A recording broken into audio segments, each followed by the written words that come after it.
a bubble rising through water. Transitory.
Plenty of spare mortar left.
It's important to inspect your diving equipment regularly.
The show begins!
Being too popular can be such a hassle.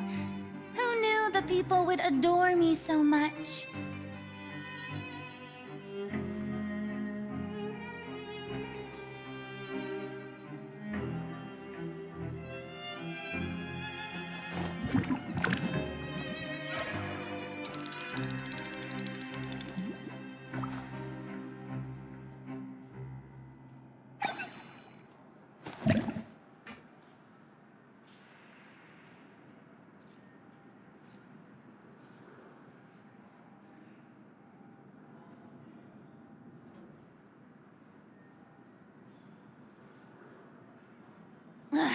Boring! Isn't there anything else more interesting to do?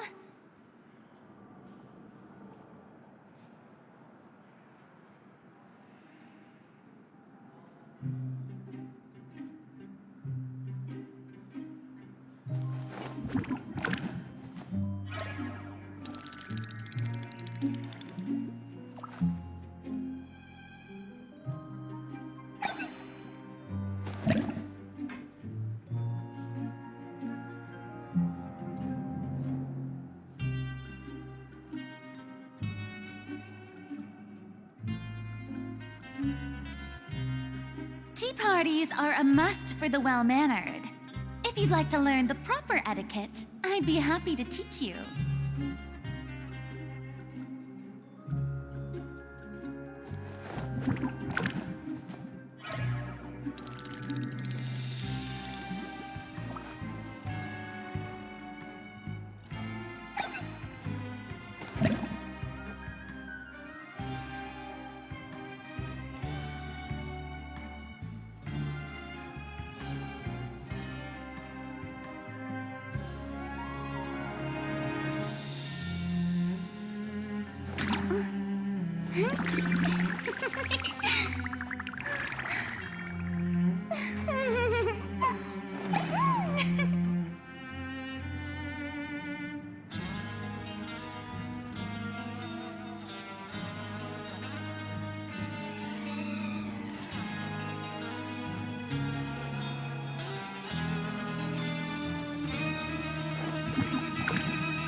Being too popular can be such a hassle.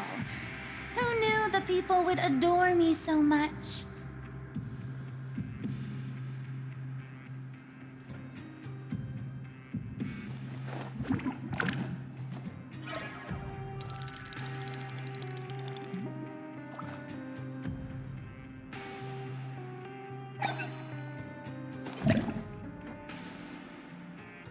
I just wish everyone could stay safe and healthy.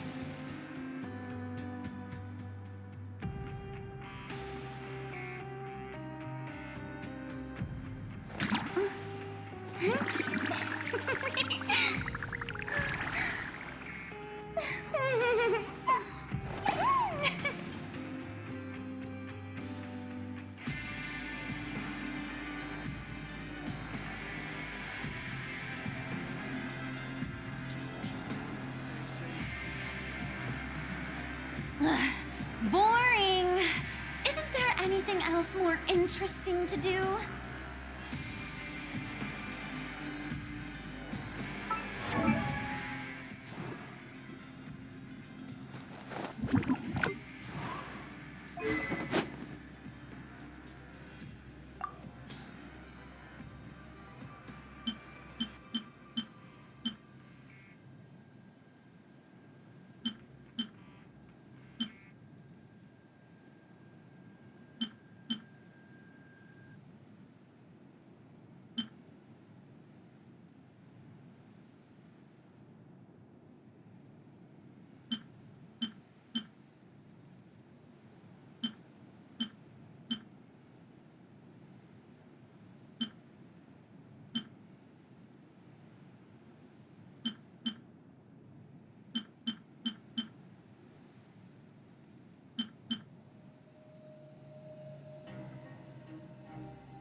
being too popular can be such a hassle.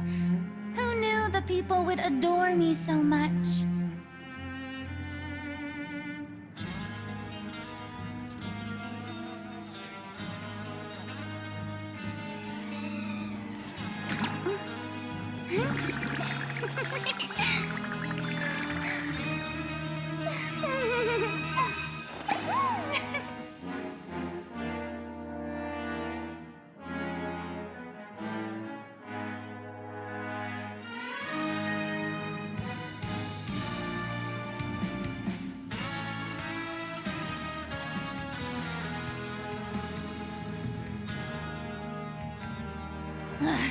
Boring! Isn't there anything else more interesting to do?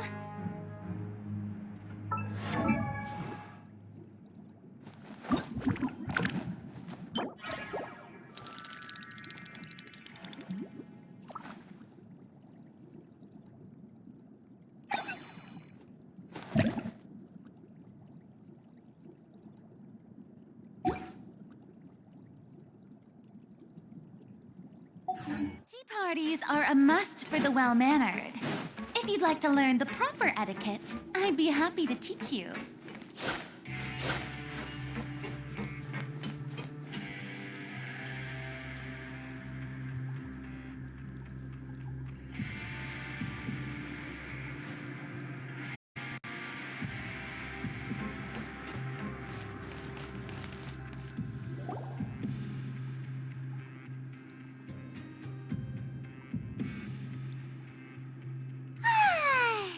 Now for a little rest after breakfast. This is the life. Wait a sec. Isn't something important supposed to happen today?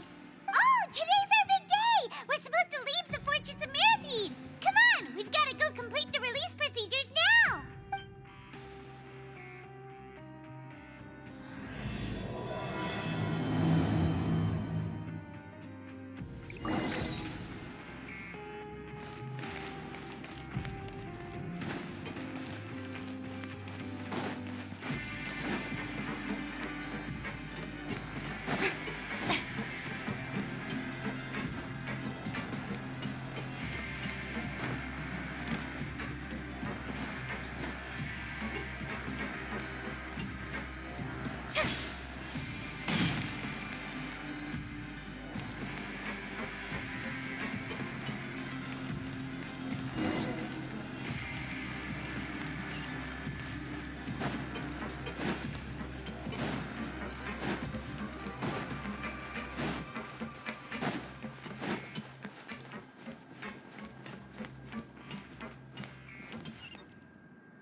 Welcome to the Rag and Bone Shop, purveyor of...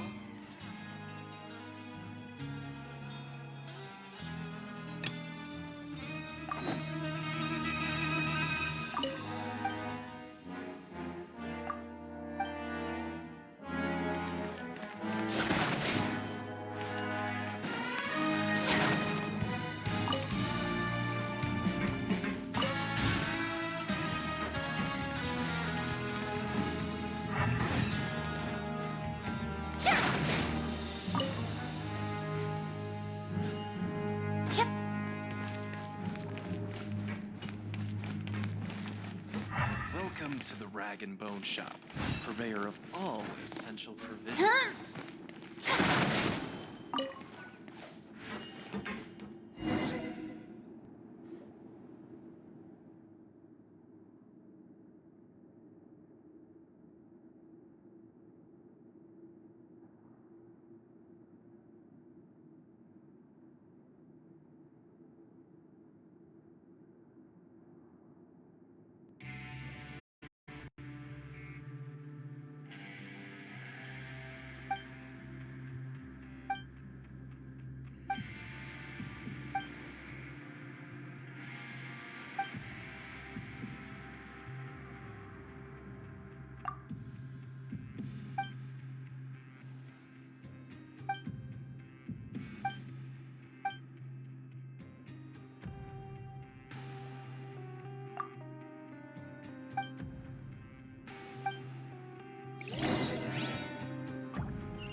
Frozen.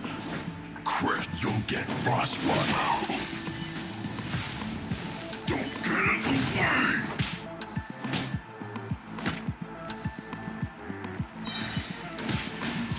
Flash Frost! It's time for a flash freeze! Frozen food.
Show me what you got.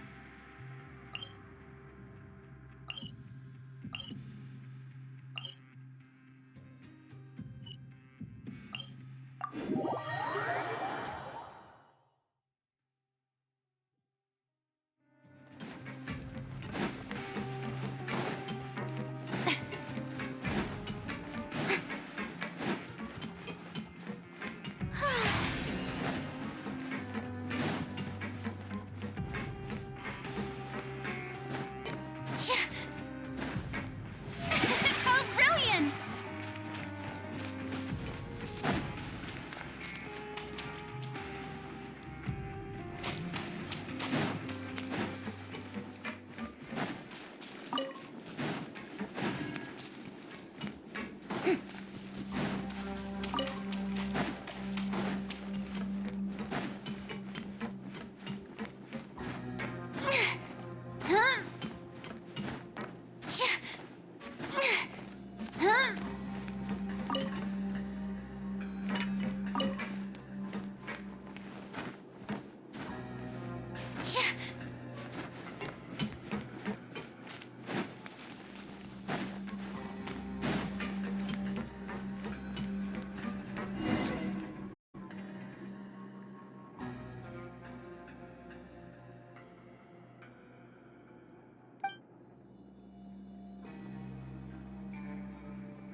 Please, sign here. This document will be effective immediately upon signing, and you two may exit the Fortress of Meripede via the regular channels.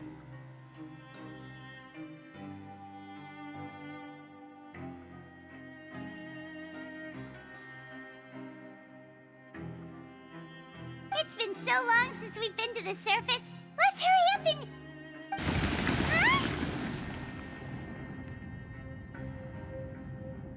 Huh? What's happening?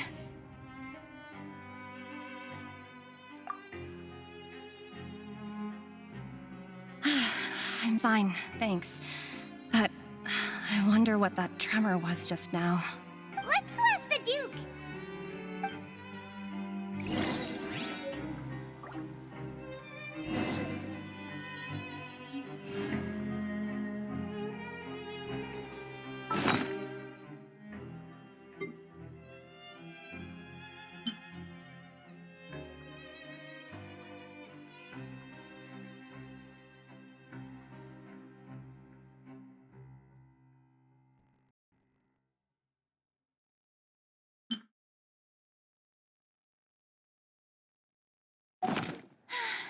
Being too popular can be such a hassle.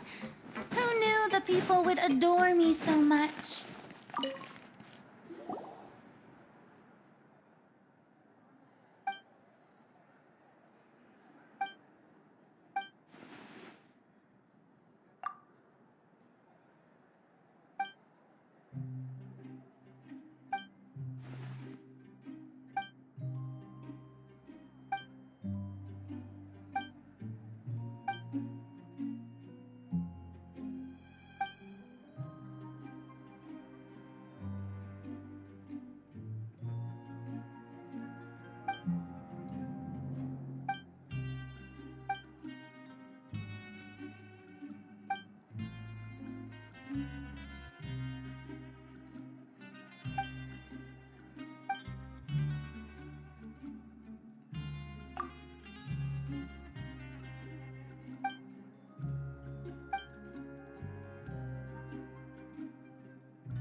Ah, good to see you two. Is there something you wish to see me about? Yeah, what was with that earthquake just now? Ah, that. The tremor didn't originate from the seafloor. In fact, it seems it came from the surface. Over the years of serving as the warden here, I've developed a sense for distinguishing between what occurs on the surface and what occurs underwater. Besides, the seal that Monsieur Neuvillette set in place won't fail so easily.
So the fortress is okay?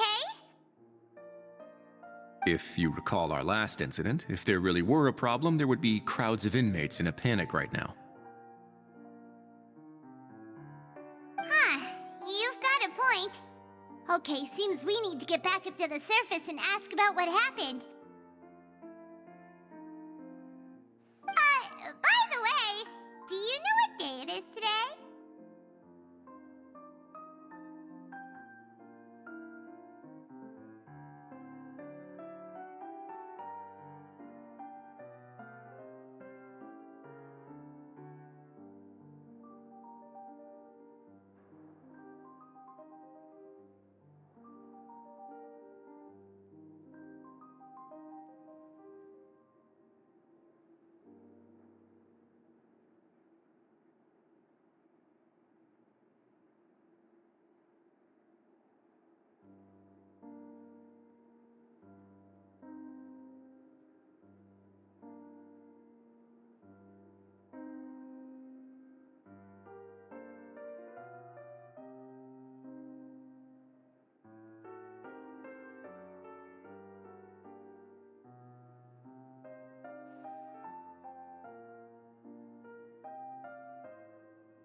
I believe today is this month's pipe cleaning day.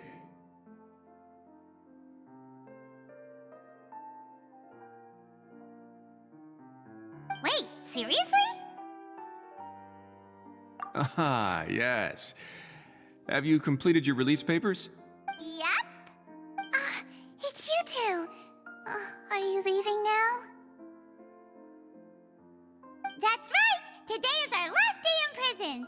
But now that Paimon says that, it doesn't feel like we were confined here. It's actually been pretty nice! Oh yeah, Paimon feels fond of this place now! Well, then be sure to come back and visit. I'll miss you.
If you've signed the release papers, then you're free to go.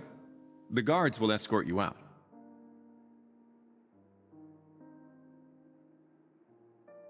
You're not going to see us off? I knew you'd ask. All right, sure. Let's go. Well, you actually agreed. No worries, you must be busy. Paimon was just joking. Ah, so you do have a polite side, I see. After being down here for so long, I imagine you must feel like you're lacking companionship. Shall I come along too? Yeah, don't worry, we'll come back to see you. Paimon really likes the cafeteria here. The chefs sure do know how to make good grub. I hope you won't be here as convicts the next time I see you. We'll do our best to stay out of trouble. Well, it seems our work in the Fortress of Maripede is finished. That's the end of another chapter in our journey. And since Nervlev was the one who asked us to come here, we should probably go report to him now. Next up, the Palais Mermonia. You're going to see Monsieur Nervillette? Please pass on our kind regards. I'm sure just your regards will do, no? I believe it would be the polite thing to do. You're right. I've heard the Palais has been terribly busy these days. Tell him that I hope he hasn't been overwhelmed by the recent string of troubles.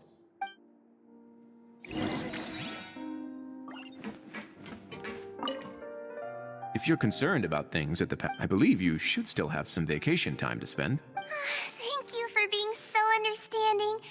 It means a lot. It's been some time since I've gone to the surface. I must say that I've started to miss it a little.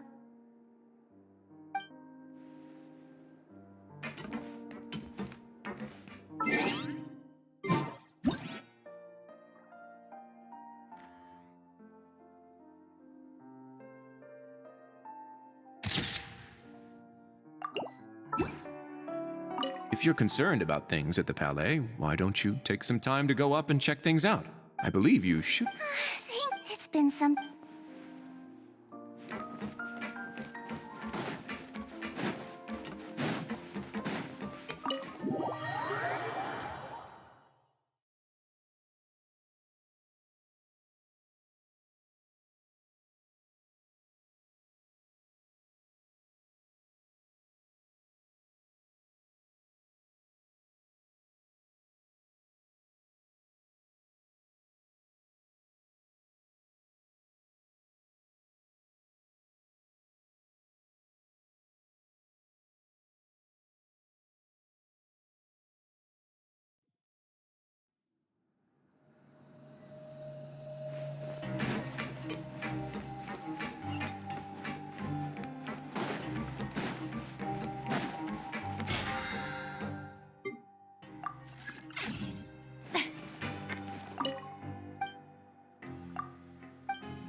Palais Mermonia sure is buzzing with activity today.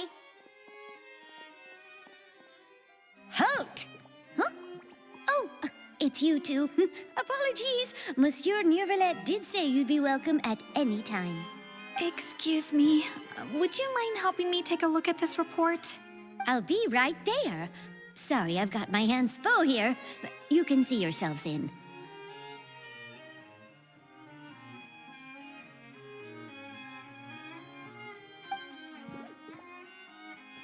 Everyone's so busy. Seems a lot has been happening.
Hello. You've come at the right time, but you'll have to wait for just a moment, as there are some urgent matters I must tend to first. In the meantime, please, have a seat. If you'd like to have something to drink, let the Melusine outside know. That's all right. We just ate. Very well, then. Let's take a break over there while we wait for him to finish his work.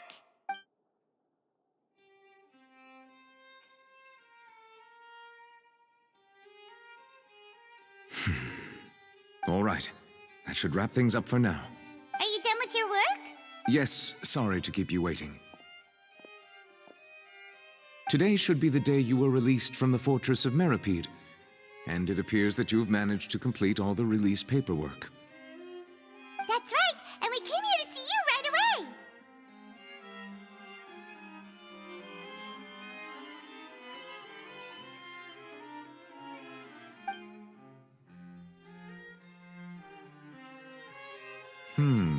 A massive whale. Do you have any idea what that might be?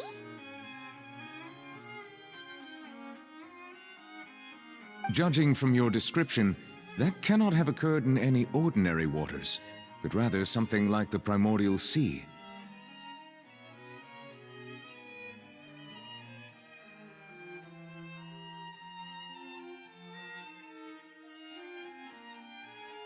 A whale of that size and shape cannot usually be found in the waters of Tevat. Therefore, we can only assume that Child is presently immersed in primordial seawater.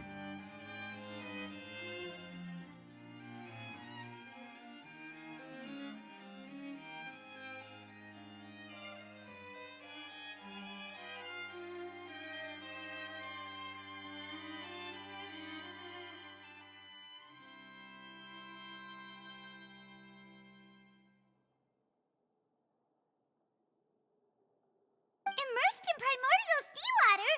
But how? And is he okay? Most people wouldn't be capable of entering in the first place. I'm not completely sure how he could have gotten there myself. Yes? What is it? Ah, right! Paimon felt it too! We asked the Duke and he said it wasn't from underwater, so we figured you might know something about it. It turns out that I have just received a report about this particular matter. In fact, that's exactly what I was busy with a moment ago. The source of the tremor was here on the surface near Poisson. After the shaking stopped, the water levels in the Poisson area rose at an alarming rate. The water levels rose? Oh no! What about all the people there? Fortunately, the water levels only rose for a short period of time and have already returned to normal now. However, I still have a bad feeling about the whole phenomenon. If the change in water levels is connected with the leaking primordial seawater, then the situation in Poisson may be much worse than it appears. Navia should be in Poisson, right? We need to go check on her! I would also like to go there as soon as possible, but I'm afraid I can't leave just yet. We must immediately formulate disaster prevention plans for the surrounding coastal areas to avoid potential catastrophes. I'll have to ask you two to go to Poisson first. I'll meet you there to check on the situation once I've finished things here. There's no time to lose! Let's get going! Please be careful.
The two of you have my thanks.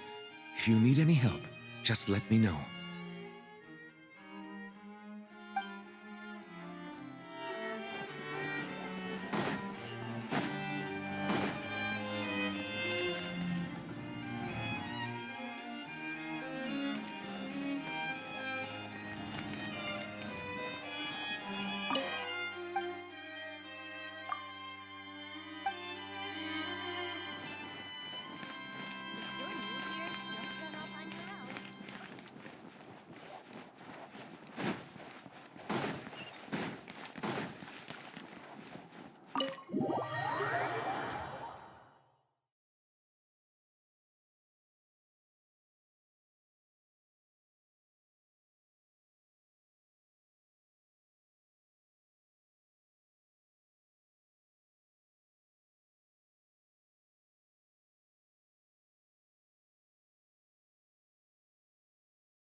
I have to keep an eye on the deployment of guards at all times.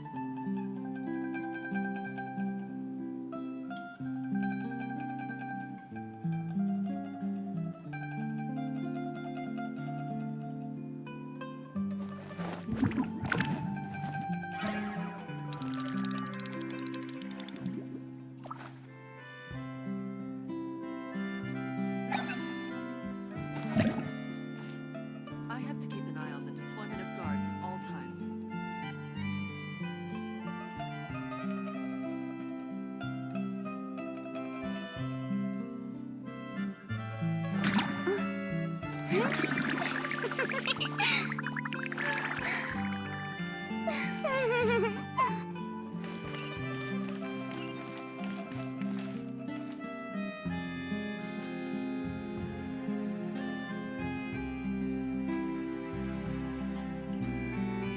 I have to keep an eye on the deployment of guards at all times.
Navia should be around here, right? We need to make sure she's still... Hyma means we need to check on her.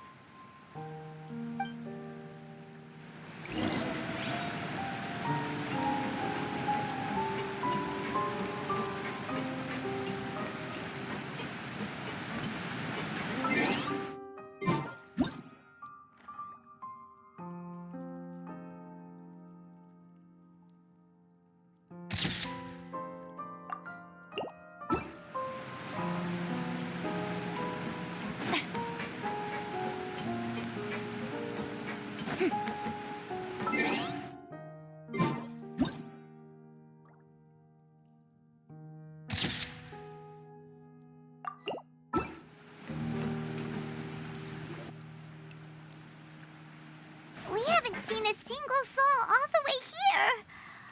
Oh, this is getting scary. What will I ever do now? Look! There's someone on the roof over there! Just stay put! We're coming up! Watch your balance! All right, just hurry!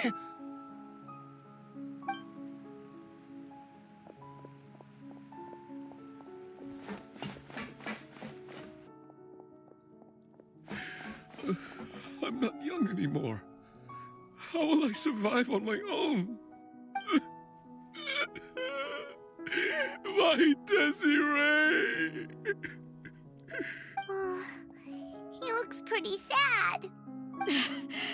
My leg! My leg!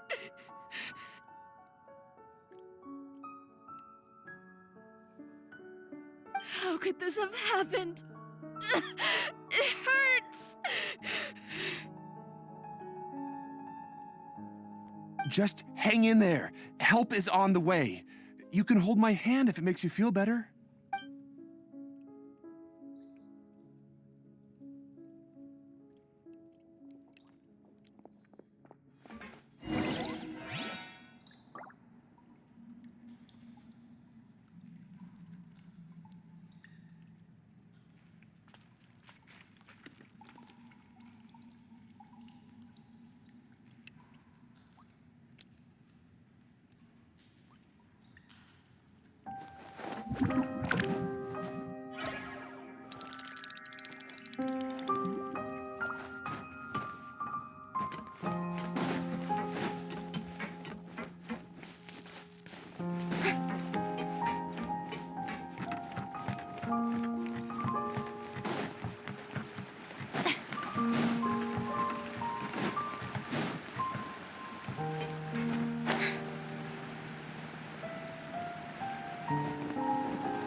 My leg! How could this have happened? Just hang in there. Help.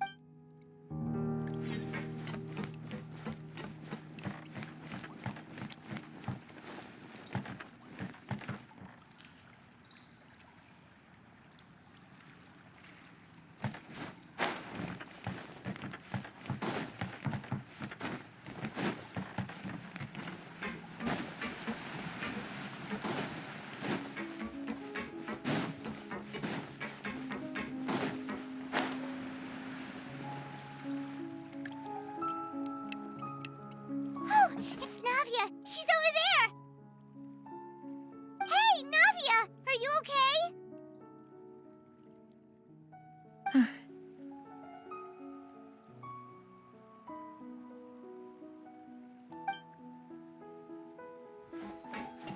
You're here.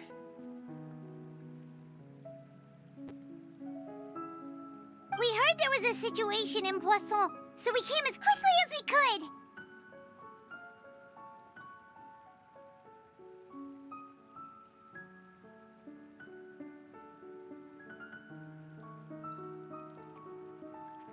Yes.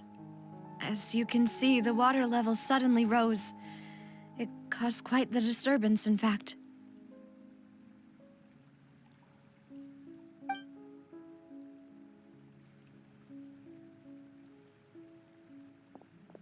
Demoiselle! There was a wounded resident next to a building southeast of here. We've already transported him to safety, but we've run out of medical supplies. He's wounded? How badly?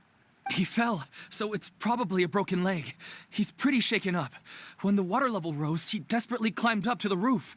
Once the water receded and he saw the ground, he became terrified and eventually... He jumped down then. Find the leader of Squad 1 and tell him to take the wounded resident to see a doctor. He should know where to go.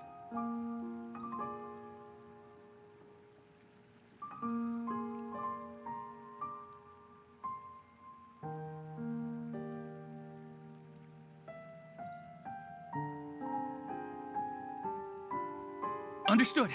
I'll take over his search and rescue mission in the meantime. All right. You'll be in charge.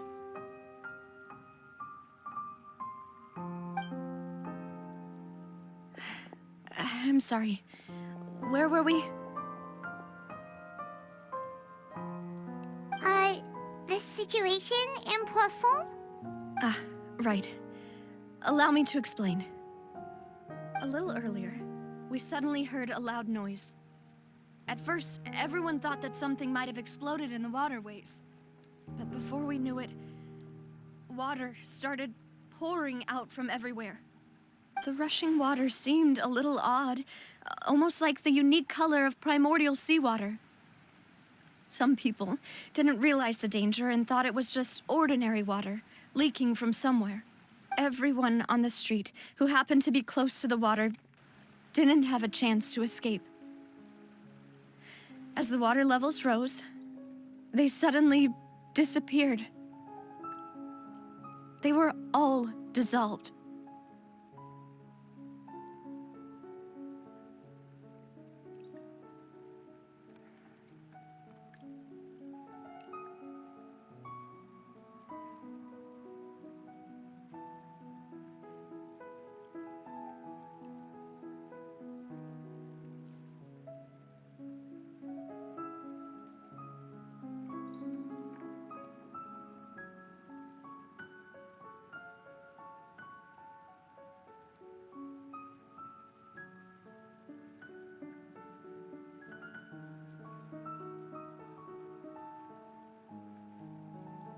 Those who realized what was happening started to flee in a panic, desperately trying to get to higher ground. Many were injured in the stampede, and some people fell from significant heights. The Spina di Rosula initiated rescue operations as quickly as possible, but there have been a lot of casualties. Fortunately, the water began to recede after some time, and the chaos came to an end. The water that flooded the area contained primordial seawater, so the lower levels of Poisson are still hazardous. To ensure everyone's safety, I've asked the people there to leave as soon as possible. No one knows if this could happen again. All we can do for now is try our best to help evacuate the residents. We still haven't completed the head count, but we'll have some numbers soon. How awful. And all of this just came out of nowhere. It was quite frightening indeed. I only wish that everything that just happened was a bad dream.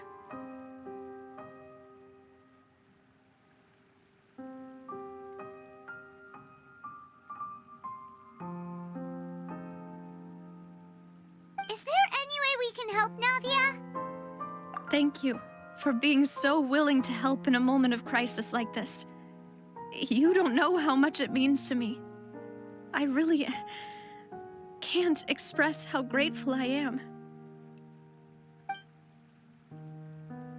Don't say that, Navia. That's what friends are for.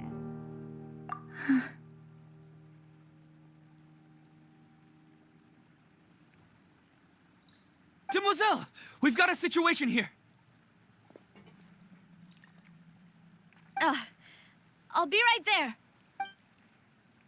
Sorry, I need to go for now. And off she goes. Seems it might be a while before she can take a break.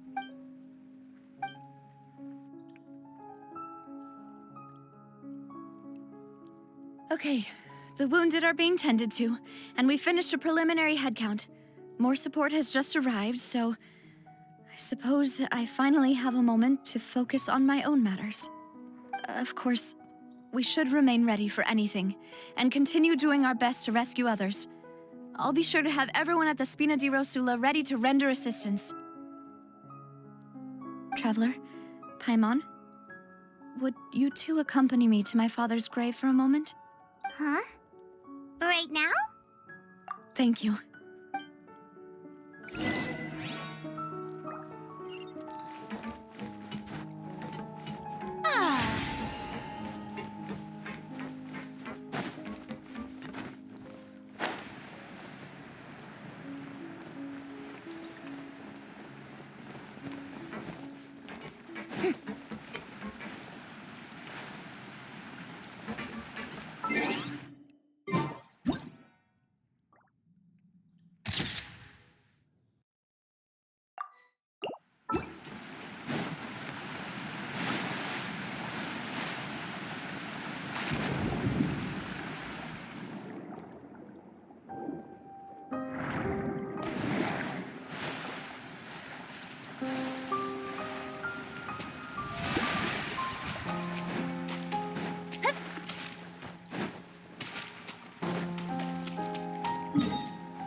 lot of people here, huh?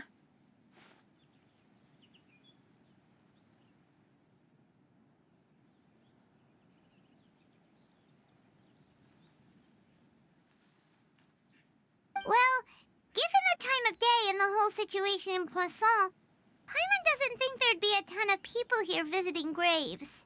Right. That's how things are now. The living are so exhausted that they've no strength to spare any words for the dead. Navia?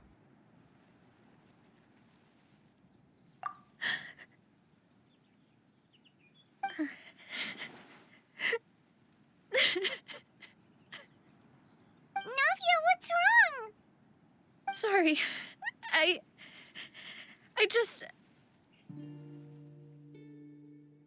Malus and Silver, they won't ever come back here again.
What should I do, Papa?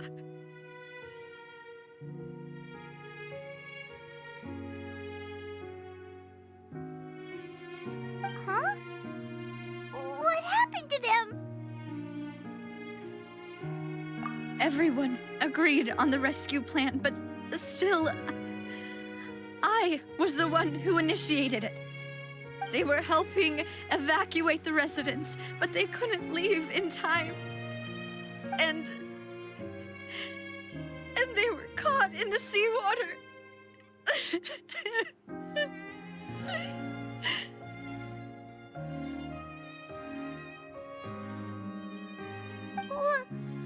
What should we do?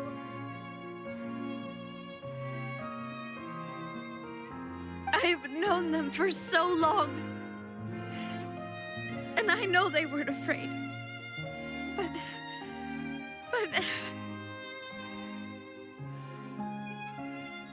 I could at least hold a funeral for my father. And I know where he rests. But as for Malus and Silver, they're just... gone. I just can't...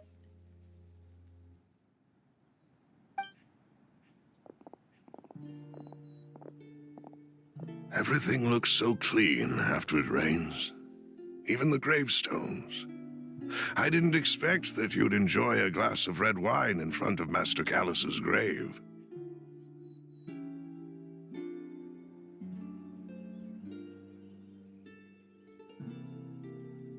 I can understand. Besides, the scenery here isn't half bad. See, it's not just me. I always want to bring something when I visit Papa. Perhaps we might even have a picnic. He wouldn't be angry, would he? How could Master ever be upset with you, Demoiselle?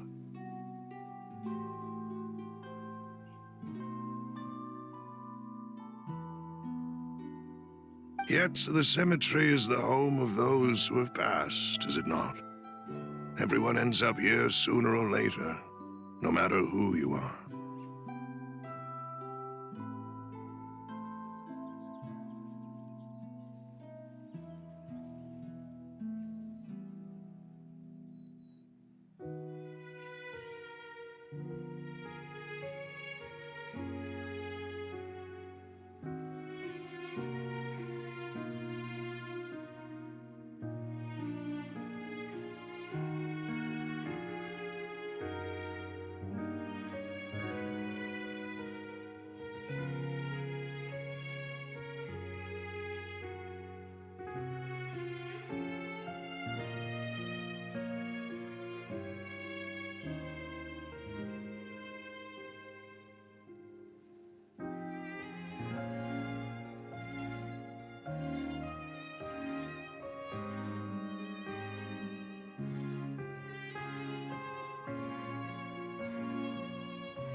Buying yourself a plot in advance, are you? No need yet. But when I do, I hope you'll let me be buried beside Master Callus, demoiselle. Hey, stop joking around. I'm quite serious. That way, it'll save us both the trip to see each other whenever you visit your father's grave. That makes sense. In that case, could I be buried on his other side? After all, besides you, demoiselle, the two of us could certainly be considered Master's closest companions, no?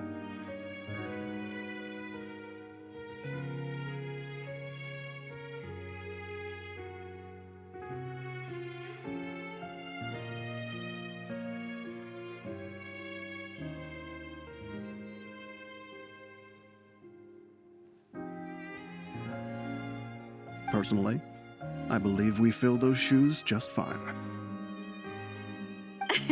Why are you bringing this up all of a sudden? Seriously. All right. I'll remember your requests. But I'd really prefer not to talk about this stuff. And what do you mean by saving me a trip? I'd make the journey even if I had to visit you two somewhere else.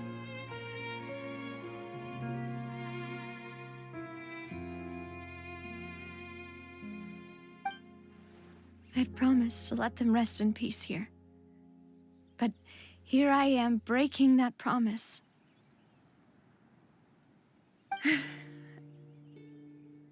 I'm sorry for letting you see me in a mess like this.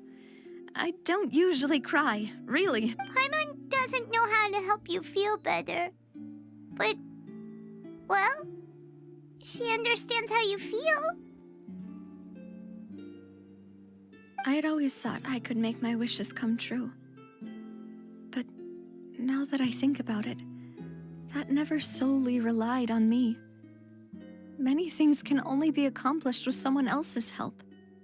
Malus and Silver have helped me so much. But by contrast, I could do nothing for them.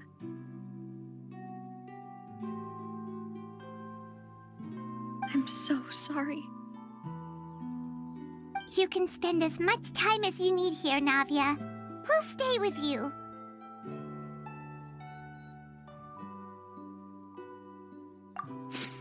Thank you. Right now, you don't know how much that means. By the way, you can have a look at this. It's a list of victims from the incident that took place here.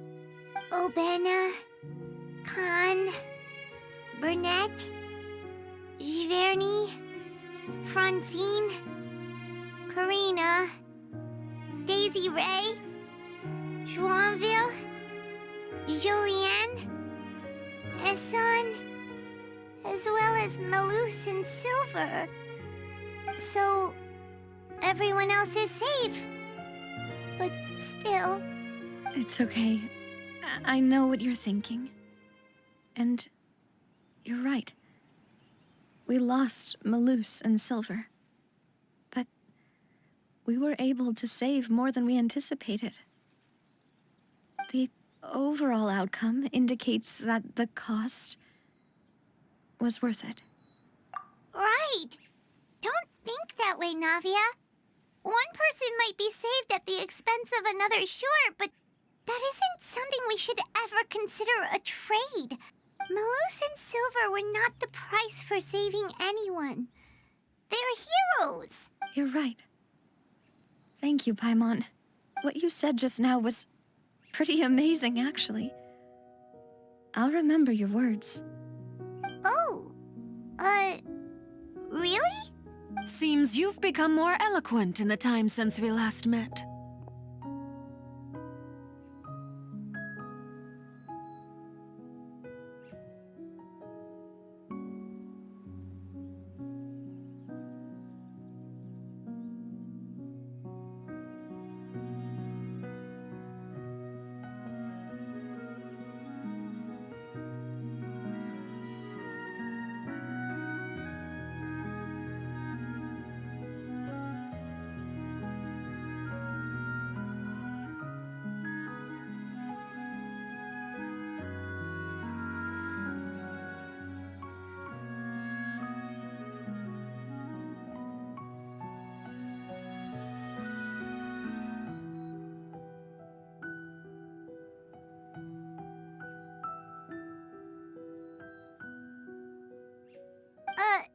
The knave? What are you doing here? Is everything going well on your side? Yes, my people are carrying out the mission according to your request. All the residents of Poisson have been evacuated, and we're preparing to relocate them to higher ground. As for these supplies, we have everything taken care of. There is no need to worry. Thank you very much. Wait, do you two know each other? We just met recently. Right, Miss Navia? Usually, I would call this a coincidental encounter, but that doesn't quite fit this time. Besides, it never even crossed my mind that a Fatui Harbinger would come looking for me. Thanks to the Knave, Spina di Rosula received generous support from the Fatui, which allowed us to complete the rescue and evacuation work so quickly.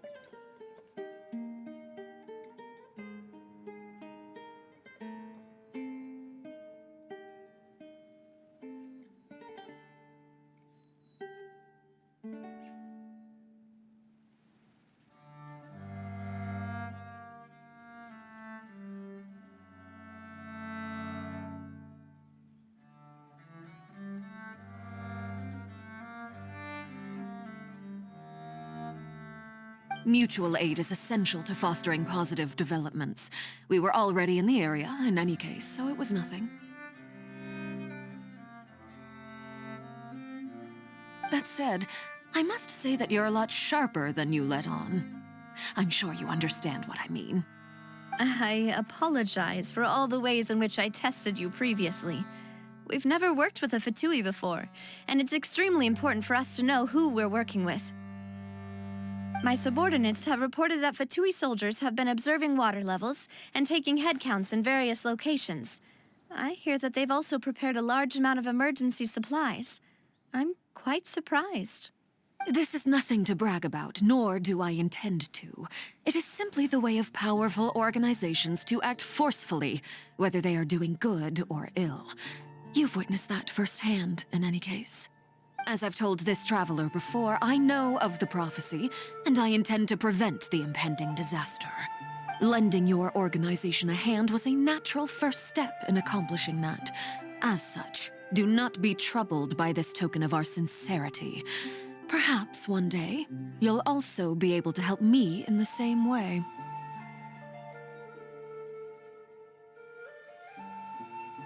Without your help, there would have been many more casualties.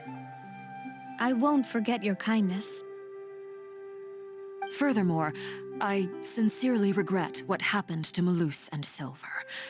I only wish that my people could have arrived a little earlier to prevent this from happening.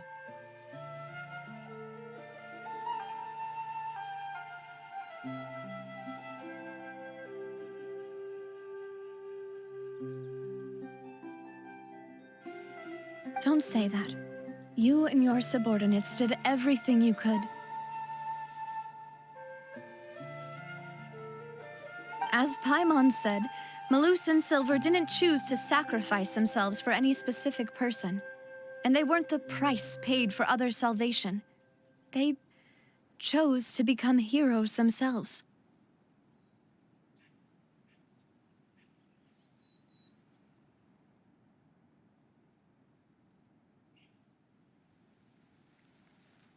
I've never liked hearing people put it that way. It's like trying to relieve pain by saying some noble-sounding words. But right now, there's nothing more suitable. They really did become heroes. You're right. I'm sorry for your loss, Miss Navia.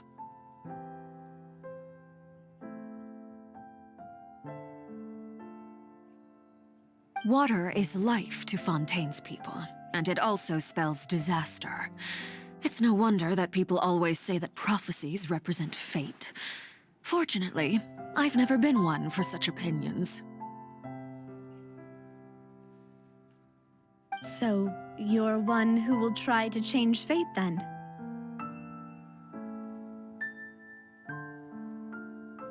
Of course. That is why I'm going to Hotel Bouffe de Thé.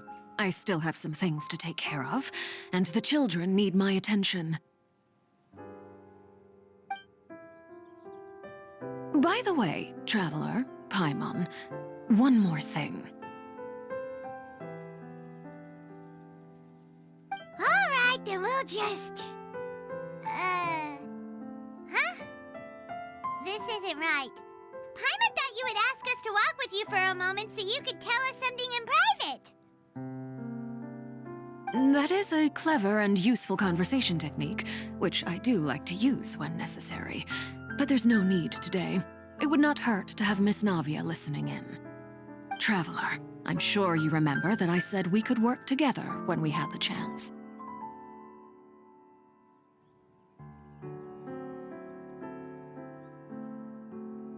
You and I both know that there may be issues with the Primordial Sea. Previously, it was the Fortress of Meripede's sluice gate, and this time it was the water levels in Poisson. These are both signals. Indeed. Allow me to share the latest intel I've received from the House of the Hearth's intelligence network with you. During some recent investigations, a child claimed to have discovered some ruins near Poisson. The ruins date back to ancient times, and seem to be worth investigating in many ways. Judging by the dating of the ruins, they may be related to the prophecy and the coming crisis. The situation is becoming more urgent, so any pertinent information will prove extremely precious. My people initially came to prepare for ruin exploration. Unexpectedly, this disaster struck, and at present, we're all busy prioritizing the rescue effort. So that's why the Fatui were already in Poisson. I wanted to take the children along, but unfortunately, Linny, Lynette, and Fremine have all been dispatched to higher ground to assist affected residents. Linny told me that outside of the house, the person they trust most is you. Which is why I want to give you this task. The House of the Hearth's members see each other as family, but Linny, Lynette, and Fremine said that they also see you as such, even though you are not from the house. I'm sure you already understand how earnest they consider their friendship with you to be.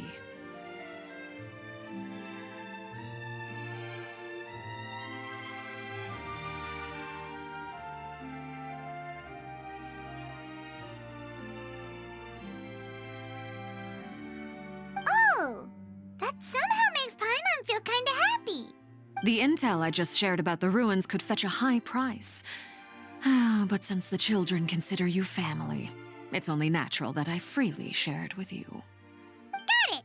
So all we gotta do is go to some ruins, right? We can handle that. Excuse me, but may I tag along?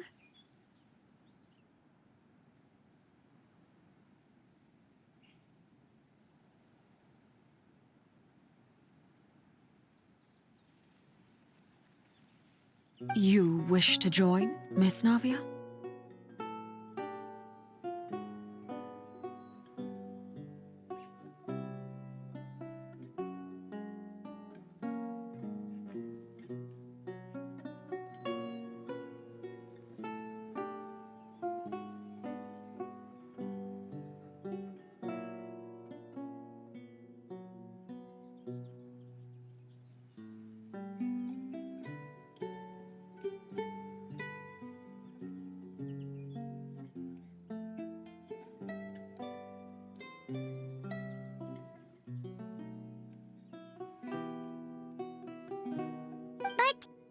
you sure you're up to exploring some ruins? You need to rest.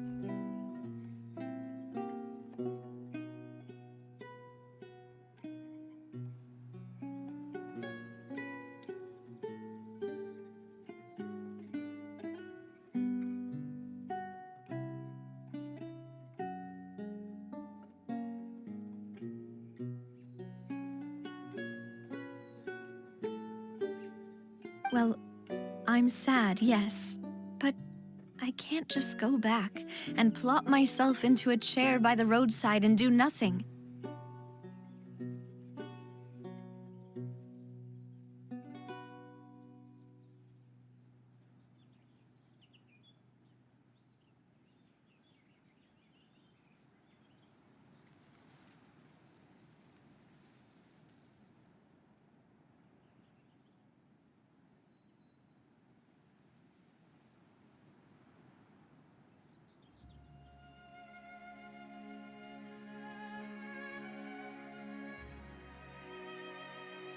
There's no point in being depressed while we still have a disaster on our hands.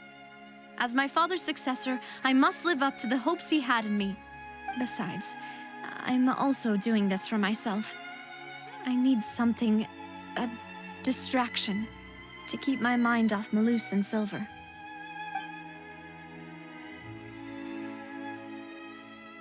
Since you put it that way, I have no objections. What do you say, traveler?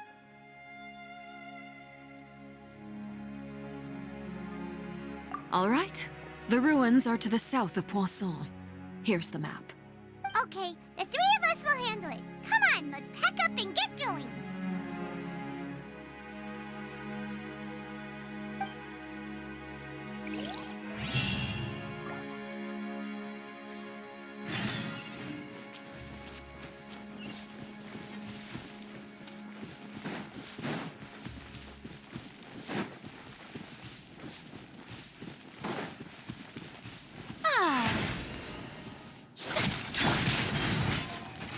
Stabilize! There is no escape!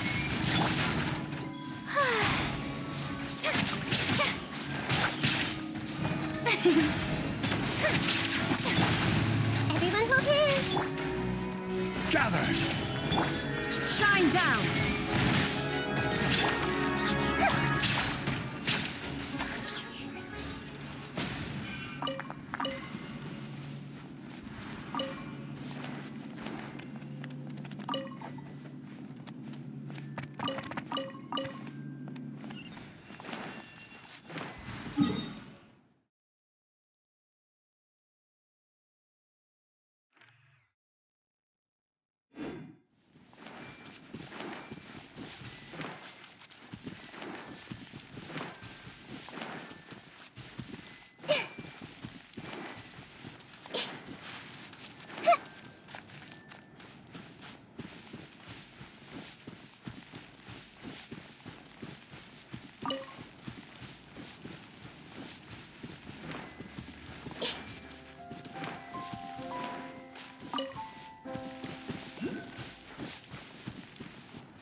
So, are these the ruins the knave was talking about? Whoa, talk about old.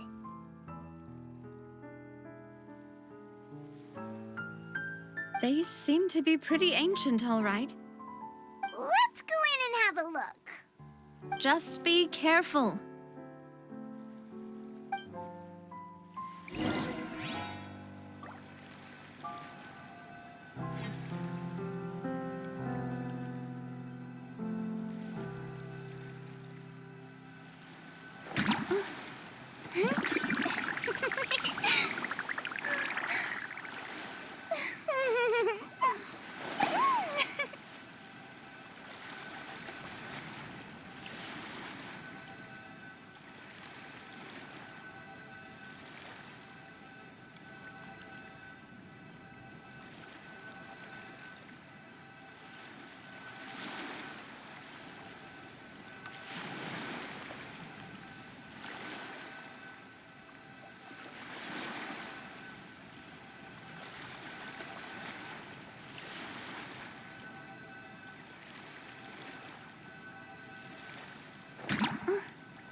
Boring!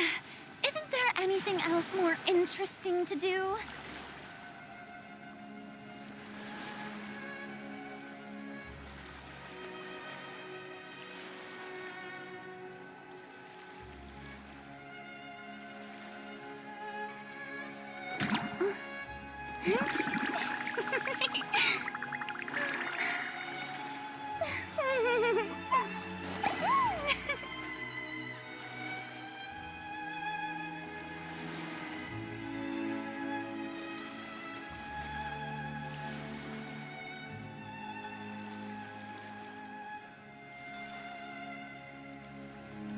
Tea parties are a must for the well-mannered.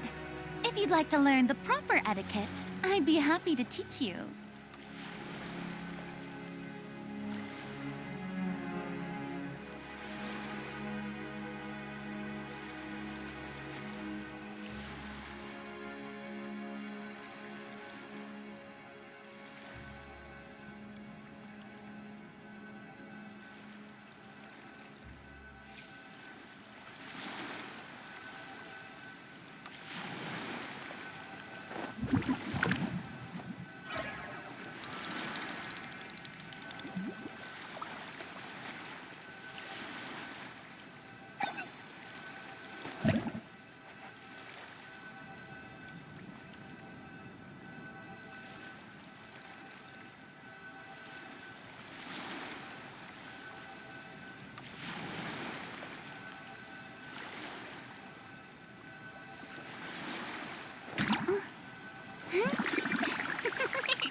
Boring!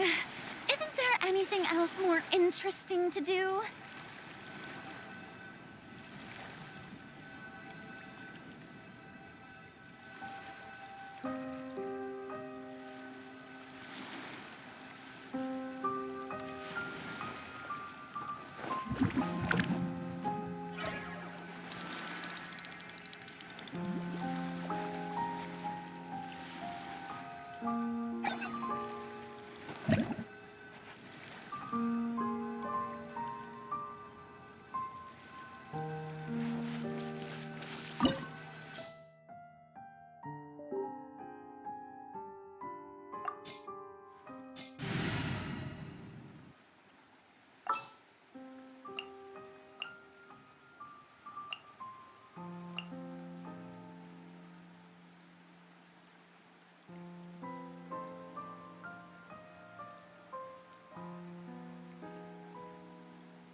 shattered!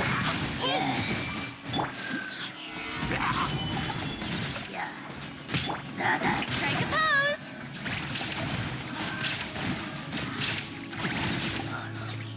Dada Kundala.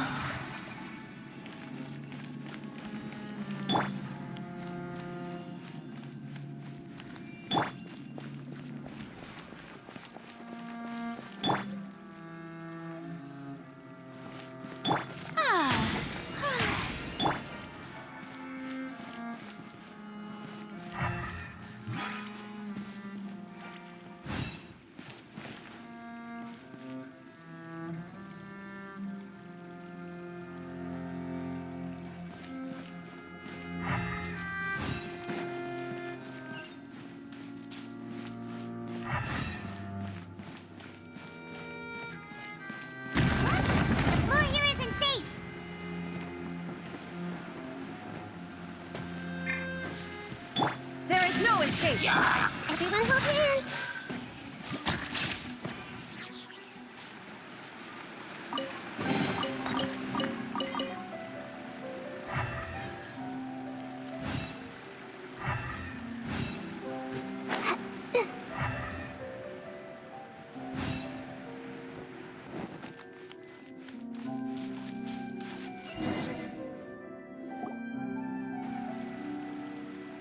This place has also been contaminated by primordial seawater. Yeah. And a lot of it, too. A Fontainian would most likely dissolve the moment they fell in. Right! You can't go down if there's primordial seawater. It's too dangerous, and it won't be any help for you to just stay here. Don't get my mind wrong. We're not saying you're useless. It's just that...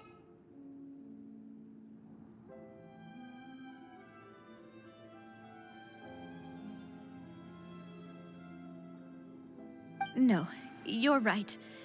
I can't do anything in this situation. I'll leave this to you.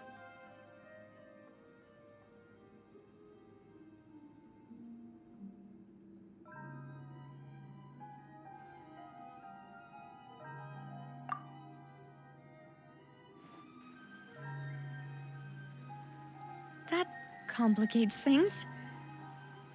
Maybe the only way left is forward. In that case, do you want to wait for us here? The water levels here are unstable, and there's a chance the water will rise. So staying here wouldn't be safe either. I'll go together with you. Perhaps we'll find the exit just up ahead. All right. Come with us for now then, but please be careful.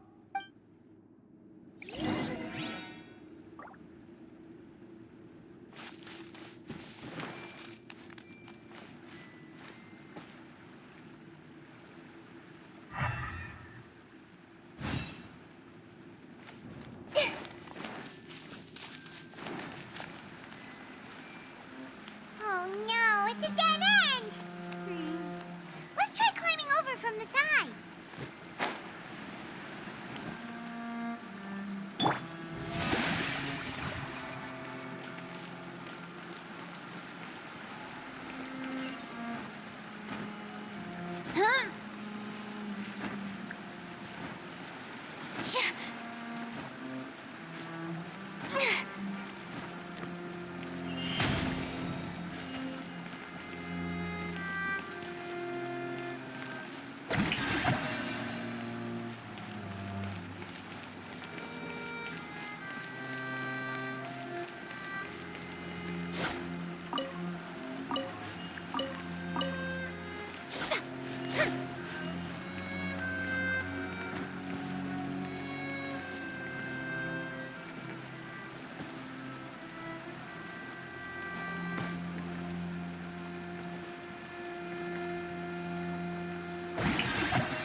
Solidify! Shine down! Grow!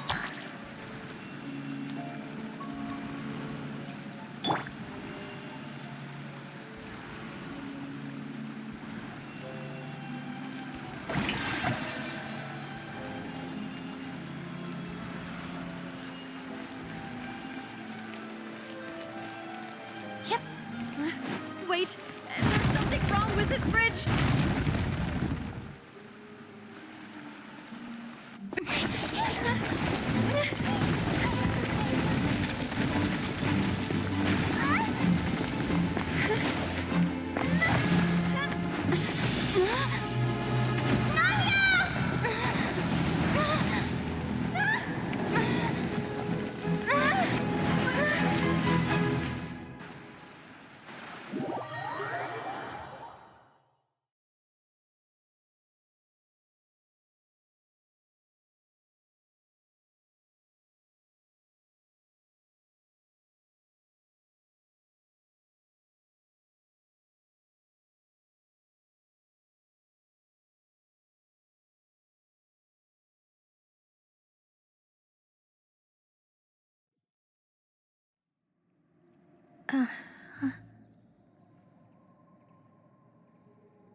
Demoiselle?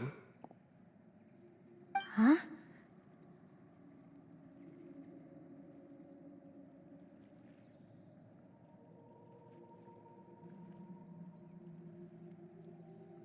Demoiselle, what are you doing here by yourself? Would you be standing here till dark if I hadn't come to get you?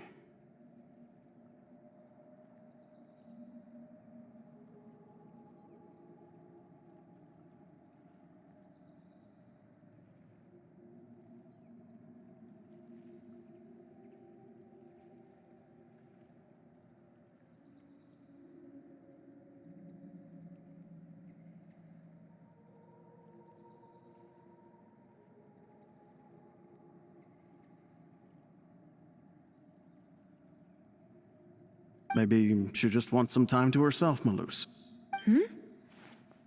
Oh, was I sleeping? Yes, it would appear so. I must be tired. That's quite possible.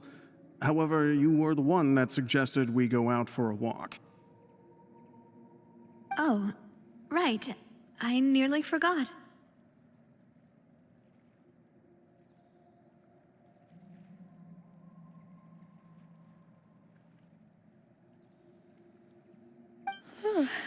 It must have slipped my mind when I dozed off. I haven't had a nap today yet. Have I? This is a familiar feeling, yet something's a little strange.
Is something the matter, Demoiselle?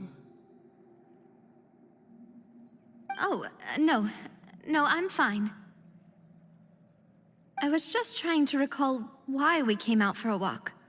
Do you remember Mr. Giverny? He'd requested our help before with foreign merchants who had a debt dispute with him, and we'd resolved the matter not long ago. We were headed to see how things were going with him at the moment. Ah, right.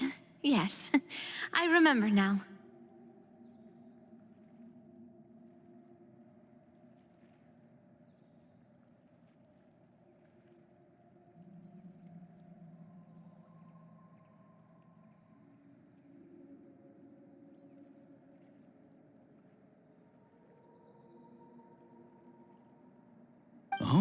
Miss Navia. Ah, Mr. Malus, and Mr. Silver, too. It's good to see all of you. How have you been? I've been great. Thanks to your help, those bothersome merchants finally realized that I wasn't the one they were looking for. Why, I wasn't even the guarantor for that person.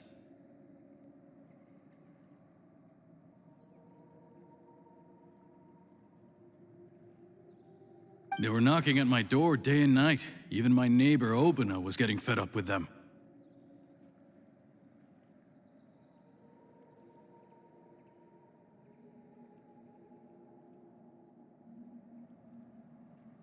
Sometimes force is required to calm someone down and get them to listen to what you have to say.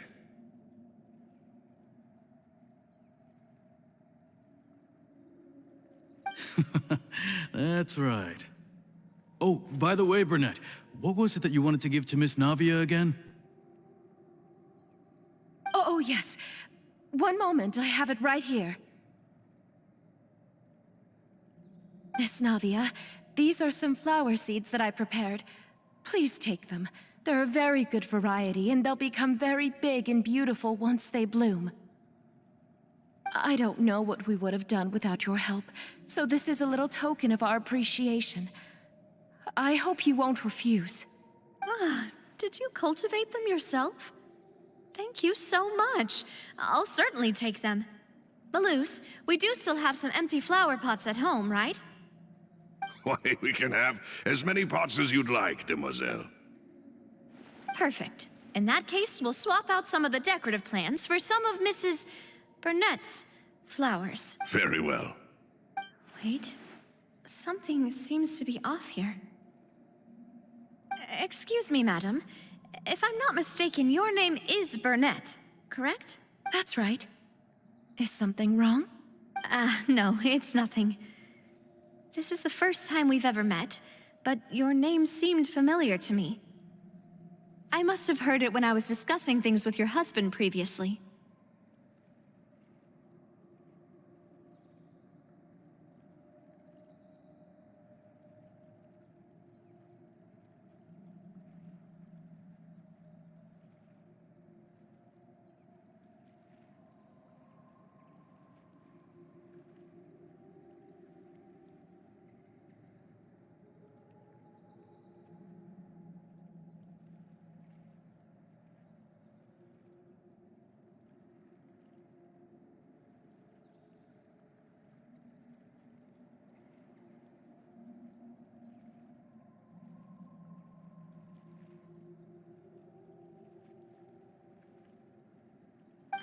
I've heard this name before. Sometime recently, I'm sure of it. And why are there so few people around here? Where did everyone go?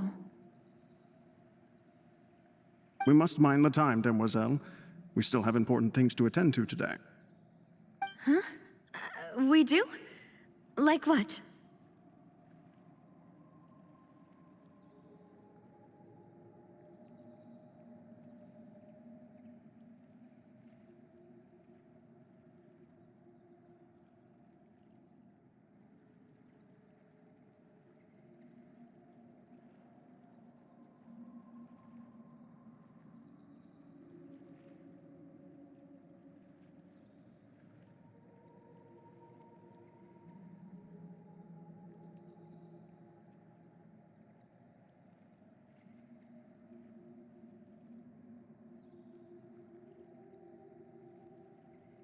Well, now, did you forget?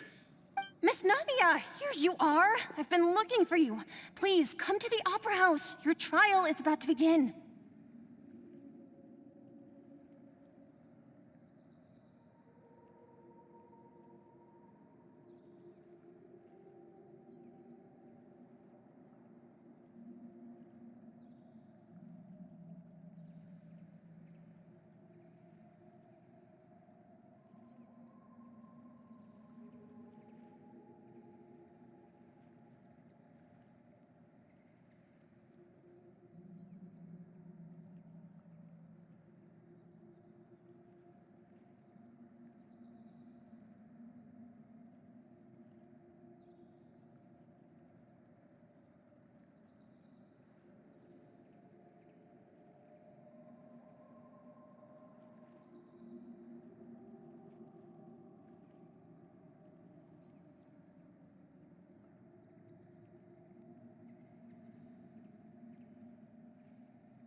My trial? Wait, why would I need to go to the Opera House? Yes, she's right, Demoiselle. It's just about time now, so we should get going.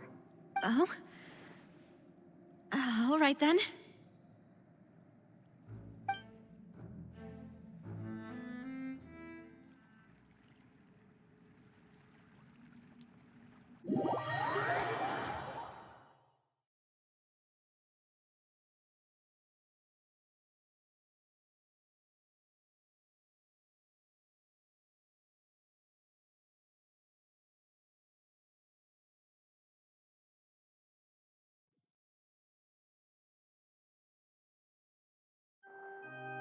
Look, it's Navia!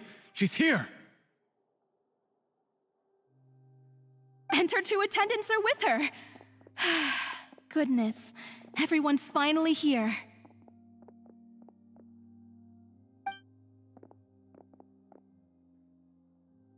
There sure are a lot of people here to see the trial.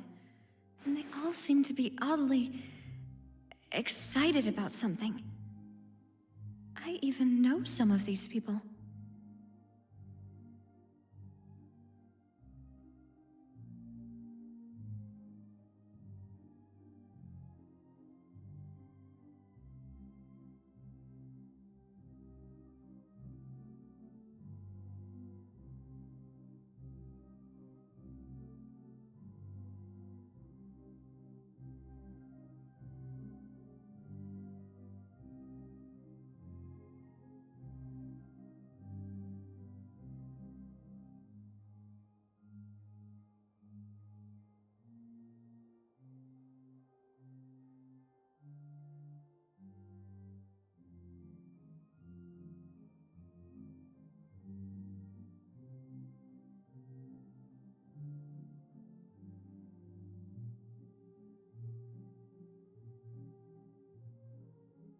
Karina, Desiree, Joyville, Jolien, Essen. Why are so many people here? And why do I have no recollection of this case? And as for the judge... huh? Where's Monsieur Neuvillette?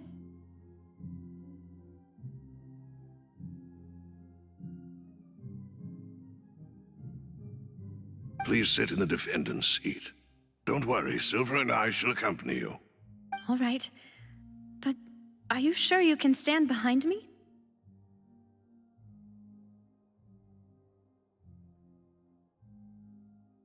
Typically, it wouldn't be allowed, but today is an exception. Hey, what kind of place do they think this is? Come on, do they have any idea what they're doing? Seriously. Enough with the whispering! Could someone please tell me where Monsieur Neuvillette is? And why I'm standing trial? My dear Miss Navia, have you not yet realized what you've done? In that case, allow me to explain. As all here know, you are Master Callus's successor, the head of the Spina di Rosula, someone held in high regard by every soul in Poisson. After you took over the Spina, you treated all of us just like the late Master Callus had. If anyone in need reached out to you for help, you responded.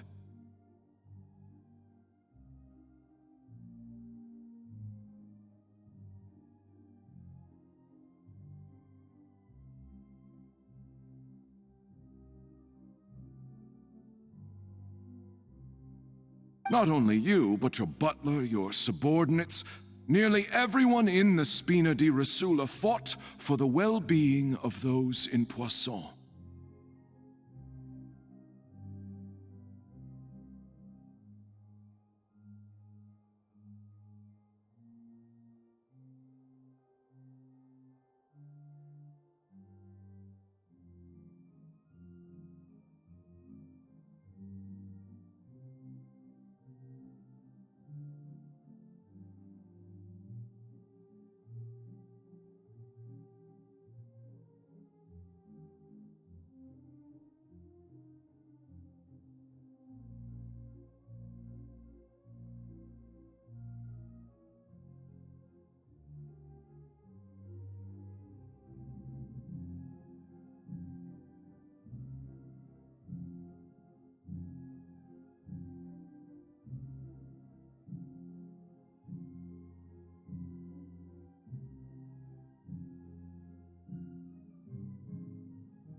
moment.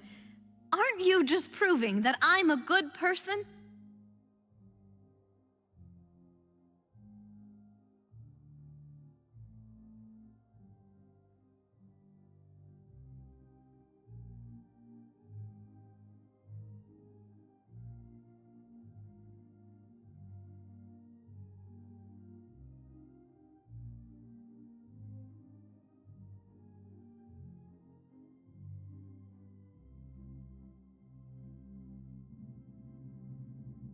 Yes, correct.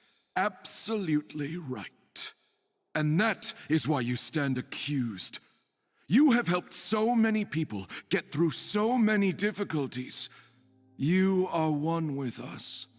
We are inseparable. We are one big family, all of us who are from Poisson, inextricably linked. And with you being so important, we couldn't possibly do without you. Therefore, this fair and honorable court shall declare you guilty, and you shall stay here. You will be together with us forever. Huh? What are you saying? Everything you have said is correct. I have indeed done a lot for my hometown, and I would be willing to be with you all, but what is the purpose of having me stand here like this? What is there to discuss? Ah, well, if that's what you think, then I have no further comments. How wonderful, Miss Navia!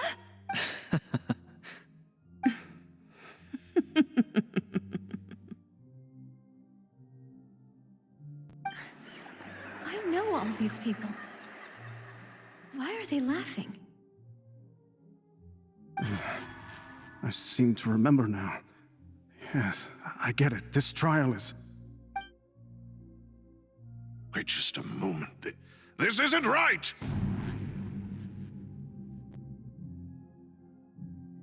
Malus? What was that, Mr. Malus? Our conclusion is very clear and unanimous. Let the court judge her now. She's guilty! Stay here, Navia!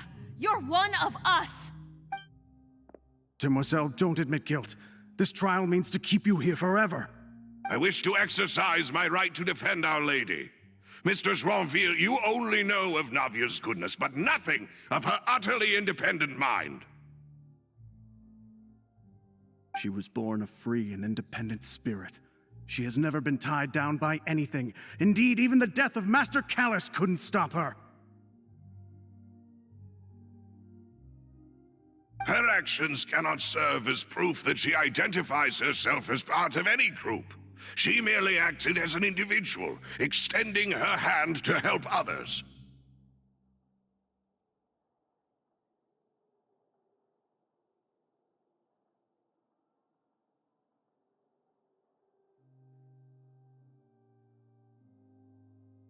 Please do not mistake her actions as being otherwise.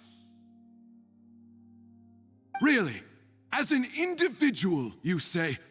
Don't forget, we are all Fontainians here.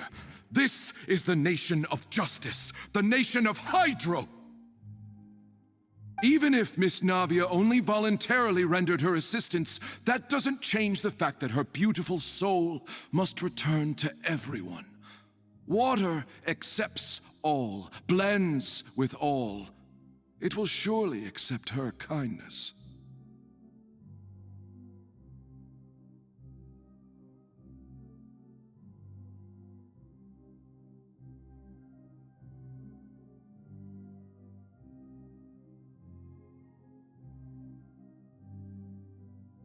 Everything is measured here in the nation of Hydro, and in the end, everyone shall meld together.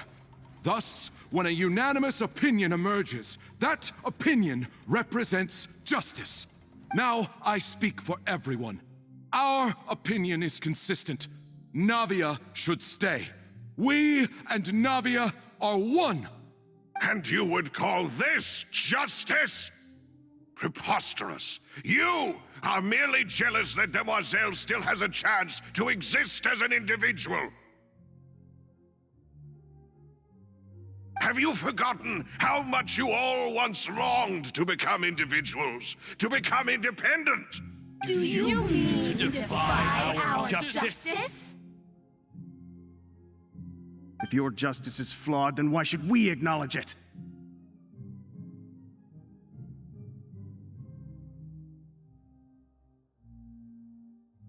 As you said, we can also have our own justice. Silver and I shall defend Demoiselle. And that is how we will enforce justice. Ugh, my head. It hurts. Demoiselle. Silver, it hurts. My head is spinning.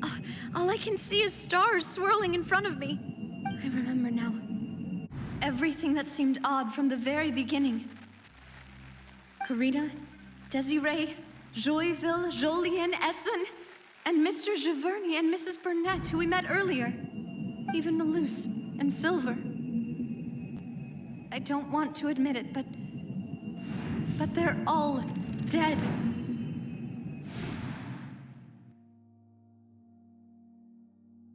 Don't be afraid, and don't admit guilt. We will protect you to the very end.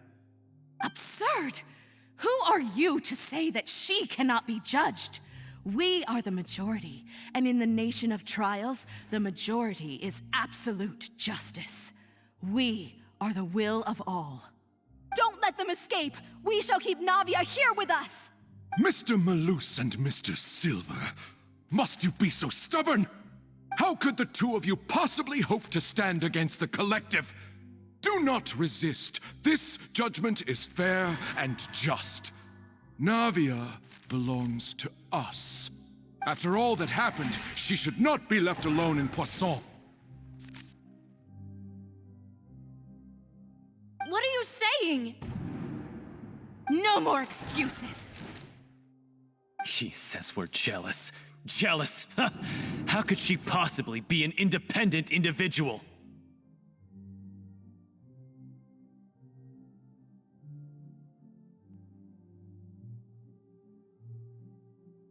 What's with these people? Who's jealous of her? She belongs to us! Miss Navia, she...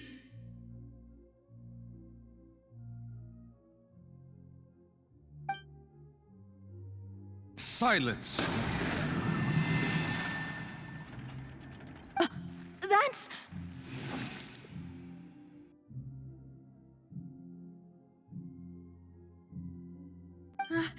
Monsieur Neuvillette! Such commotion is prohibited in the court. The accusations you just presented are nonsense and cannot constitute a proper trial. The court will adjourn for the rest of the day. In this, I shall hear no objections from any unauthorized party. Our thanks, Monsieur Neuvillette. Please leave with me, Miss Navia, while there is still time. But... Go on now, Demoiselle. This is your only chance to leave this place. What, can't bear to leave us behind or something?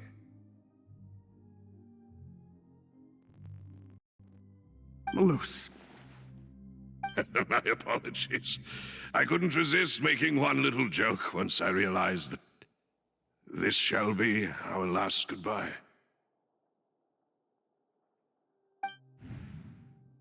Malus... Silver...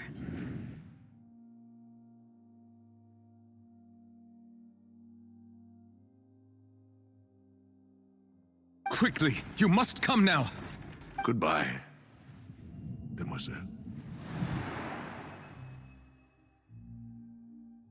Farewell.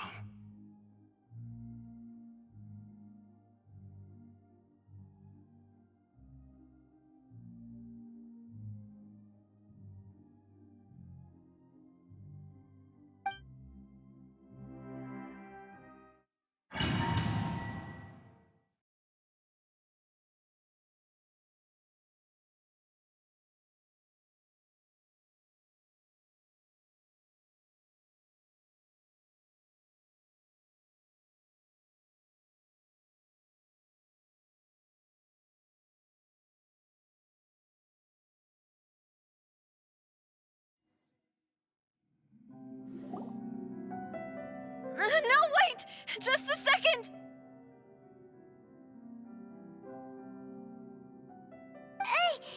Navia? You're awake. Good.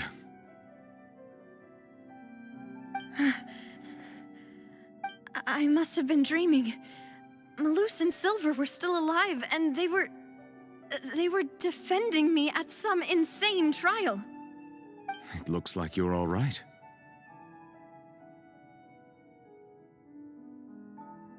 Did all the sad feelings cause you to have a nightmare? Paimon could give you a hug.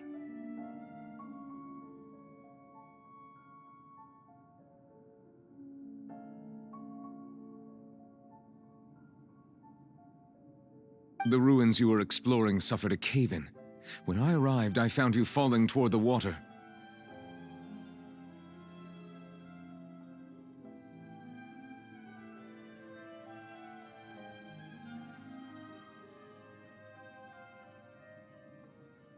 You were just about to be dissolved within, but I...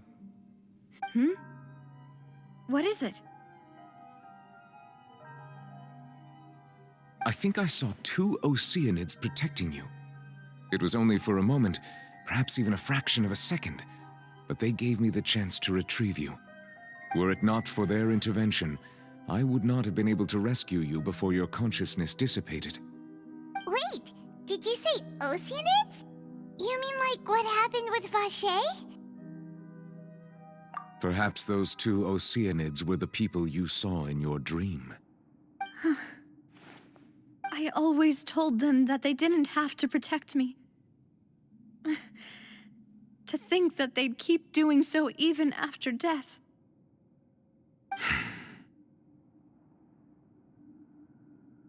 Please come with me.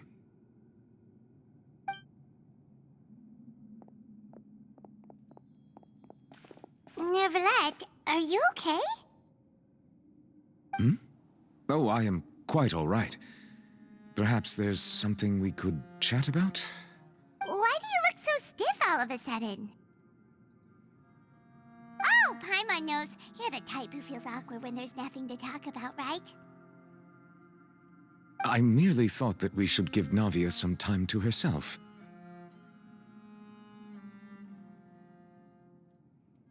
Huh? Why didn't you just say so then? Don't you think it's even more awkward to call us over like this and then have nothing to talk about?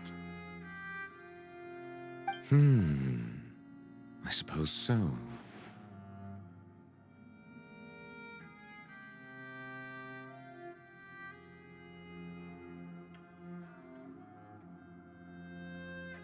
Ah, Sigewinne. I hope all is well with her these days.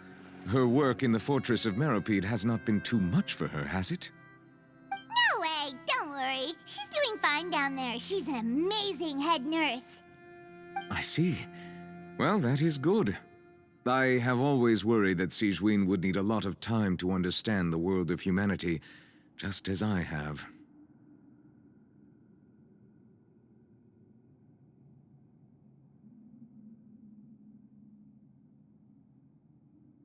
Oh, and the Duke also says hi. Even though Sigewinne made him do that. He hopes that you haven't been overwhelmed by all that's happened lately. Thank you. I have indeed been busy lately, and I also hope that everything is going well in the Fortress of Meropide. He still doesn't know what to talk about. Let's chat about something else then. So, Neverlet, you're probably quite the swimmer, huh? Yes, of course.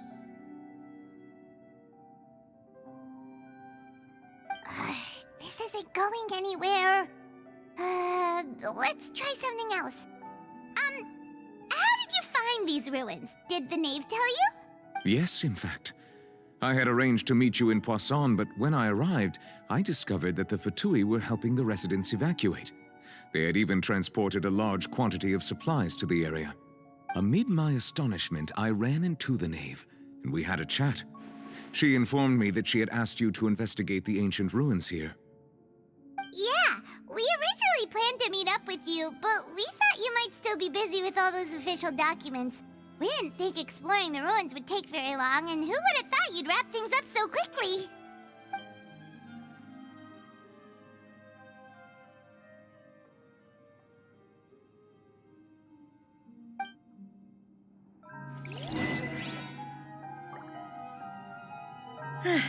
I'm sorry to have kept you all waiting like that. I'm feeling much better now. I guess we should get going again. Will you come with us, Monsieur Neuvillette? Yes, if you wouldn't mind my company. All right! Another one joins the party! Let's get going then!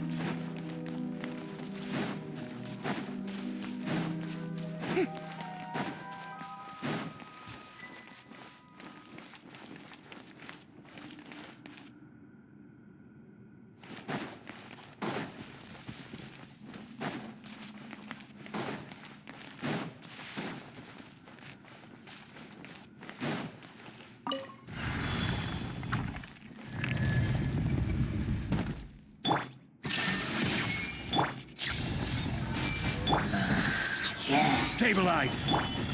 Yoo-hoo!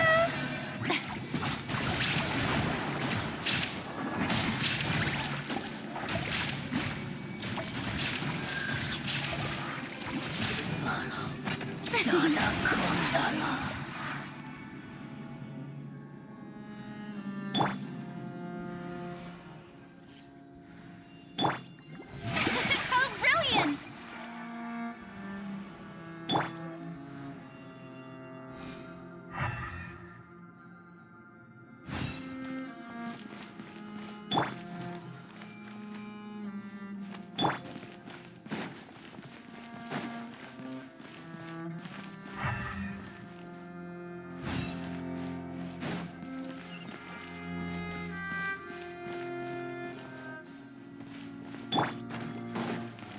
May I present?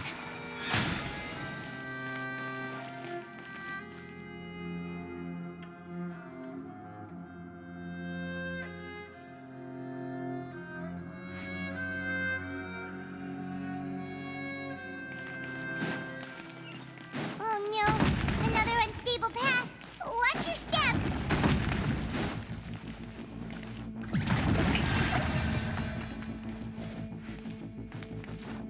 Huh?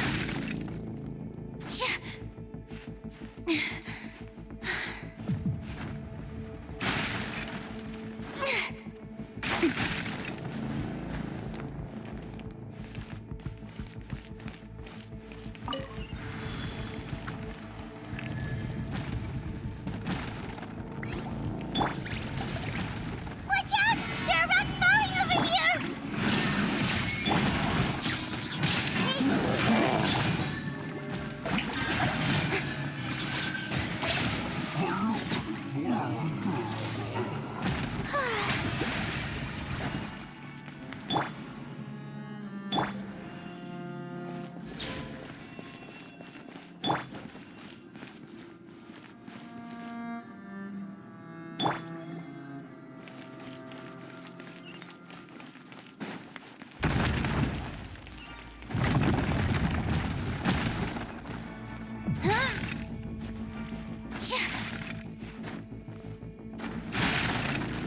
It seems we're almost at the top. Keep it up!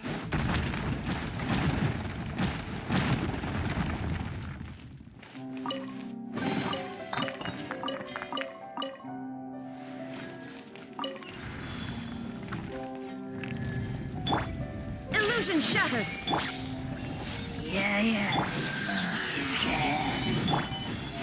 How brilliant!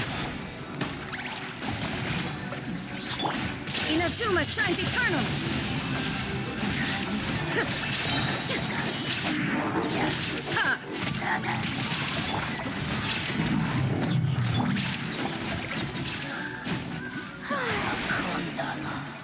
May I present?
Looks like we've reached the end.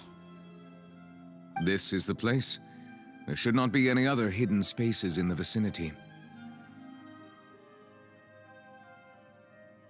The path sure had some twists and turns, but it turns out that this place isn't actually that big.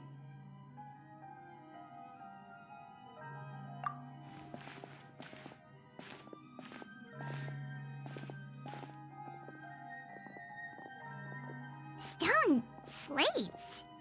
It seems like they were put here as an offering. Could we take them down and have a look? Perhaps we should just leave them be for now. There are 4 locations in total, but only 3 stone slates. The slate that should be in the first empty spot is missing. The surrounding walls also show signs of damage. There's something written below. Let Paimon see. Reason dictates that this nation be destroyed. I shall record the history of its future here in its past. Say what?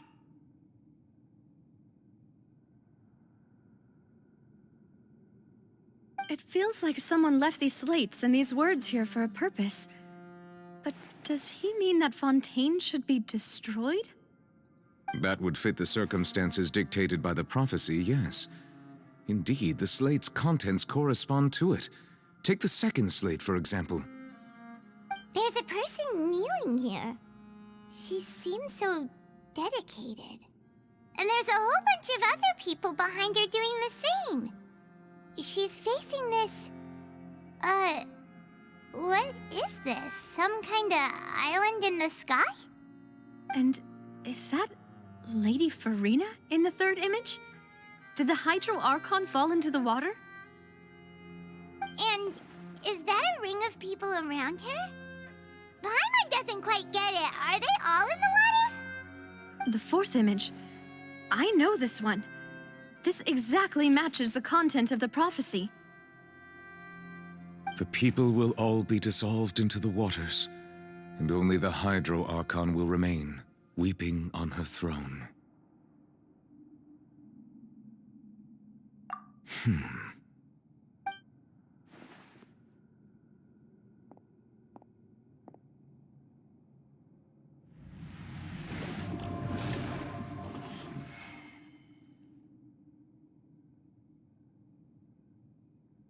More information should be hidden in these slates, but I fear I cannot easily uncover it, most likely due to us missing the first slate. I am very sorry. Don't blame yourself, Monsieur Neuvillette. Deciphering ancient stone slates isn't one of your duties. Ooh, Paimon's getting the chills just looking at these slates. This says that it's the history of the future, right? That means the prophecy's sure to come true. I really hope it doesn't mean that. Still, Paimon feels like these images are kind of weird when you look at them together.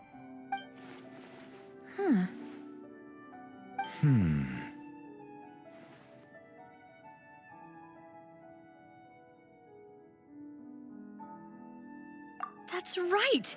If the images are in chronological order, shouldn't the fourth, the waters drowning Fontaine, come before the third, where the Hydro Archon herself falls into the water? And yet the order is reversed here.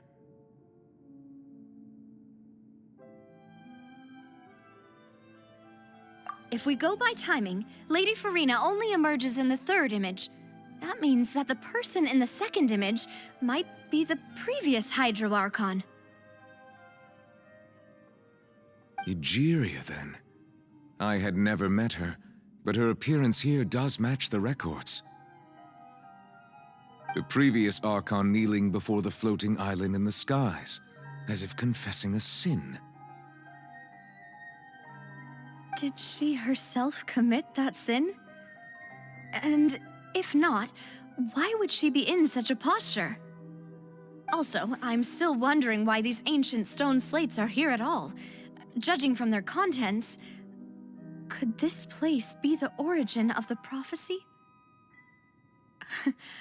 Does that mean that someone, or some people, once saw these slates?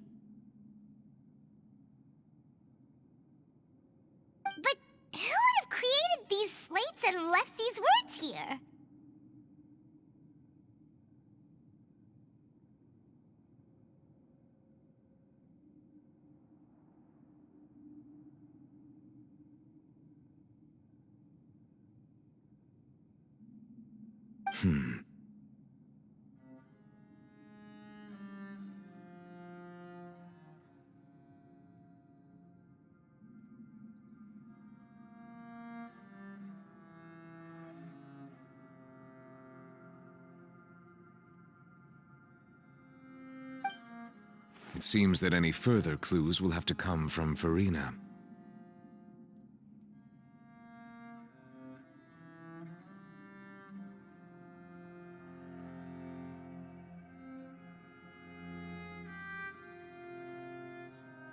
In that case, there's no time to lose.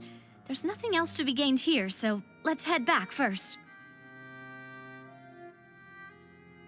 Yeah, we better get somewhere safe for now.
Let's split up here.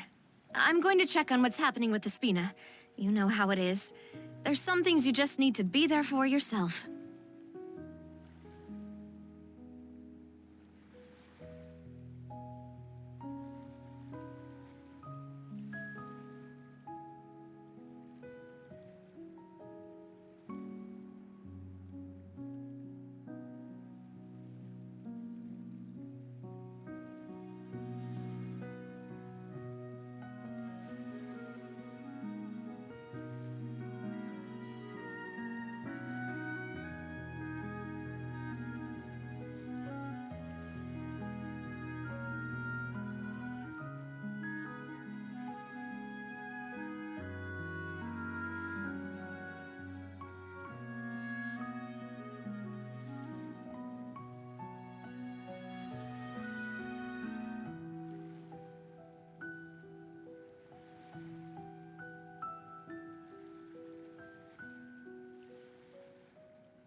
You still have energy for that, Navia? Paimon's already beat.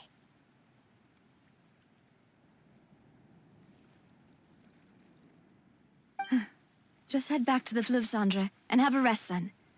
Thanks for keeping me company all this time. I'll depart as well. Thanks for your hard work today. Rest well, everyone. Traveler, I will go talk to Farina tomorrow morning to ask about the stone slates.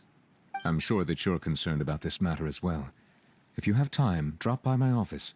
I will share the results of our discussion with you. Are you really gonna talk to her about this directly? Will that be a problem? Paimon's getting a little scared now that it's come to this. She has long been harboring secrets, and will not give them up easily, which makes it all the more my duty to ensure that she understands the present situation. Alright, we'll leave it in your hands then. You're probably the best person to talk to her anyway.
I will be carefully considering my words tonight.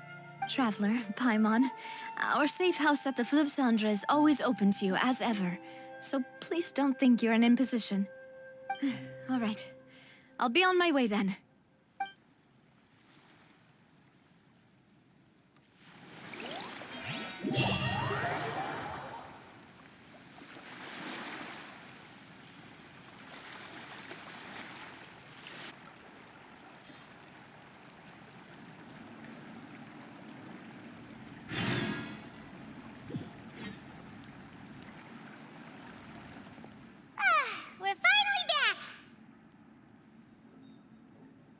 Welcome back.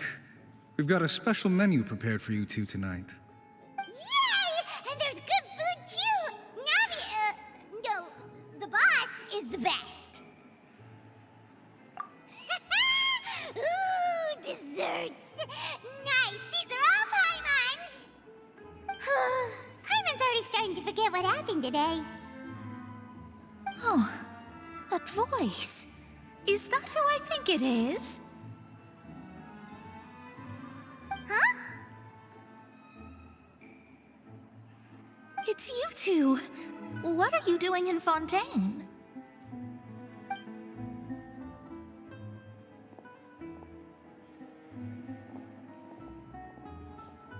Mona?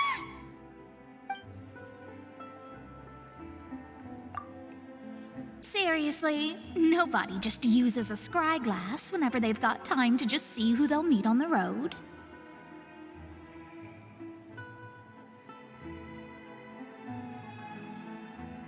Still, we didn't expect to see you here. Wait, you're not a Fontainian, are you, Mona? Well, I have some business to attend to here, so I booked a hotel in the city. I was just out for a stroll when I bumped into you. Quite unexpectedly, if I might add. Why did you think I was from Fontaine, though? Is that because Magistus doesn't sound much like a Mondstatter surname? Yeah, let's go with that. Well, I used to have my own surname, which was well, some other thing. Either way, the old hag told me when she took me as her disciple that the first step to being a great astrologist's pupil was to change that name. There was nothing for it, really. She really is amazing at astrology, so I changed my name to what it is now according to her wishes. To my surprise, however, Magistus is not the name of some ancient house or clan.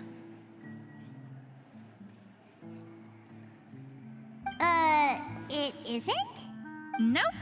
Although it is used by us in place of surnames, it generally just means great. Wow! Imagine including a boast in your name. Wait, are you gonna have to put that into your genealogy as well? I reckon so. In any case, I'd give my disciple a name like this as well, if I were to take one. Astromancer Barbeloth Trismegistus.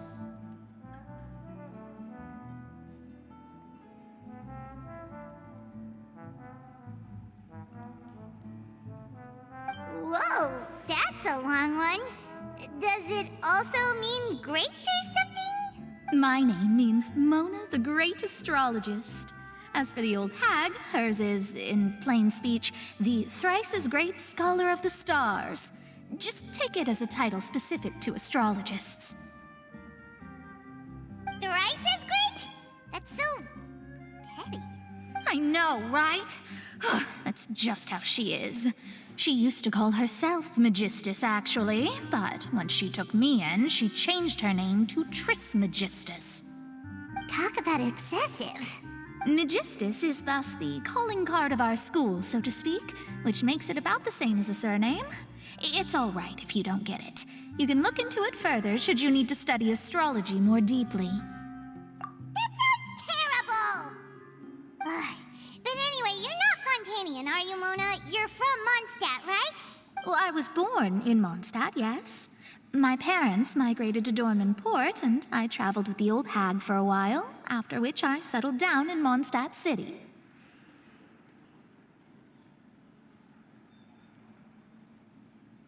Oh, that's a good thing then. At least we know you won't be dissolved by Fontaine's waters. Speaking of that, I'm sure you're aware that a bunch of things have happened here in Fontaine, right? I know you're not a local, but I'd avoid getting too close to any water that looks strange all the same. There's something ominous about it. Well, the water, I mean. That was the main reason, yes. Just a while back, the Steambird invited me to take part in a panel and speak about the circulation of the prophecy as an astrologist. The invitation was sent quite early on. I don't think anyone expected Fontaine to be in this much trouble.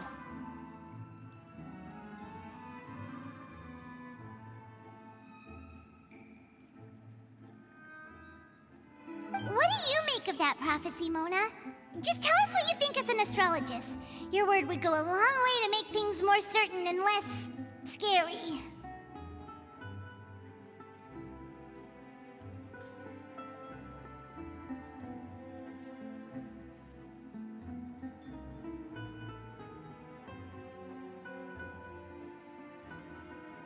What I can tell you is that I'm an astrologist, and that this prophecy concerns the fate of Fontaine, even that of all Tevat. Ascertaining this is akin to reading the fortune of the whole world.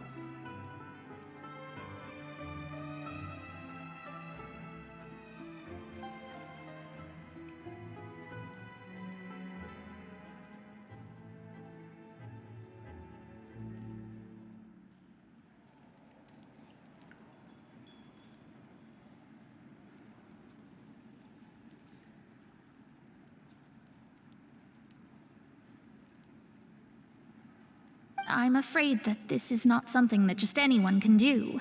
If I could do it, you would no longer call me an astrologist, but a visionary.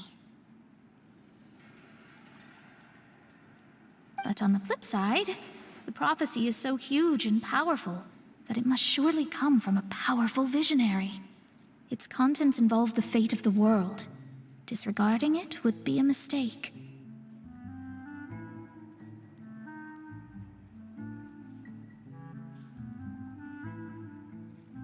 A visionary? Sounds really powerful and all, but does such a person really exist?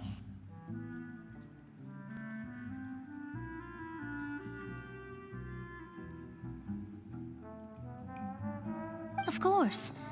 The old hag could do it. And I'd bet there are others amongst those Hexenzirkel colleagues of hers who could do something similar.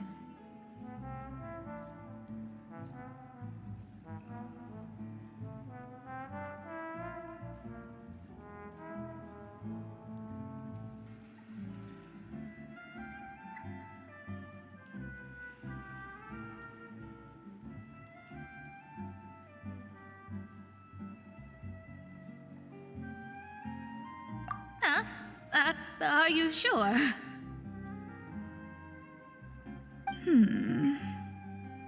All right, I'll help you. It isn't often that I see you with such a serious look on your face. I'll tell you once I hear back from her. Thanks, Mona! You're amazing as always! Oh, well, this is something only I can do after all. So yes, your praises are quite welcome. That's the greatest of astrologists for you! Of all the people we know, you know the stars the best! Indeed, indeed. That's the spirit. Oh, sorry. I came to see what all the commotion was about. If there's anything you need, do not hesitate to inform the Spina di Rosula. Oh, whoops. Guess we were getting a little too carried away there. Well, I'll go tend to my own business now. If I receive any news, I'll be sure to come find you two again.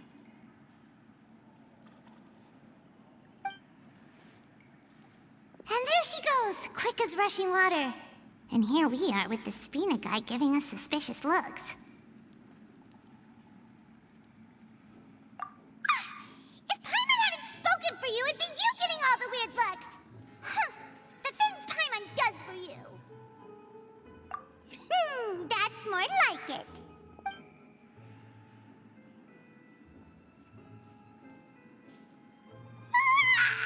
Good morning.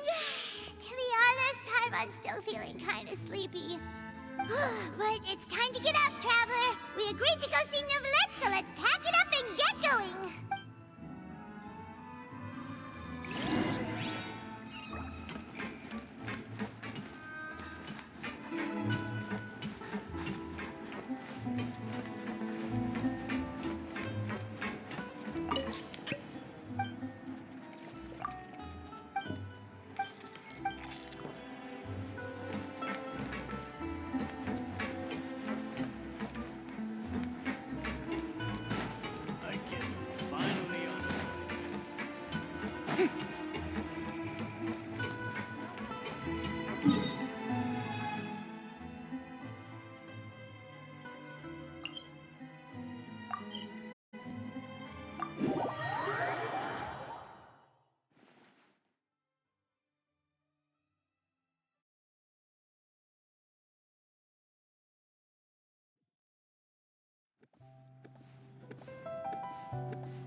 Tea parties are a must for the well-mannered.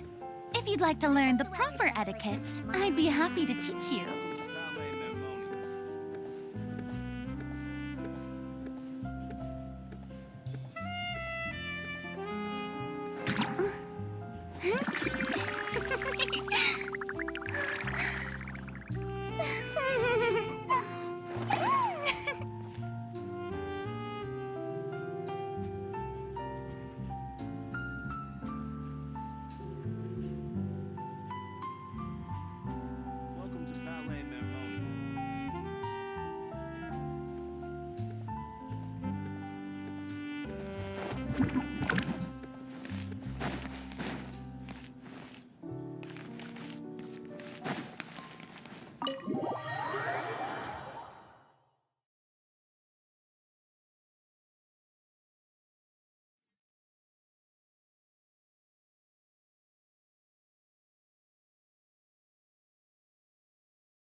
You're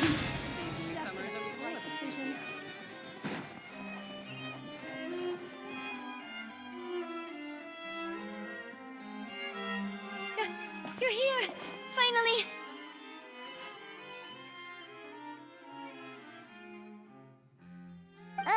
Is something wrong?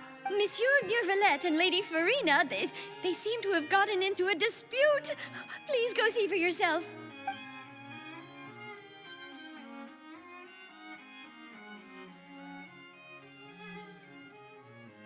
Like I said, I've already explained everything. And yet the problem has not been properly solved. There is little space for excuses between us.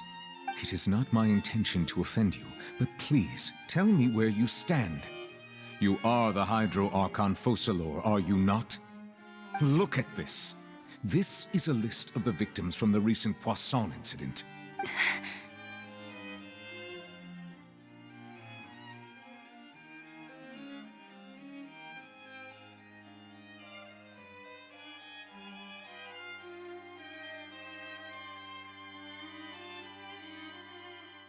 You mean they're all...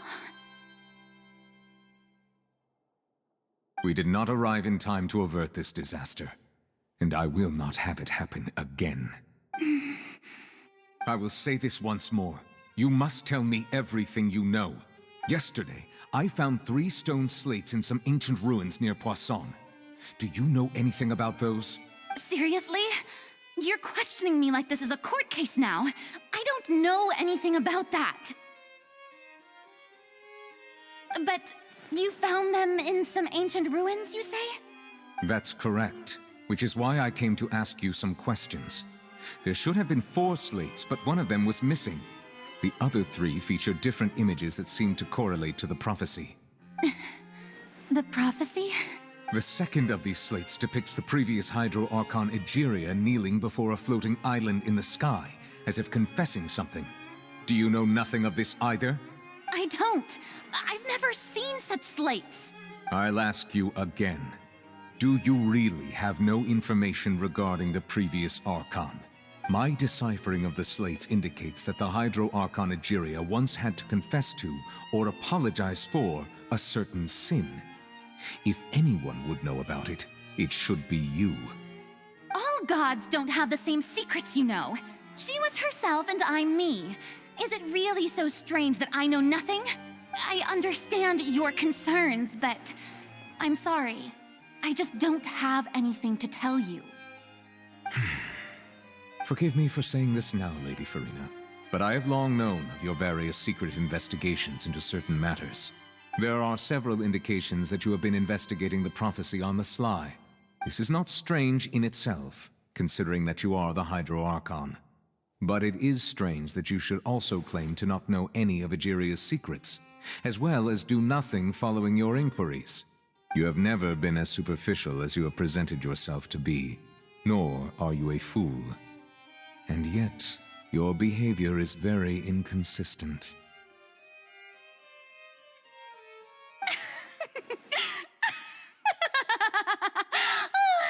So you've been watching me all this time, have you?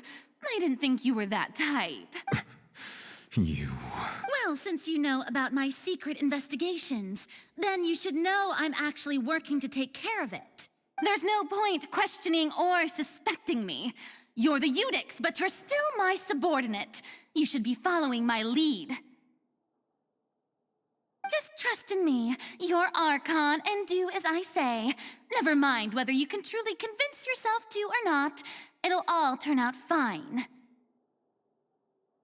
That's all I have to say. We do not discuss this matter again. Oh, the opera's about to start. Toodles!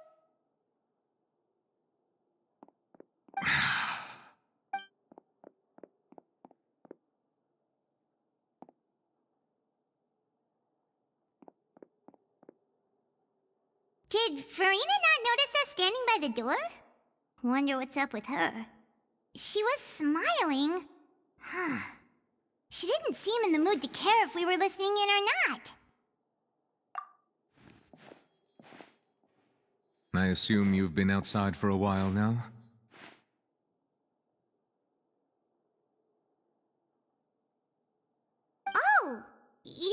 noticed. Seems Farina didn't even realize we were here. She was in a great panic, though I cannot discern the reason. Our discussion reached impasses time and again, a state of affairs that we cannot allow to continue. Still, I do not understand. Dialogue is the basis for understanding, so why did she keep refusing to engage?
Everyone in her inner circle has noticed that she is hiding some secret.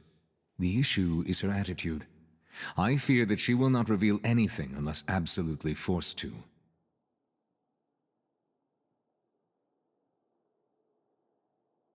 We may have to create a situation in which she will have no choice but to speak.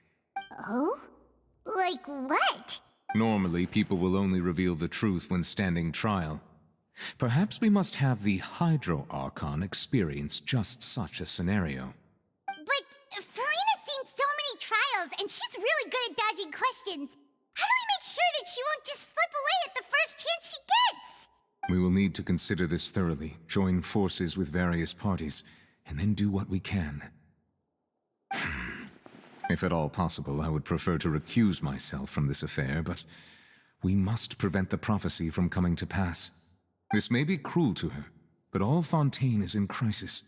The information a god possesses is too precious, and so we must take a chance on this. But who will lend us their aid to do such a thing?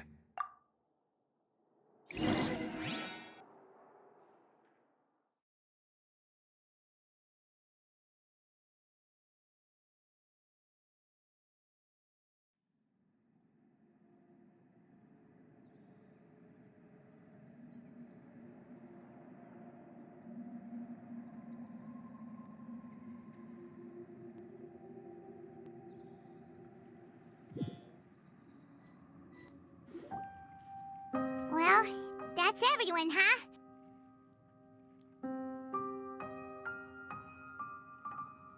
Speaking of which, it was pretty smart of you to think of hiding here. Poisson was just involved in a disaster, so it's presently devoid of people. That naturally makes it the best choice.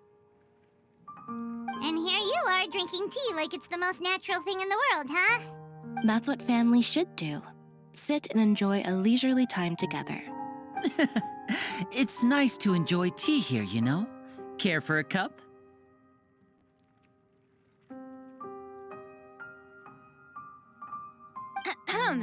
Lend me your ears, everyone. Or perhaps one of you might like to start us off. How about you, friend?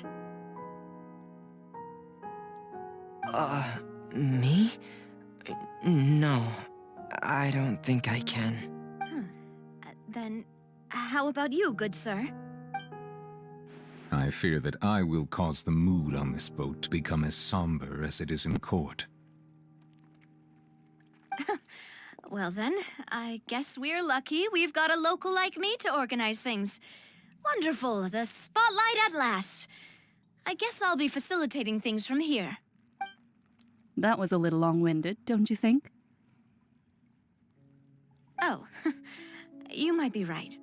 Anyway, to cut to the chase, our friend here, the Traveler, has brought us together to discuss something. As for what that is, well, let's start by saying that we'll be pooling our efforts together to create a series of traps. Oh, how intriguing. Well, it's just an expression, really. One that I just learned from Chlorand, and used on the spot. So, let's invite her to explain in detail. A round of applause, please. Huh? Didn't you say that you would be facilitating this? Oh, come now. Your work doesn't involve much public speaking, right? This is a good chance to practice. You might even pick up some fancy oratory tricks to impress your boss with in the future. I see. And what does my boss say?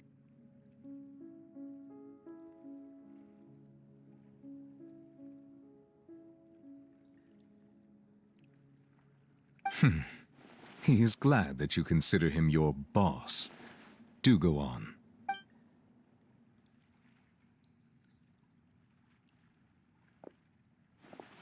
In that case, do any of you have experience hunting?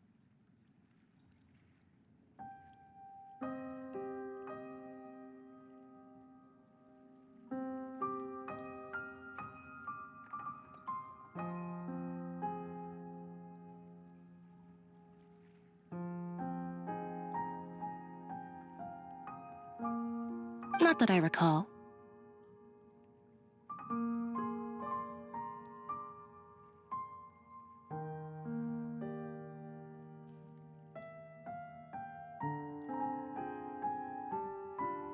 Fremine and I once used a wooden stick in a basket to catch wild rabbits when we were younger. As for Lynette, oh, right. You were sick that day, weren't you? I've also gone diving to catch some fish before. Does that count? I'm afraid not. You may or may not have heard, but Fontaine once played host to a group known as the Marechaussee Hunters.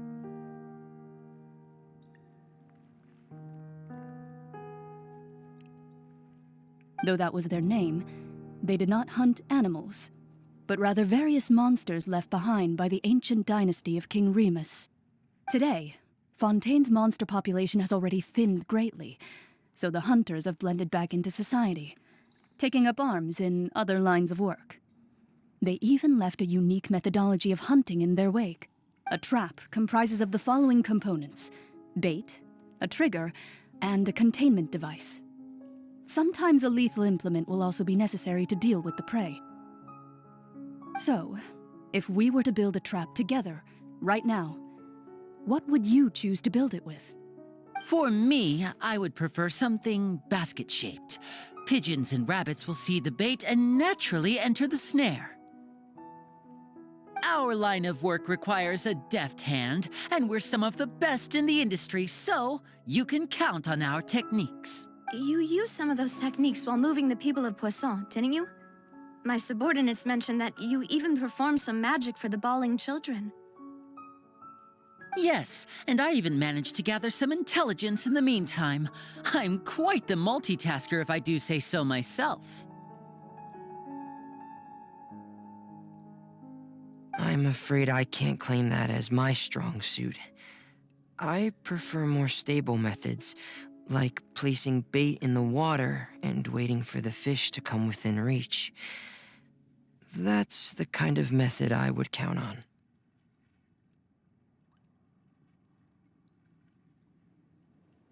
Calm and steady. Exactly the kind of person who would catch loads of fish.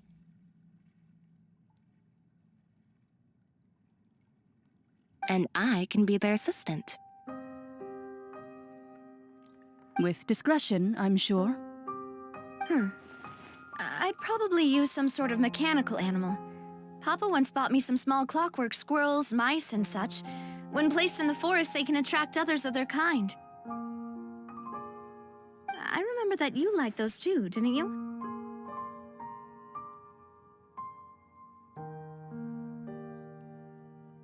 I did. And that would be a good way to go about it. If they're realistic enough, animals of the same kind will follow them all the way to the trap.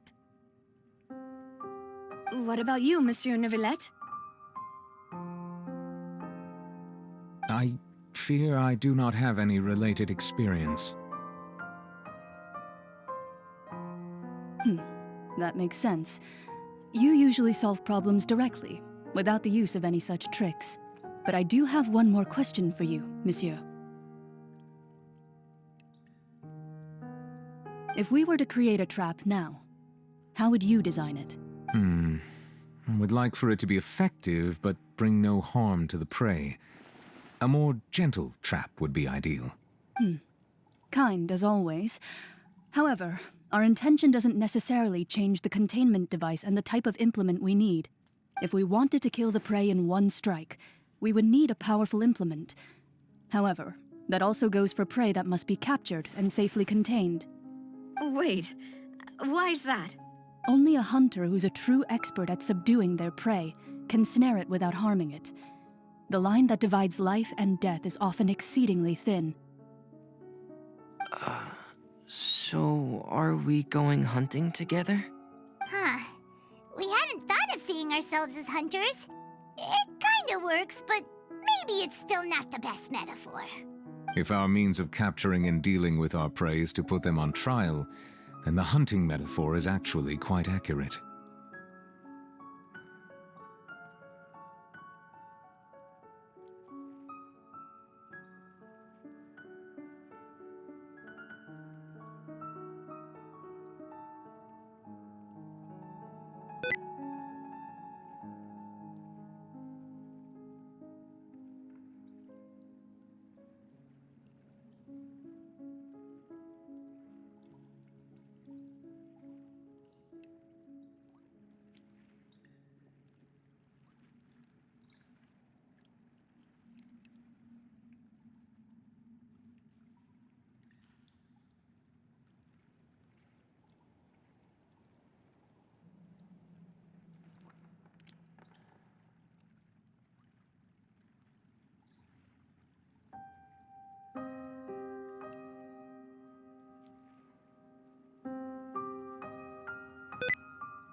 But we shall require much more courage than any hunter to judge a god, a being whose seat is an exalted throne.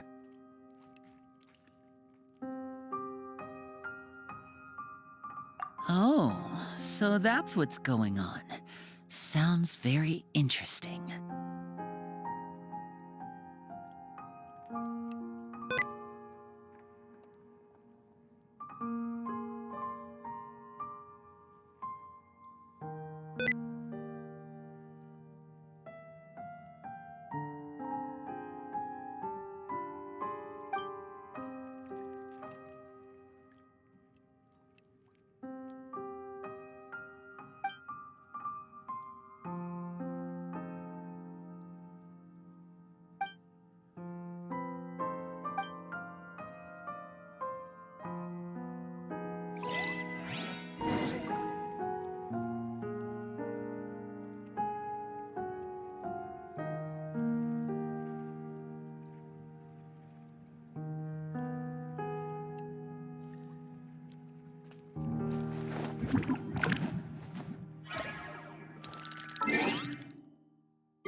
Strike a pose!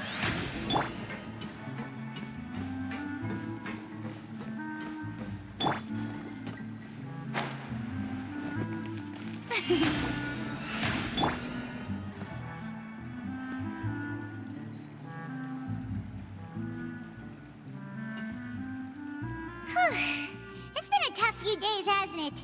So much has been happening. Paimon didn't think the meetings would go on for so long, but everyone seemed pretty fired up, huh? Paimon thought they'd be at least a little frightened. Well, Fremine was, now that Paimon thinks about it, but everyone else just looked a little surprised. Well... It's hard to say. Paimon doesn't have any experience with this sort of thing. But with you around, Paimon sure will do great. After all, you're the most reliable person in the world, aren't you? Did you just pour some tea? Paimon didn't notice you doing that at all.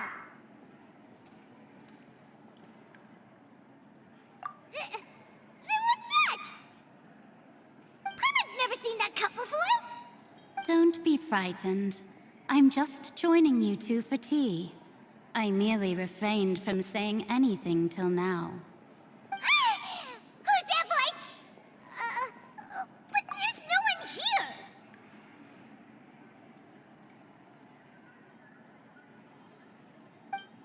Ah, have you forgotten me already?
familiar. You're the voice we heard from the sky in Sumeru. The voice from the sky, I fear that description is wrong. Though, not completely wrong. You're feeling lost now, just as you were feeling previously. I sensed that confusion and thus came to you. Guiding people is an irresistible hobby of mine, after all.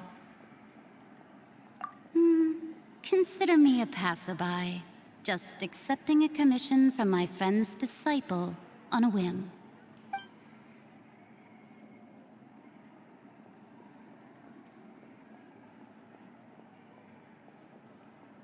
The prophecy. Yes, what has been prophesied will be fulfilled. You may view such things as the history of the future. What?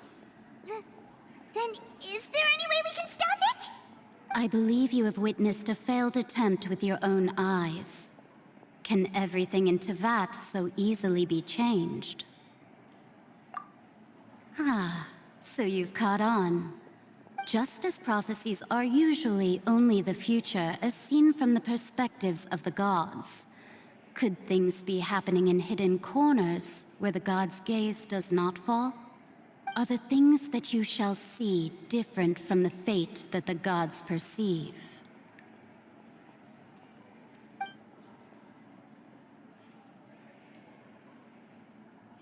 What is she talking about? It all sounds really impressive and important and stuff, but it also sounds kind of scary.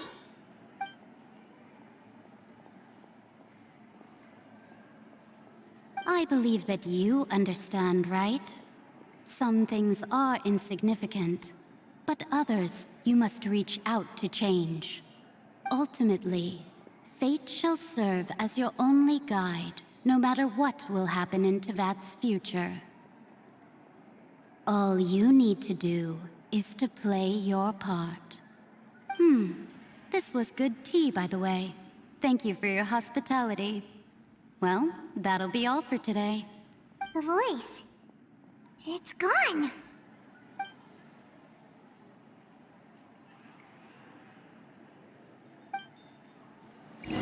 What?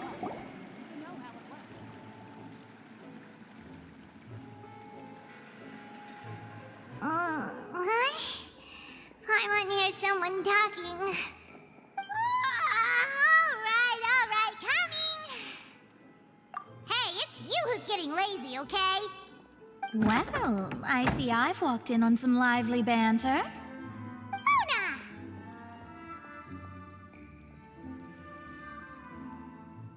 Fine, just fine. I went to take part in that Steambird panel. It turned out to be more interesting than I expected. Not all Fontainians are pessimistic about this. One journalist mentioned that sitting around and waiting for the end to come would be wrong, and that they should make their own rescue preparations. I agreed, so we had a brief chat with her. Did she have pink hair by any chance? Why, yes! It was Charlotte. You remember her, right? That daredevil journalist? I'm in full support of her view. Prophecies are very important, but how can people allow their lives to be commandeered by just a few words? That's right! Paimon's glad to hear something sensible for once. Yes. About what we had discussed before. I did try, but I'm afraid I couldn't reach the old hag. I'll try again tonight, but I wouldn't get your hopes up. Huh?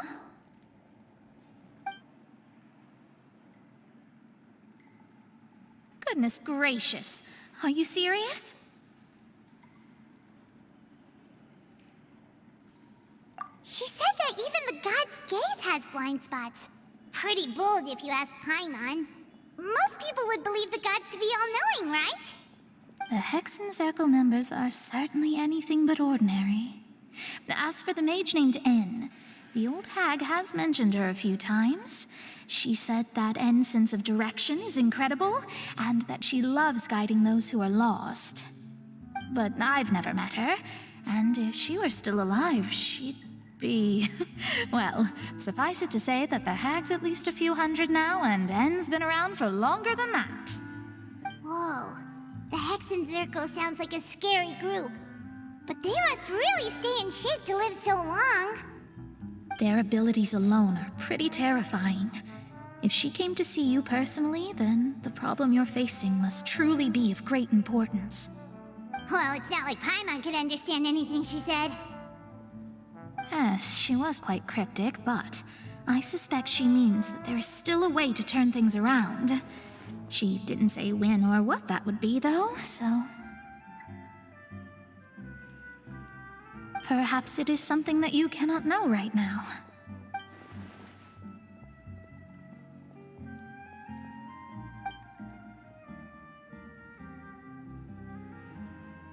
Traveler, Paimon, are you two all right?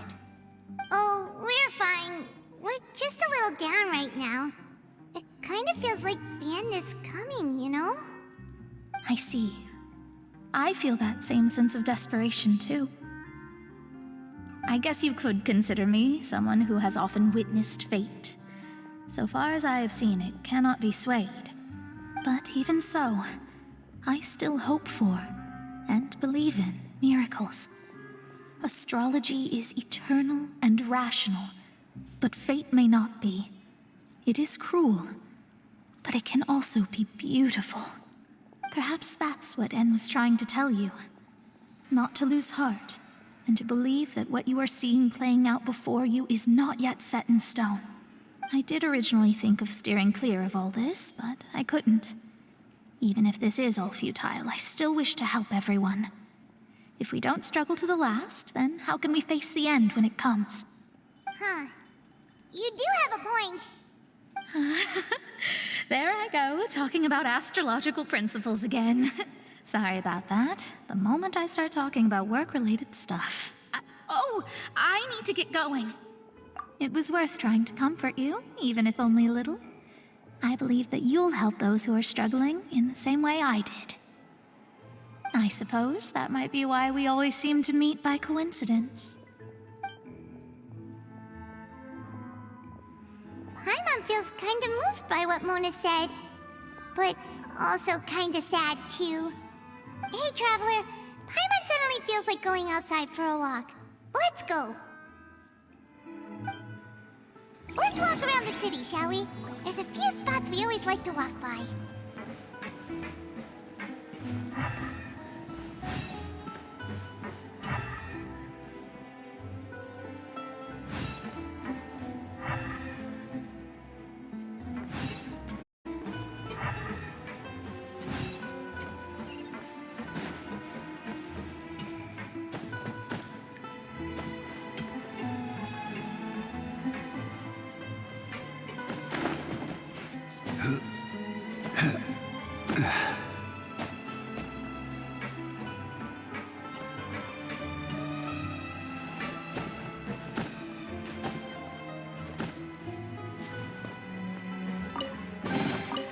Unsolicited, and all the more valuable for it.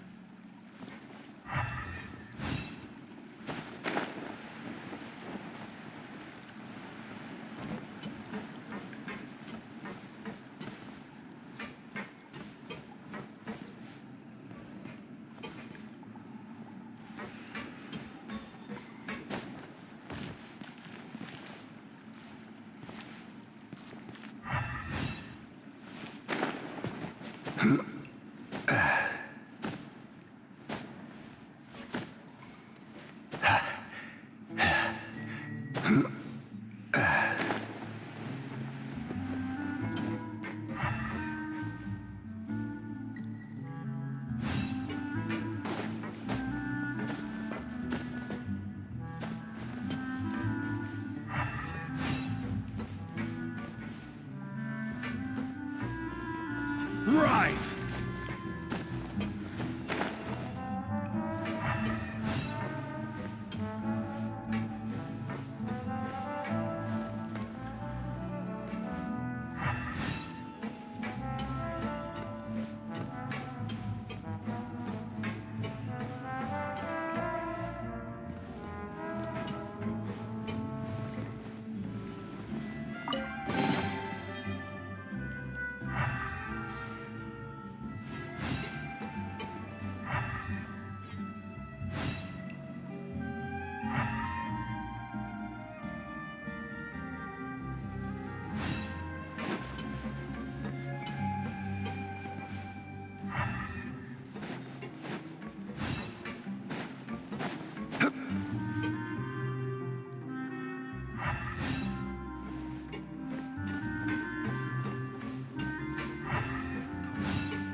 Huh?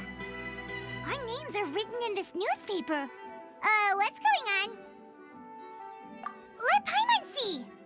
The underwater stronghold, the Fortress of Meripede, has continued in its noble autonomy, but that does not mean that others cannot interact with it. My recent attempts to enter the fortress bore little fruit. Huh. Guess Charlotte still hasn't given up on that. Thus, did an Outlander friend become the focus of this report, a blonde adventurer with their white fairy legends trailing in their wake. It is said that this mysterious traveler once visited the underwater fortress. So while the fortress's interior remains a mystery behind closed doors, do not fear, for the tales of the traveler contain surprises in spades. Journalist Charlotte's biggest scoop yet, the Traveler's Trail, World Walker. Huh. Charlotte took so many awesome photos of us and we never even noticed her. She hasn't been able to get a hold of anything at the fortress, so since we're easier to find, she's using us as the subject matter instead? Ugh, seriously? Well, fine. Those headlines and photos do look cool, so Paimon will forgive her this time.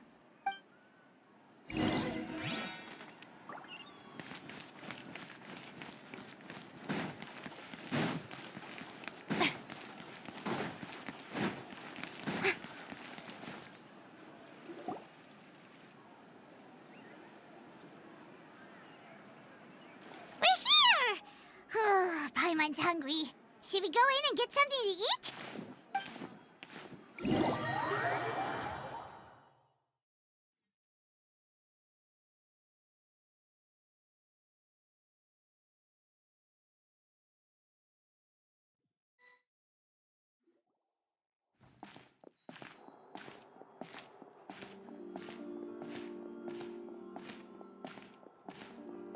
Hey, quick! Look! That's the limited edition, only 16 slices a day cake! It was so delicious the last time we tried it, despite the tense situation we were in. Let's give it another go. Paimon's sure it'll be great. One slice of cake, please. Someone showed up after all. Oh, wait, you're the one from the Palais Mermonia. Oh, are you here to buy cake too? It seems Monsieur Neuvillette was right. You really can eat. Wait, did he really say something like that? That's right. Even he has his own preferences when it comes to food. As for me, I love the cake and coffee here. Do you come here often? Usually every day.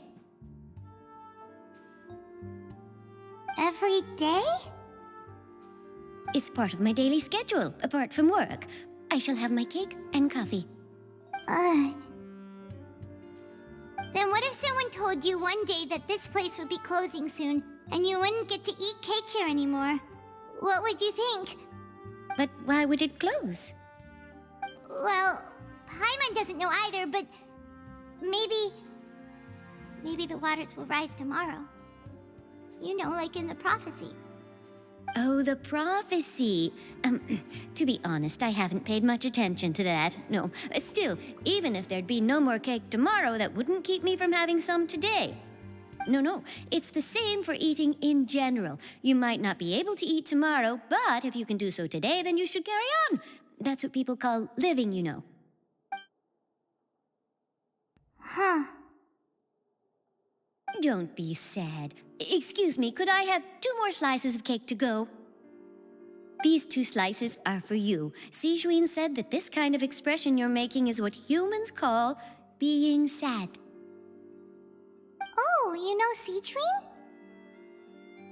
I sure do. She was born before me, and she sometimes comes to the surface to teach us things about humans. She said that humans are creatures that are saddened easily, yes, and you can only lift their spirits by feeding them delicious food. So please try the cakes here. I've got something else to do, so I'll be going now. You two try to stay in a good mood after eating, all right? Bye.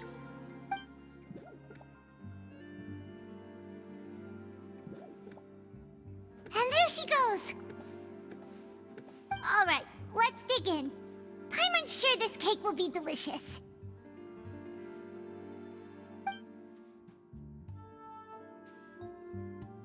It's more delicious than last time, and the flavor gets even better with a sip of tea. It sure would be nice if we could come again tomorrow. Sure would be nice if we could always eat delicious food here.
From the dish racks. If you want tea or water, just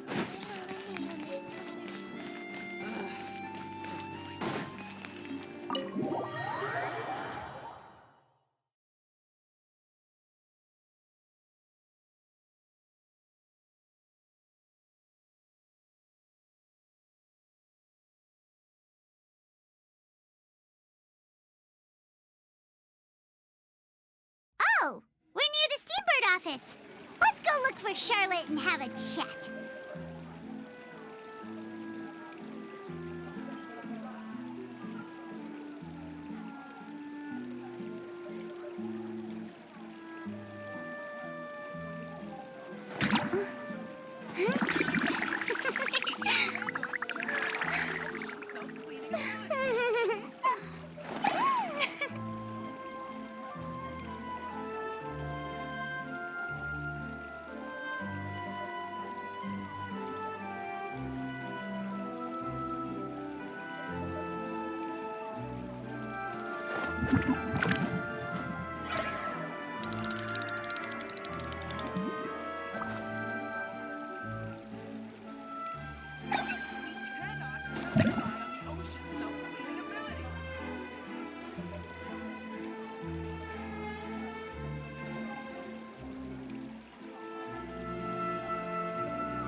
Too popular can be such a hassle. Who knew the people would adore me so much?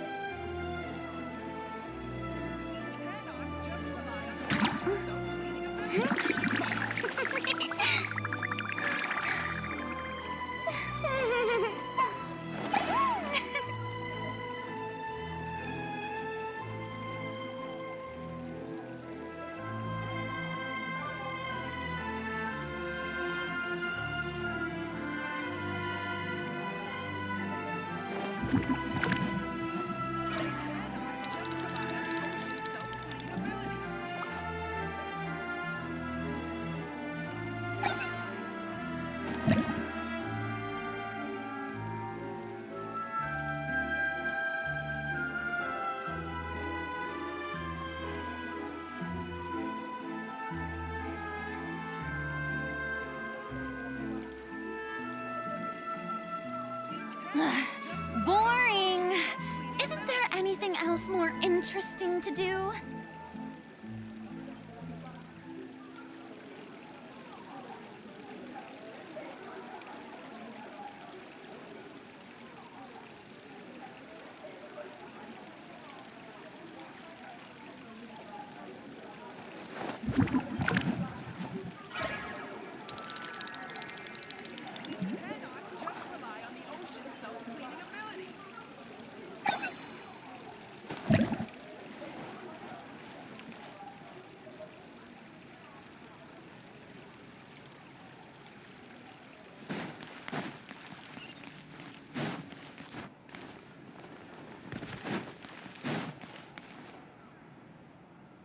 Wow! If it isn't the Traveler and Paimon! Oh, have you seen the article I wrote about you? Ha! You've got some nerve! You just used us to make some quick mora! Oh, you needn't worry about that. I heard that you were in Poisson some time back, so I sent you a letter to discuss just that. It appears you didn't receive it, though. It's all right, though. I've set aside the amount intended for you. I've even set the table with some food. Really? Oh, you're the best! You're almost a little too easy to win over, Paimon. If I were a journalist with ulterior motives, you'd be in trouble now, you know. Oh, Paimon knows you're not like that. Still, what brings you here all of a sudden? Were you looking for me? When Mona mentioned you, we thought of coming to see you at work. I see. It seems you've already bumped into Mona here in Fontaine. So she mentioned me? What did she say? She said that you're a real daredevil of a journalist. Nice.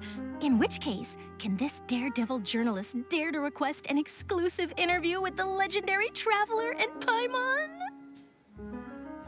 Huh? So your article in the paper today doesn't count? Oh, of course it doesn't. That was more like live photography. What I'd like to do is dive deeper and ask you to talk about the things you've seen and experienced.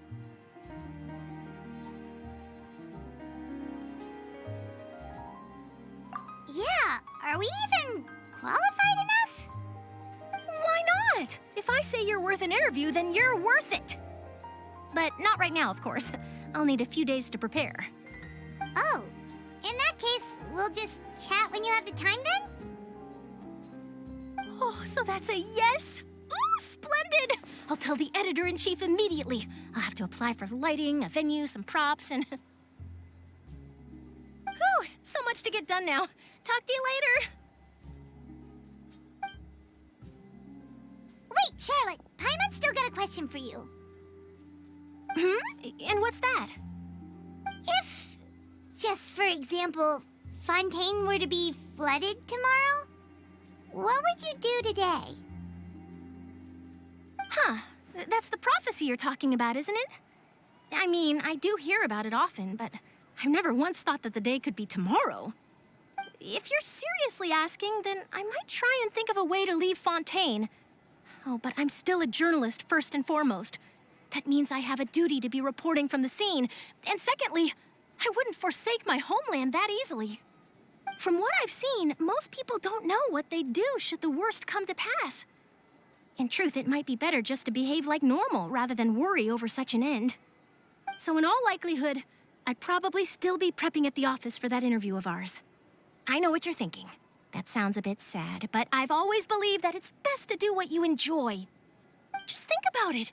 If this nation really were to be suddenly destroyed tomorrow, but I still successfully finish an exclusive interview with a truly unique person, then the story I would wind up writing would truly be timeless.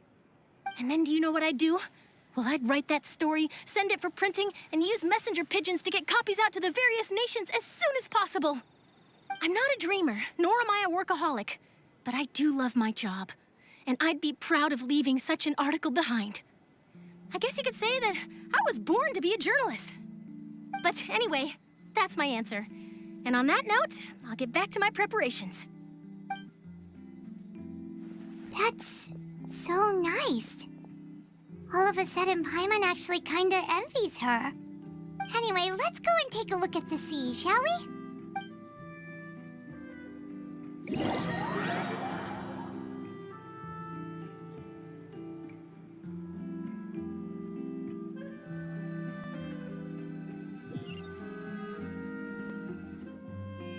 The sea breeze and scenery can be a pretty soothing combo, huh? Paimon's been thinking.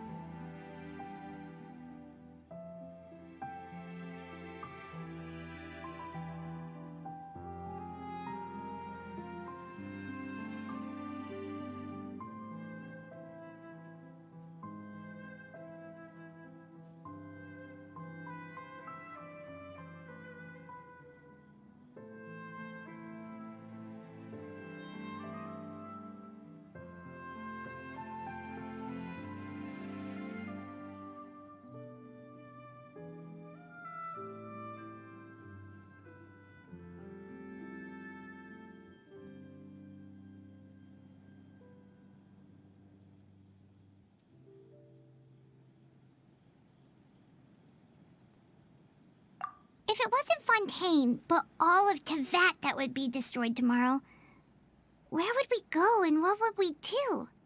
No, Paimon should ask, if you could choose, what would you like to do?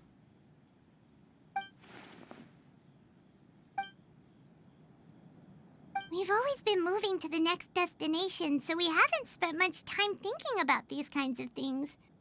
We didn't have to either, with us always being on the road and whatnot.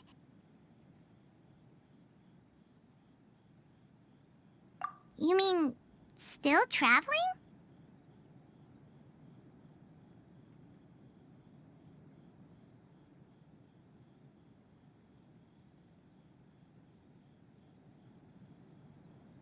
Huh.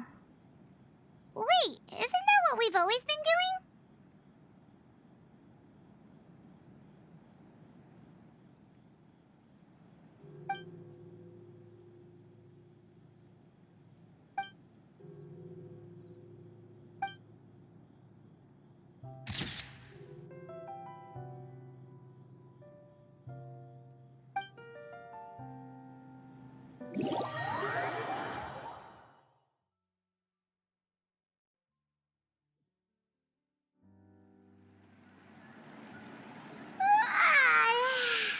Feels like you'll grow mold if you stay here long enough.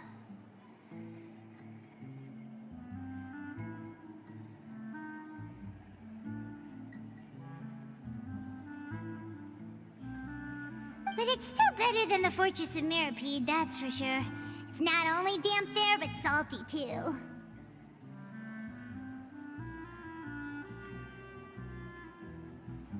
Ah, so the two of you are still here. Wonderful.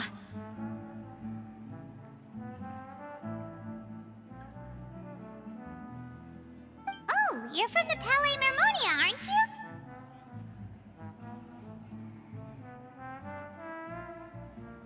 you? Yes, I'm Isadora. Monsieur Nervillet sent me to look for you two before. I heard that afterward you went to the Fortress of Meripede. Not at all. I'm well aware that you're friends of his. Actually, I'm here to pass along a message from him. Yes, inside the Opera House. The Maréchaussée Phantom has declared the incident a small-scale riot. A riot?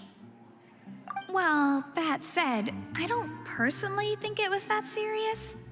Lady Farina was watching a performance at the Opera House, and while she was resting during an intermission, some other audience members suddenly started harassing her, loudly accusing her of doing nothing about the prophecy crisis.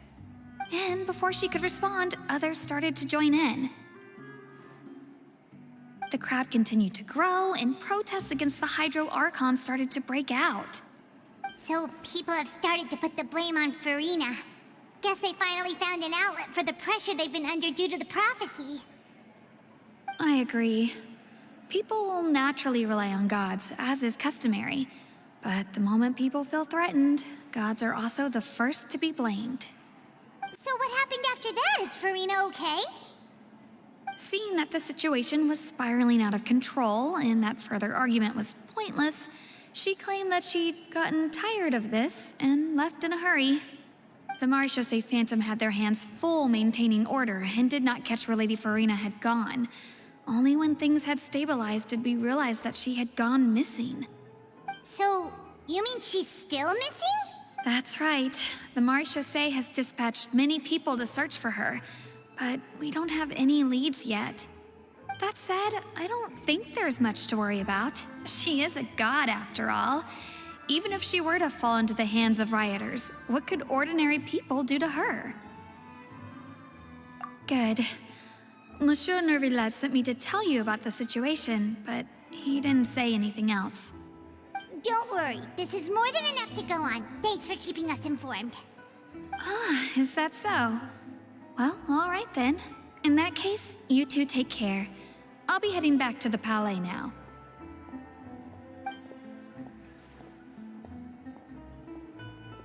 Well, sounds like we should hurry over to Poisson then.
If we know Farina, she won't try to fix things in this situation. Instead, she'll look for a place to wait out the heat. And as we also know, she may be loud and dramatic, but she doesn't have a heart of stone. When Nervillet was talking to her in the Palais Mermonia, and she heard about Poisson, she couldn't hide her sadness and remorse. It would be hard for her to ignore being accused by the public today. Paimon thinks Farina's probably taken the opportunity to slip away to Poisson and try to relieve the sense of guilt that she's feeling. Huh! Well, what do you think? Paimon knows the answer, of course, but Paimon can do the analysis to back it up, too. Cool, huh? In that case, there's not a moment to lose. Poisson, here we come!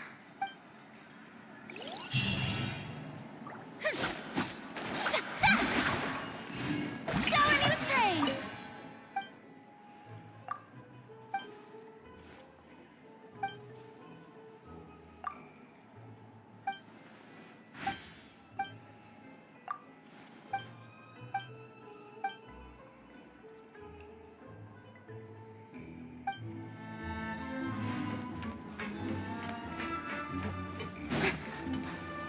Yep.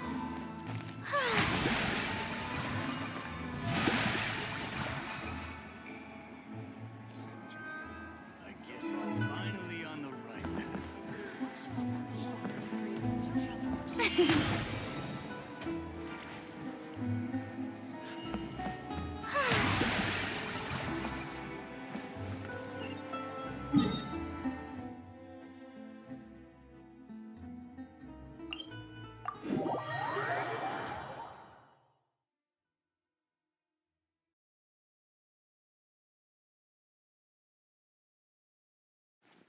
This place looks deserted. Guess all the survivors must have evacuated already. All that's left here are signs of devastation. Could Farina really be here? Well, let's try to find her as soon as possible.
That's Farina, right over there. She really is here all on her own.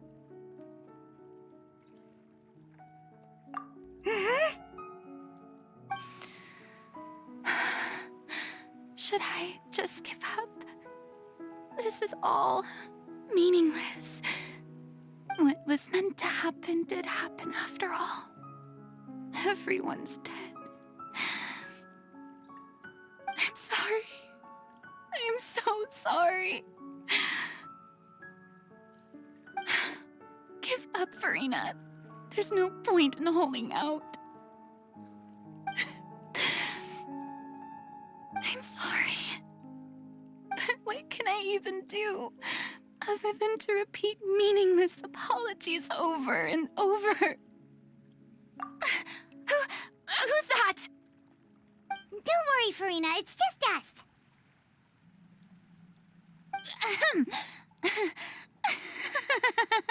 So it is you, blonde traveler from another land.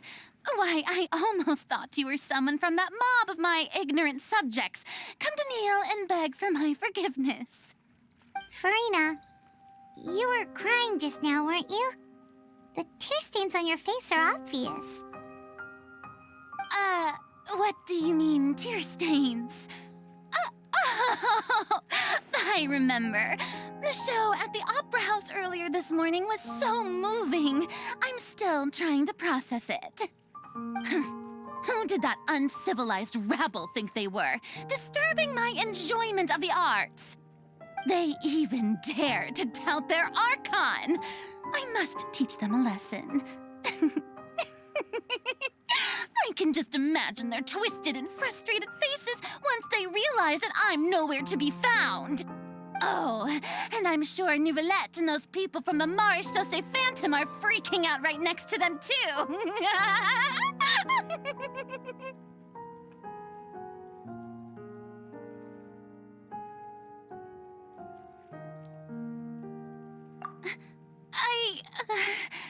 Of course not. Hey, there she is! The Hydro Archon's over there!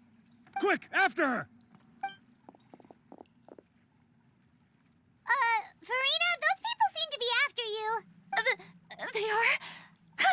They're just some rabid fans who want to cut the line because they haven't been able to meet me in person, aren't they? That's against the rules. I can't let them get their way. Farina just ran off! Quick, we have to catch up with her!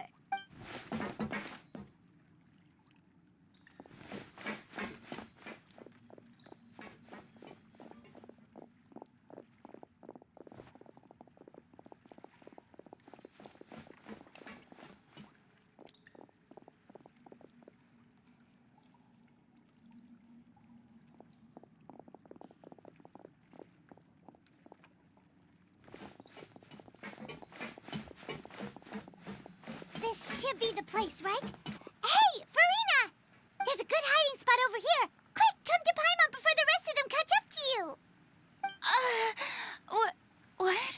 What is this place? Hurry, they're almost here! Fine. I suppose haste is warranted. Lead the way.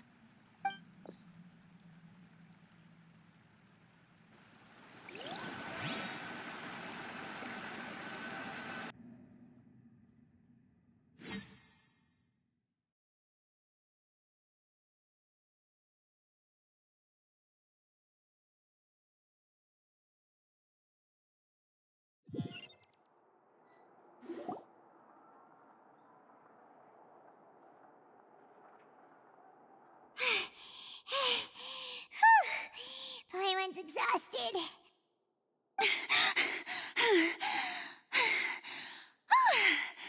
I'm so tired. I totally thought they had caught me. No,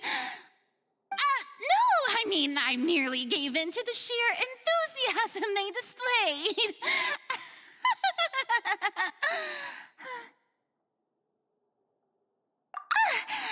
You're right. Yep, that's a good girl.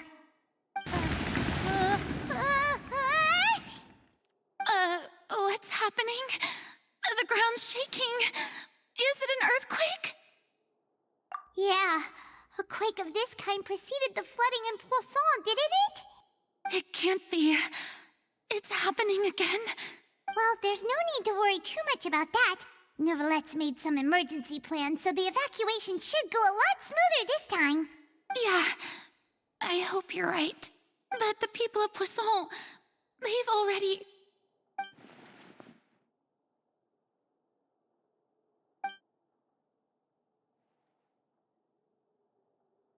It's true. I've been investigating the prophecy for hundreds of years. I once had informants all over Tevat, searching for clues and feeding information back to me. I've tried all kinds of ways, too, to hold back the sea. Anything to keep the coastline from advancing. But all my efforts proved to be futile in the end. Really, the truth has been clear to me for a very long time. We cannot make an enemy of the divine. No matter what we do, the will of the heavenly principles will have its way, and the prophecy shall be fulfilled. Give up. I do love the sound of that phrase. It would mean finally coming to terms with fate, but also for me to finally be free.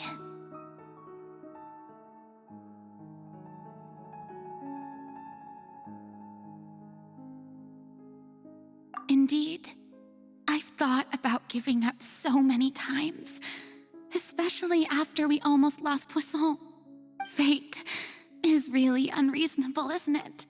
It has no heart and obeys no rules. The prophecy has only just started to come true, and so many people have already lost their lives. But just now, it all became clear to me. I still don't have the right to come to terms with fate on behalf of everyone else. As long as the final moment hasn't come, it's still not too late. Don't worry. I will keep hope alive for everyone until the very end. Well, that's enough for now. I got the impulse to play the stricken maiden, but honestly, considering my rank and station, that wasn't a good fit at all. Don't take any of what I just said seriously. How could I possibly let Fontaine fall to the whims of trivial prophecy? Come on! Paimon could have sworn you were actually being honest just now.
share my burden.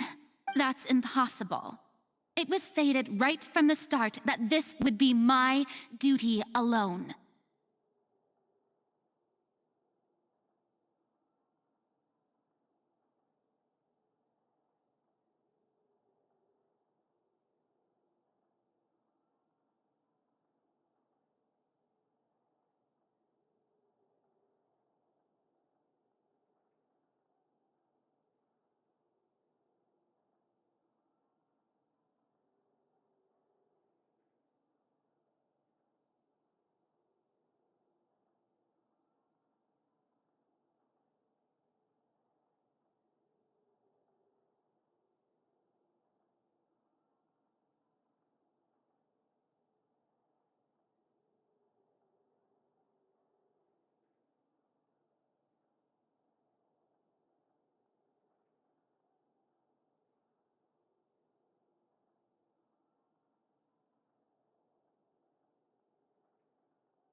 A witness.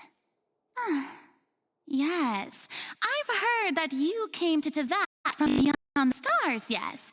In other words, you never belonged here. And if Tevat is, in its entirety, a show on a stage, then you're just a spectator, aren't you? If that's the case...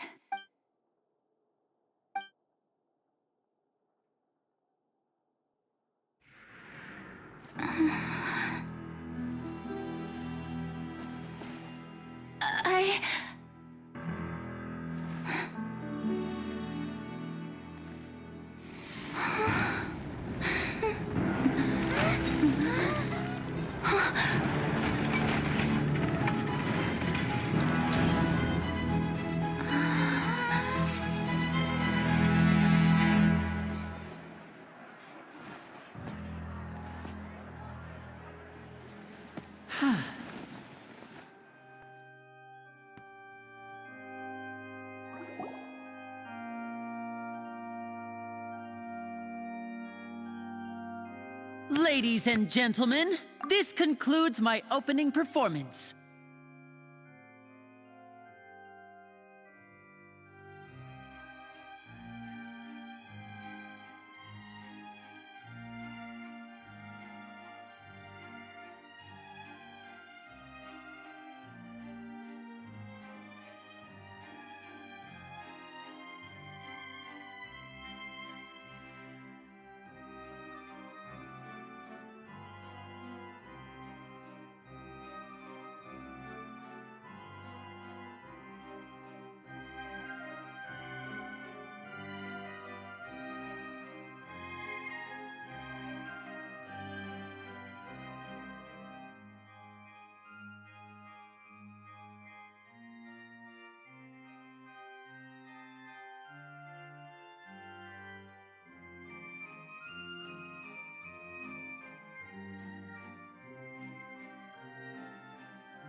Now, without further ado, we may proceed to the trial of our god.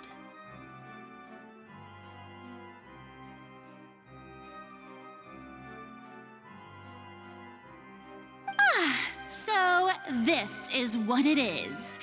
Yes, you deserve praise for the effort you took to raise the dramatic stakes. Do not forget, however, that I am Focalor, the god of justice, the embodiment of justice itself. Does it not strike you as even the least bit absurd to bring the very concept of justice to trial? May I interpret these words as your refusal to stand trial? In that case, you will have the opportunity to defend your honor through a duel. You would draw your blade against a god?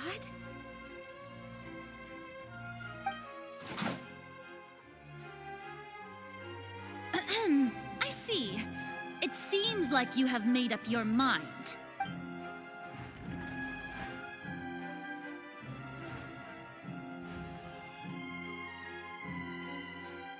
Paimon can't believe it. What the heck is going on? Did I just see an Archon surrender to a human? Wow, how utterly humiliating. Lady Farina, what is the meaning of this? Shh! It would seem that there has been a misunderstanding. To be clear, the raising of both hands is not always an indication of surrender.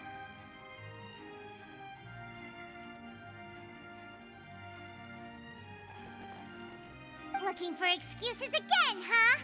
I raised my hands just now to indicate my acceptance of the trial. No duel shall be necessary. I will admit that I've been running away for a long time. I'm sorry, everyone. I was unable to protect the people of Poisson. It is my duty to stand trial for my crimes. You are not the only ones to be disappointed in me.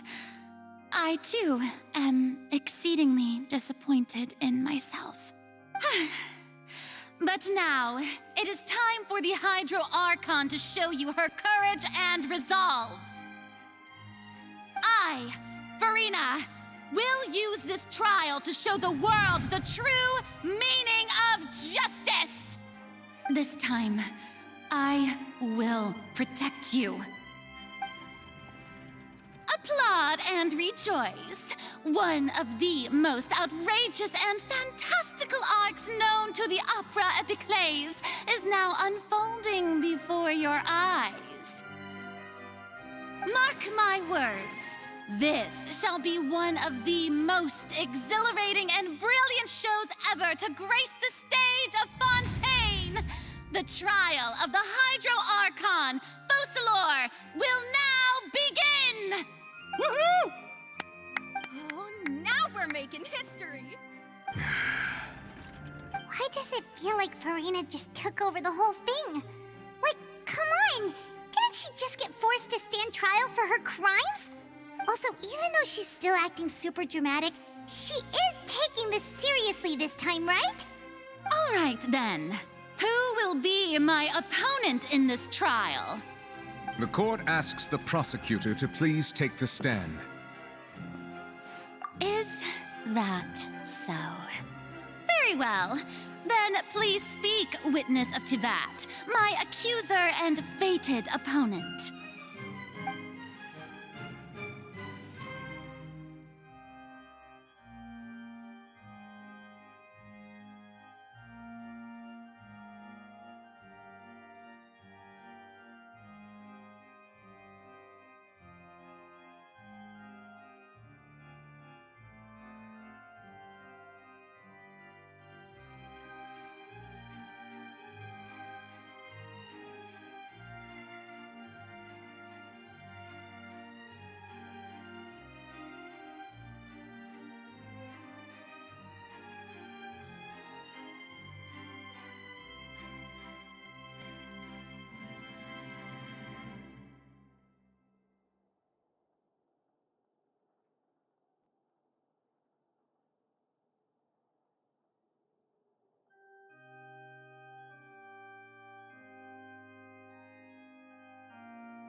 So, please allow me to ask, as a final question before the trial begins.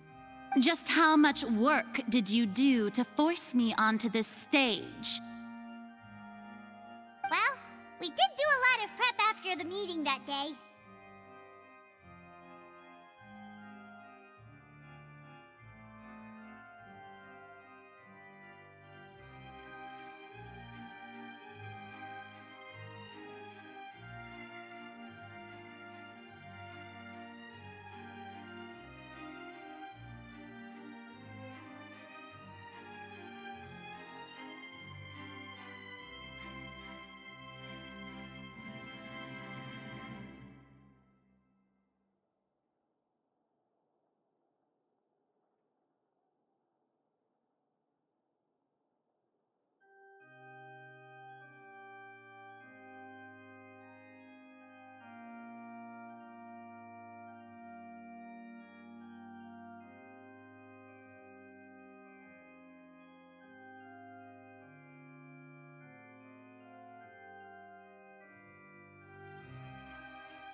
I can go over the tasks assigned to the Spina di Rosula, since they were rather straightforward and easy.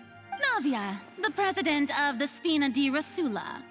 Most of the people who participated in the disturbance this morning were my subordinates.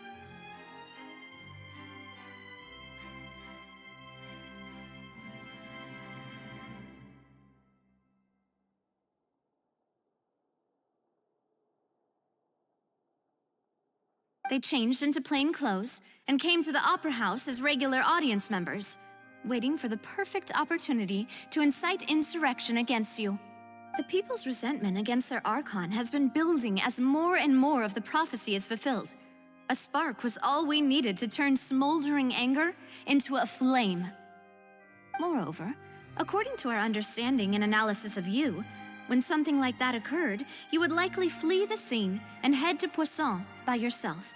So, we arranged for a second group to lie in wait there. So, you mean, the ones who scoured the settlement for me were also from the Spina? And their goal was to force you to step into the giant magic box so you may personally participate in the greatest magic performance in all of Fontainian history. That's right. That house was a magic box, rather than someone's residence. As the super ultimate version of the setup that I used when I first performed at the Opera Epiclese, the volume of the box was increased by a whole order of magnitude, and the distance it traversed was the entire gap between Poisson and Areneas.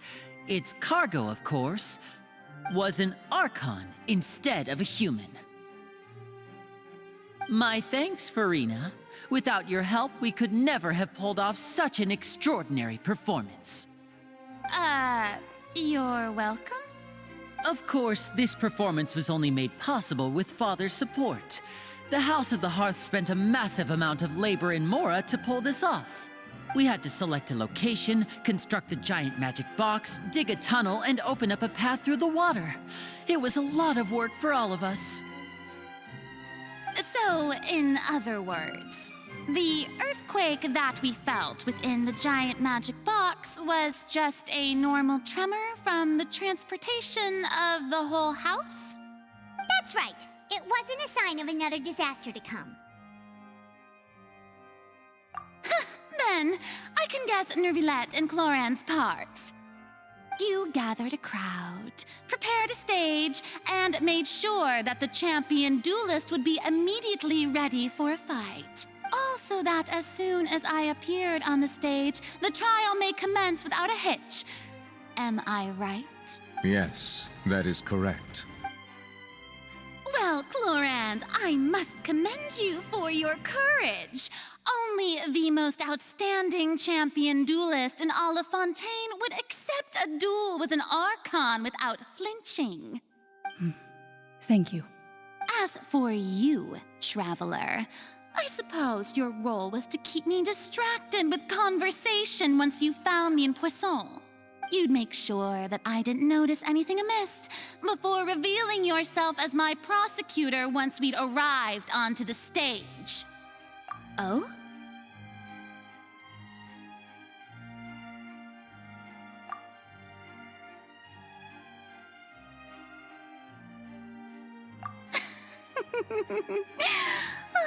Is that so?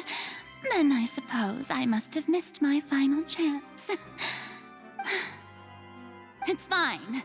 It matters not. What's done is done. The stage is already set, so there's no reason to disappoint the audience. Let's see this trial through to the very end.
Madam Prosecutor, please allow me to pass this along. This is a document that Miss Charlotte applied for and received permission to share with you during the trial.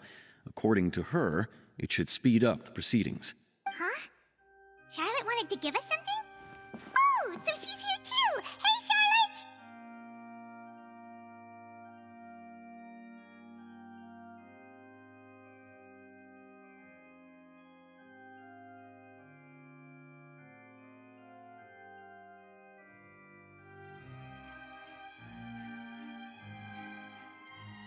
Oh, Leb Hymansi! Isn't this the exclusive interview that she did with us before? So she's already finished it, huh? Wait, then that means this document is a perfect timeline of everything that's happened ever since we stepped foot in Fontaine! So in other words, we can refer to this anthology of evidence every time we want to use something from our journey as evidence for an argument! Let's quickly confirm the information in it. Just think of it as a refresher, alright?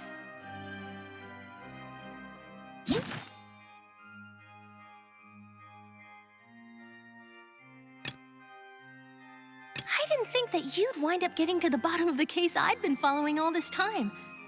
I guess you could also see this as a happy coincidence. This is the first time Monsieur Nervillette had a difference of opinion with the Oratrice. Even the Hydro Archon can't figure it out. A Fatui Harbinger. She's an extraordinary person. Her instinct must mean something.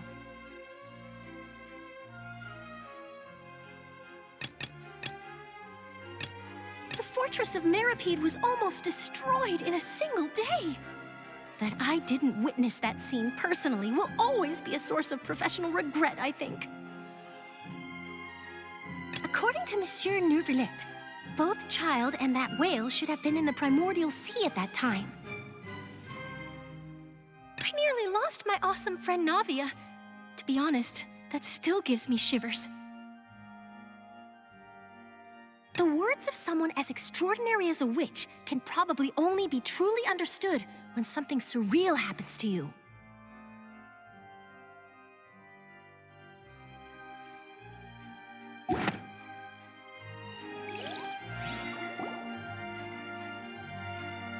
The prosecution and the defense are both in position. The trial shall now begin. Oh, come on, Nervillette. There's no need to repeat all the unimportant legalese.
fast forward to the part where the prosecution lays out my offenses. As the defendant and the lead actress of this performance, I still haven't even been informed of my supposed guilt in all of this. Of course, it is only natural for humans to struggle to understand the actions of a god. However, you will need more than that to convict me of a crime. That's true, but my charge here is unrelated to your conduct as an Archon.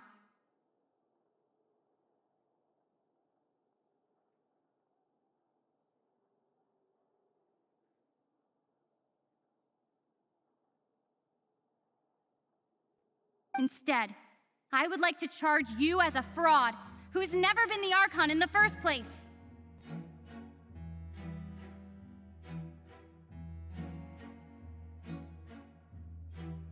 Wait, what was that? Lady Farina's a fraud? Hey, I came here thinking that we were going to try the Hydro Archon for forsaking her duty, but did I hear that right? She's not our Archon at all? Charge accepted. Lady Farina, do you plead guilty to the charge? Lady Farina. I plead not guilty. How can I be guilty? There is no way that I, Focalor, otherwise known as Farina de Fontaine, a member of the Seven and the Regina of all waters, kindreds, peoples, and laws of Fontaine, could be anything other than your true Archon.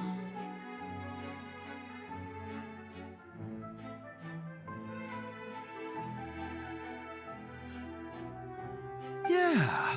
Even though Lady Farina can be rather eccentric, isn't it going too far to doubt her very identity? Yeah, I've never questioned her identity either. Sure, Lady Farina can be super irresponsible, but what grounds does that prosecutor have to make such a huge claim? I have cause to believe that common sense will prevail in this case. Many of the members of the audience have known me as the Hydro Archon ever since they were born. There would be no fooling their memory. See? Even the Oratrice has decided to show me its favor. Are you sure you want to commit to a charge that will never be upheld?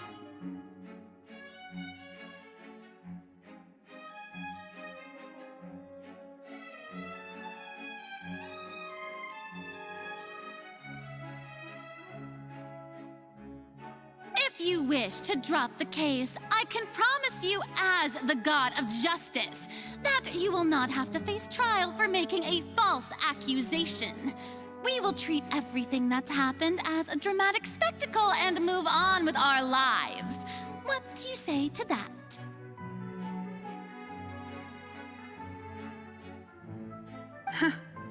An argument with near impossible odds, huh? We have to not only refute Farina's claims, but also overturn the long-held beliefs of the people.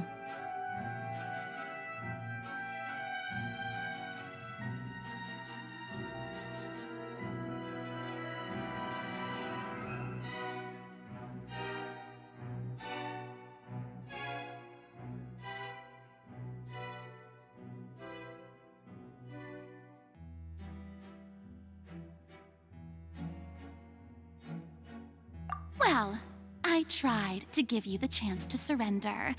If you must persist, then let me ask. If you believe I'm not the Archon, then what manner of being do you think I am?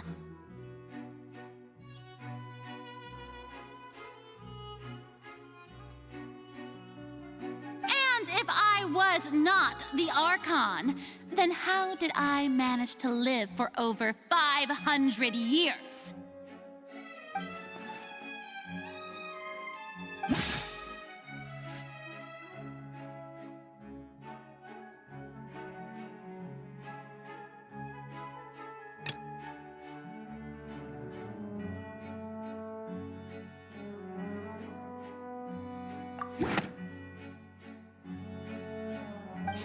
of all, you may be a member of another long-lived race, which would allow you to naturally possess an extended lifespan. And second of all, even if that wasn't the case, there could be other ways to extend your life. Who gave you that idea? Was it the knave? You'd sink so low as to use a harbinger's words against me. A curse? I once thought it possible that the aura of an Archon might naturally resemble a type of curse. But in light of this claim, perhaps what I sensed was not your divinity, but a curse after all. You sensed it too, huh, Nervalet? Lady Farina is actually a human? Well, it is true that it's extremely difficult to tell humans and gods apart just by looking at them. It's not impossible.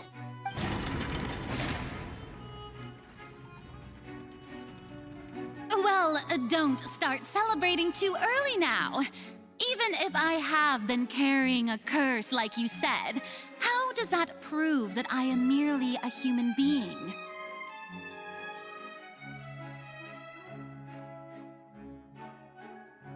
Besides, everyone knows that the main difference between a human and a god is the possession of authority. Gods can do what humans cannot. That's why they're worshipped as gods.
For centuries, manifestations of my authority have served the nation of Fontaine.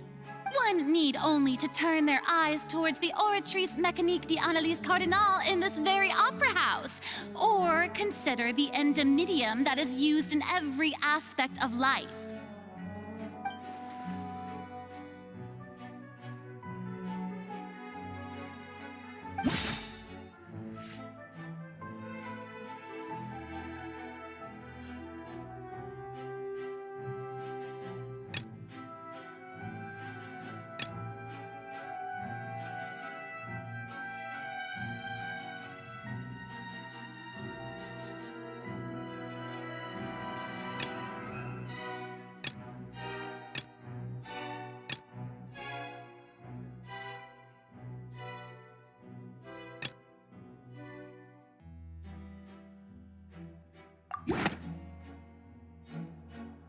You tried to reference the Oratrice, but weren't you as confused as all the rest of us when the Oratrice declared Child to be guilty without any proof?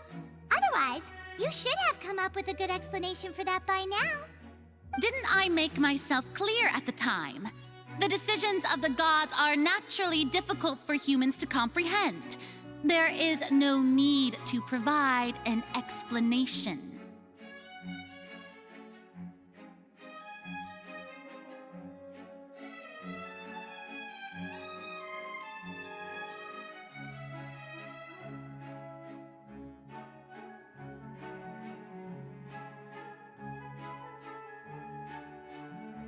Lady Farina, I believe a reminder of your current circumstances is in order. While the court is in session, the principles of justice and the law must come before all else.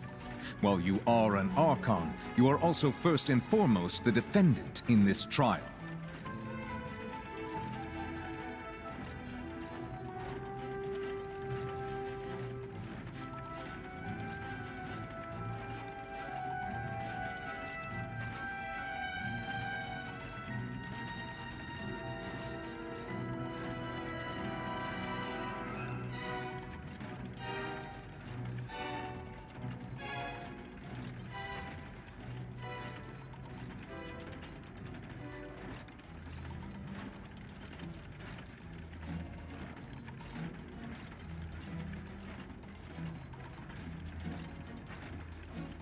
You will prove yourself unable to defend against the prosecution's charges if you continue to withhold vital information against the rules of the court.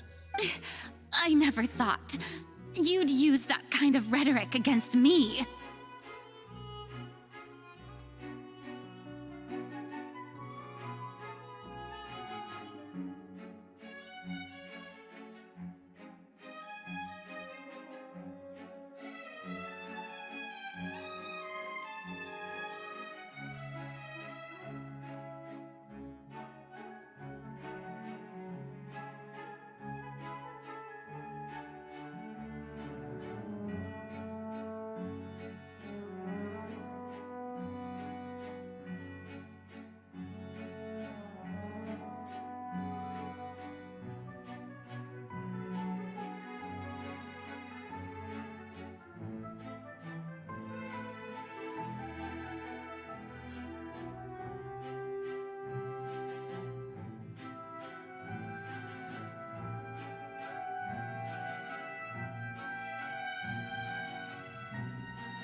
That was no trick of rhetoric, Lady Farina. I've merely reiterated the rules of the court. Rules that all should respect and follow. So, you neither knew why Child was declared guilty, nor did you understand the structure and operations of the Oratrice. Instead of having been created by you, the manifestations of authority you mentioned have been made by the real Hydro Archon, haven't they? The real Hydro Archon? Well, now you're really losing me. It is true that I did not know why the Oratrice gave out a guilty verdict that day. But the Oratrice handed out that verdict unilaterally, and it has been operating independently ever since it was first created. You can't argue that just because a divine creation is flawed, that the god behind it must also be no god at all. She's still throwing out all kinds of excuses. Seems like she's confident that we won't be able to produce proof that she has no power over the Oratrice.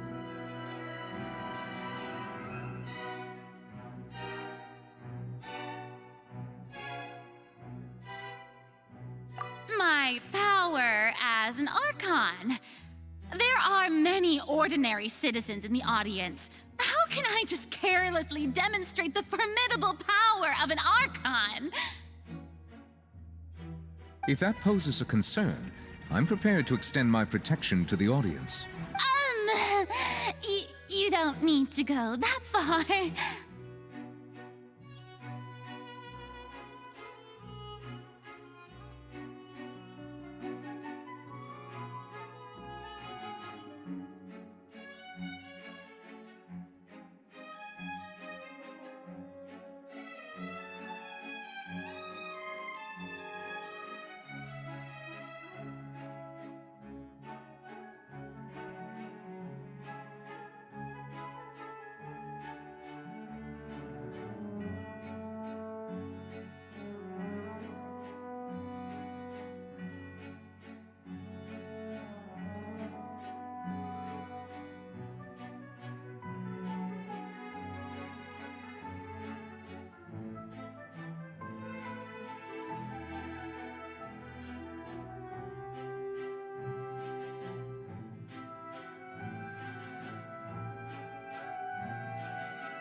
Aren't you the Hydro Archon?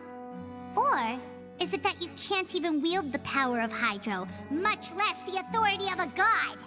Indemnitium! Yes! It's all because of Indemnitium! All Archons derive their power from the faith of the people, and I've converted the people's faith in justice into Indemnitium! Thus did I give up all of my divine power to provide everyone with energy for their daily lives. Have you ever seen a more magnanimous god?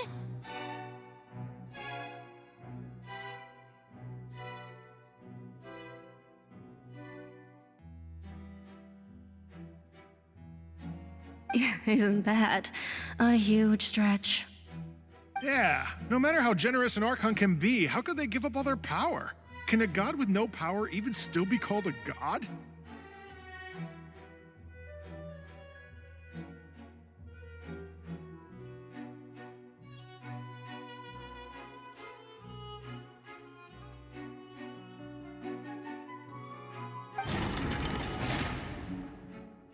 It seems like nobody's buying Furina's excuse. Hey, come now, everyone. Please don't stare at me as if I was a liar. I'm still the same Furina you knew, right? The one that you loved. Shouldn't you want to believe in me? Please? You've got to believe me.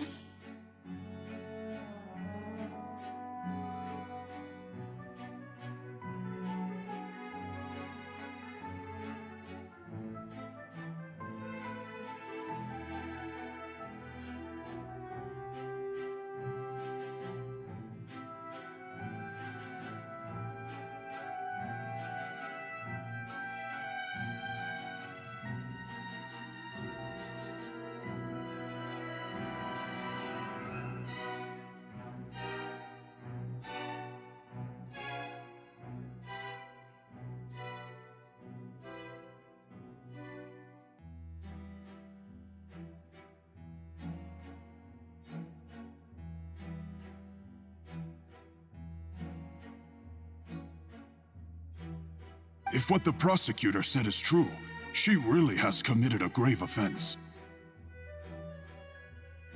Did she deceive all of us? And all of our parents and grandparents too? And then all of our ancestors? Ever since they were born? Enough! That's enough!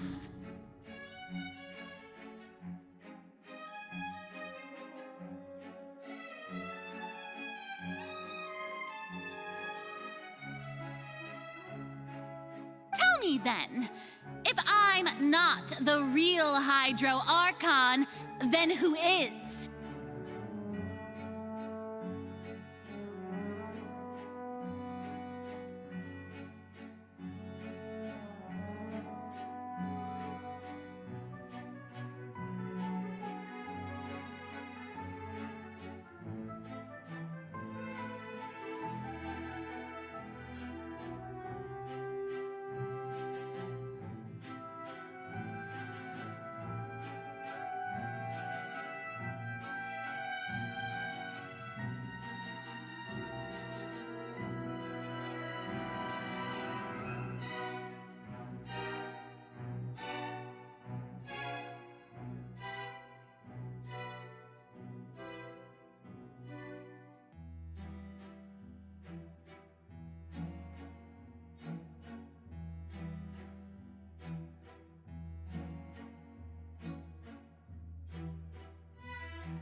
If you have no evidence of another Hydro Archon's existence, nor can you find anyone who can back up their claim to be such, then what grounds have you to say that I'm not actually the real deal? Wow, she came up with yet another argument. How can we refute her now? Seems like she really doesn't want to give up.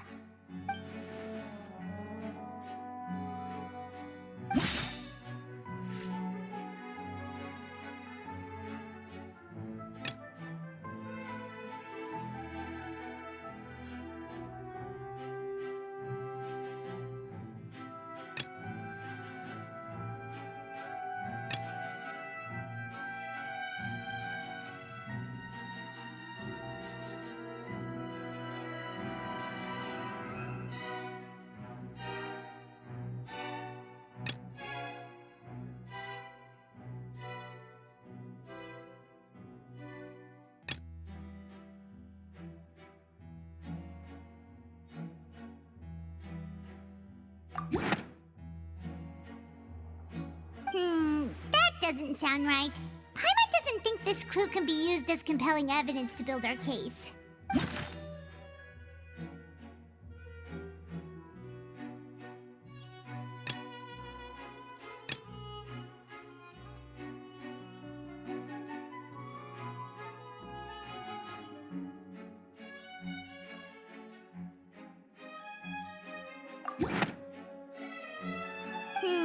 That doesn't...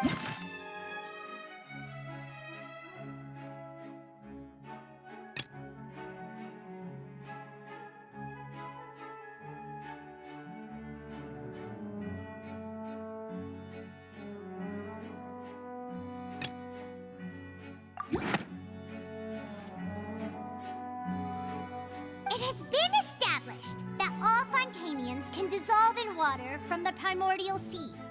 And that means... Since you insist on claiming to be a god and not a human, then there's a method that you can use right here and now to eliminate all suspicions of you being the latter. Miss Navia, please apply to serve as a temporary attorney for the prosecution before addressing the court. Though you act in partnership with the prosecutor, you must still adhere to proper procedure. Super sorry, Monsieur Chief Justice. I swear this really will be the last time that I'll speak out of turn.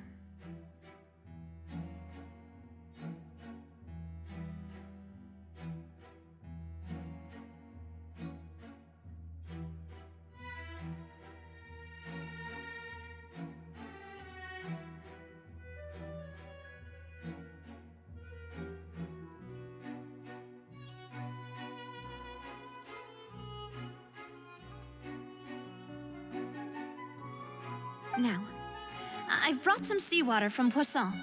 As everyone knows, a massive flood struck the area not long ago, taking many lives, including those of some of my closest friends. So, Miss Farina, would you dare to touch some of this seawater?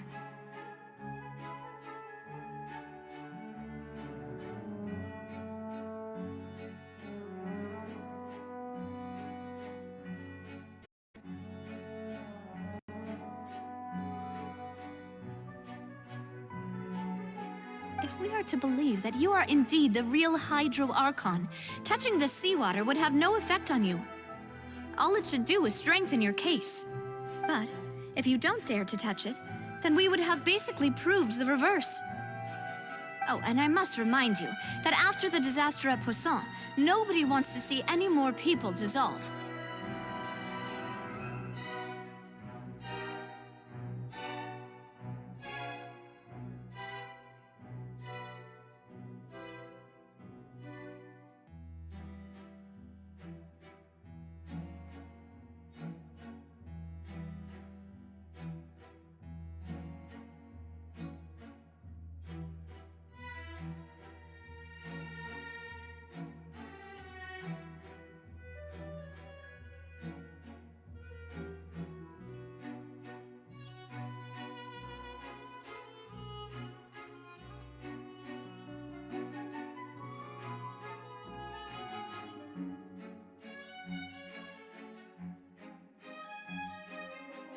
I do hope you'll act prudently and choose the simpler path of admitting guilt.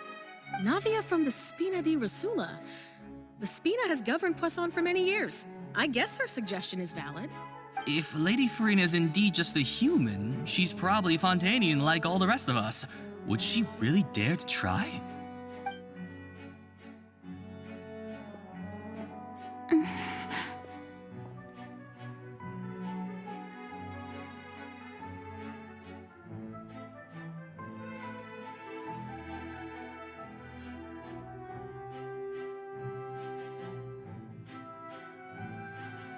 Lady Farina, this test has been unilaterally proposed by the prosecution. As it falls outside the realm of standard court proceedings, you possess the right to decline participation.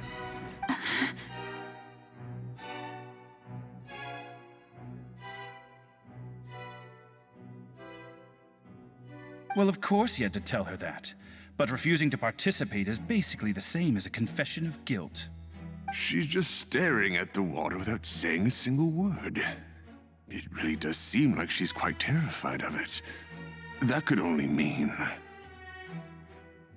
What's going on? Is she really planning to... that's not what we thought she would...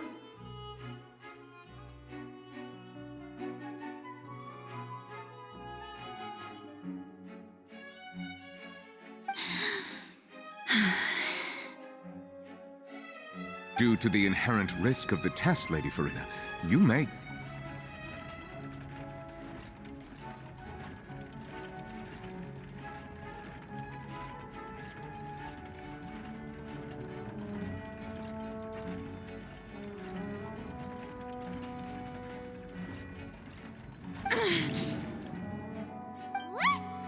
Hey!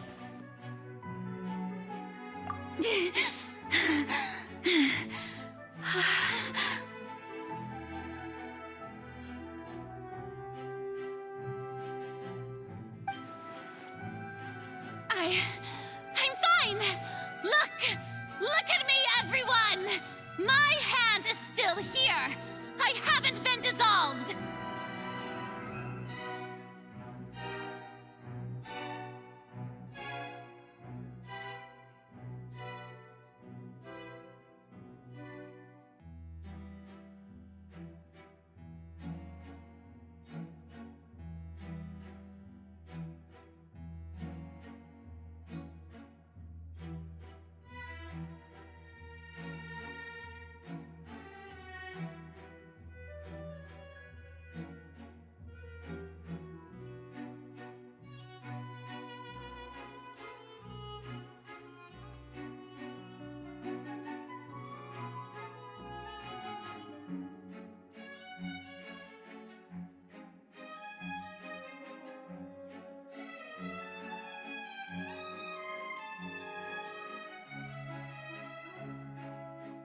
Will you believe me now? I really am your Archon! I'm nothing like a normal human who would fall apart as soon as they touch this water! Really, was this not the most obvious thing in the world? Miss Siegewien? If you are present, Miss Siegewien, please come forward and attend to the defendant.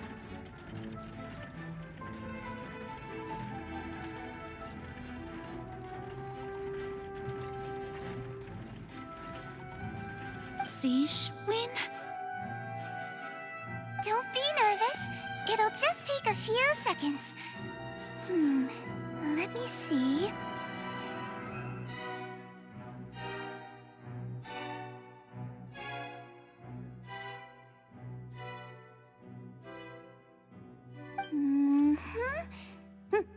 That should be enough. Please announce the results of your evaluation to the court, Miss Siegewien. As everyone doubtlessly saw, Miss Farina was displaying symptoms of hyperventilation and flushed skin. These indicate that...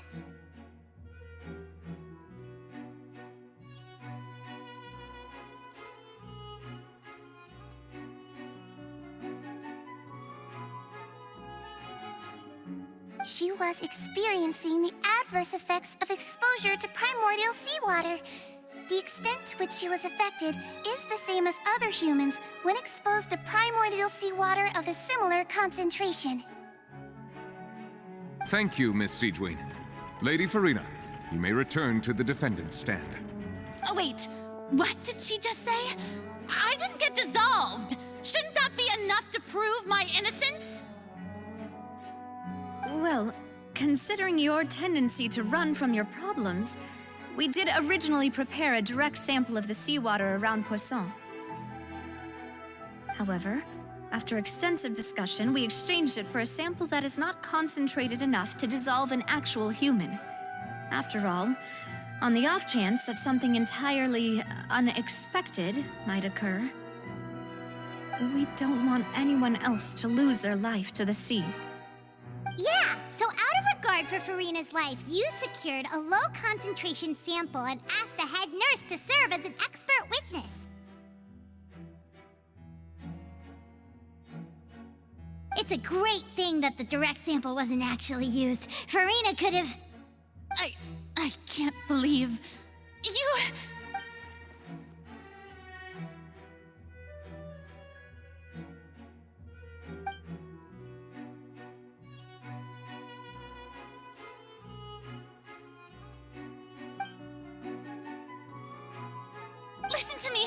Listen to me, everyone. Please don't give me such cold and disdainful looks.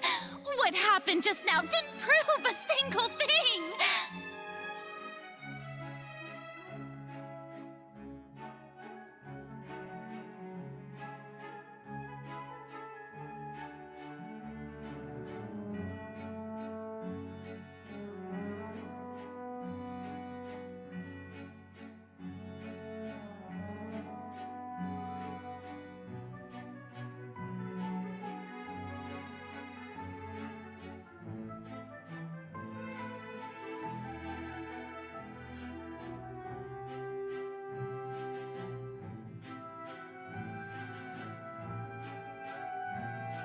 Think about it.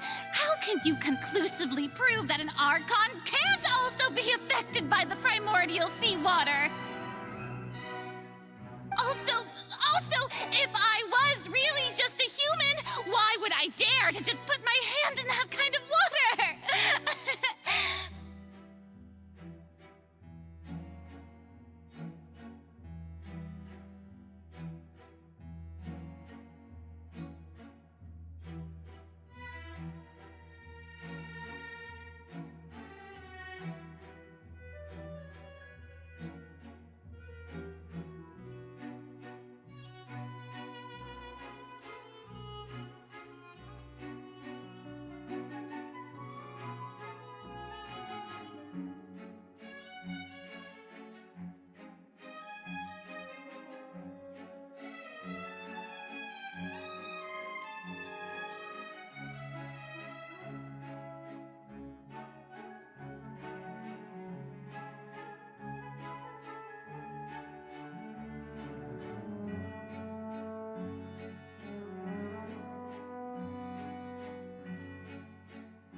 Please, everyone, anyone, just listen to me.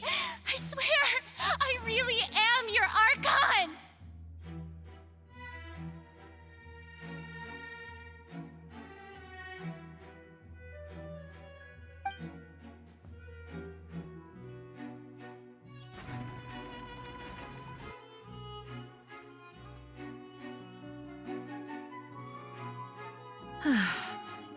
I don't think anything she says at this point will sway anyone. The odds are just too stacked against her now. With all the things that have been said, Paimon doesn't think there's any way left for Farina to win. I believe the time for arguments and presentation of evidence has come to an end.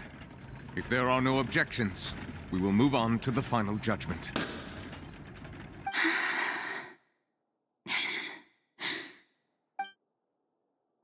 I don't think anything she says at this point will sway the odds too stacked against her now.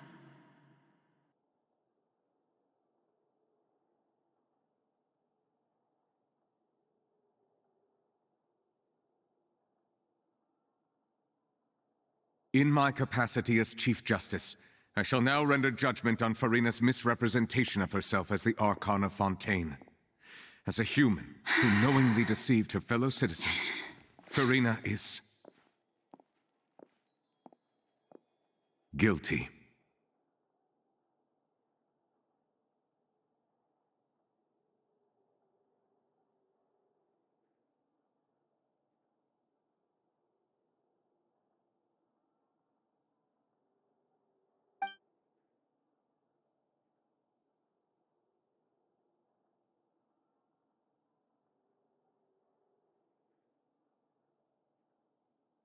We shall now turn to the Oratrice Mécanique d'Analyse Cardinale to render the final verdict on the charges.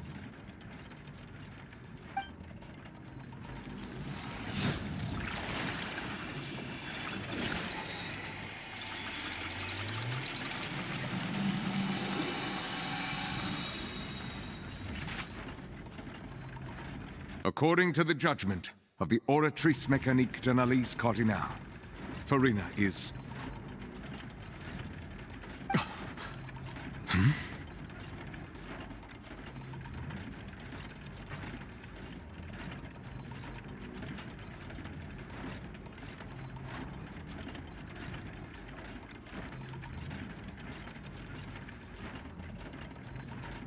Well, what's wrong? What's the Oratrice's verdict? No, the Oratrice also displays a guilty verdict. Isn't that correct then? However, the exact wording of the verdict is thus: the Hydro Archon, guilty, to be punished via the death sentence.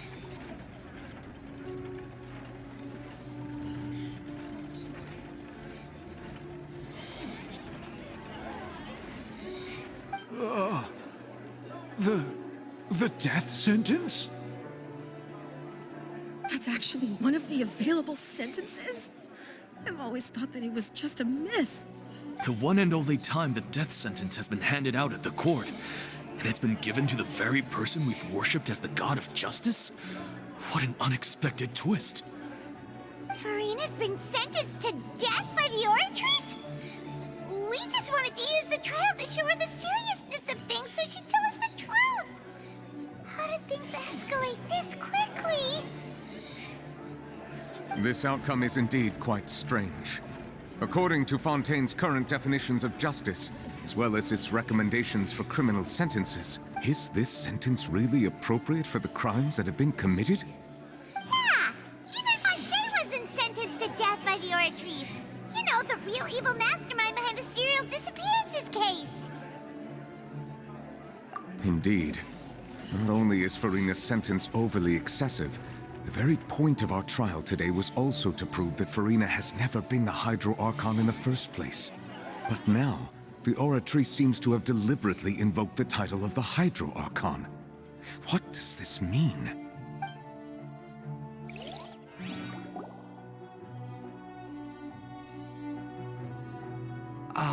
Excuse me, if I may interrupt. Is the trial still going? Fremine! Oh, you finally made it. I assume this means you've completed your mission? Mm-hmm. Any mission Father assigns to me will always be top priority. Is that the first prophecy slate? Huh. So the knave privately arranged for Fremine to try and find the missing slate. I looked everywhere and finally found it at the bottom of the sea. It took me a long time to get around some dangerous stretches of water. But has the trial already concluded? Then... doesn't that mean I've come too late? Oh no. Father will be disappointed in me. Thank you for your hard work, Mr. Fremine. Please allow me to review the record left on the slate. Traveler, I believe that you have already seen the other existing slates, and would like you to come here and confirm their contents. Huh? So what do you see? What is it?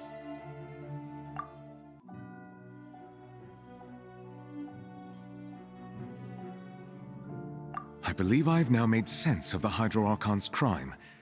It has to do with Fontaine's lost history.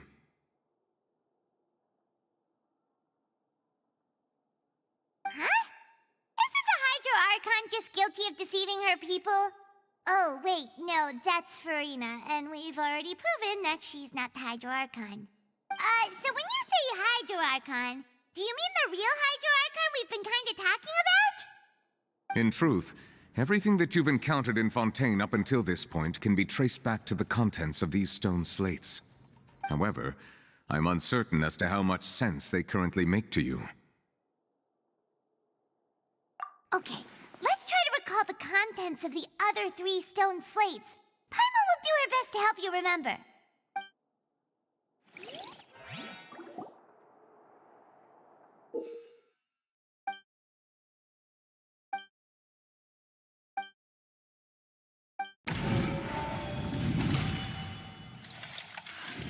The first stone slate describes what you just said. It seems to show the previous Hydro Archon using her divine power, and then the Oceanids turn into humans.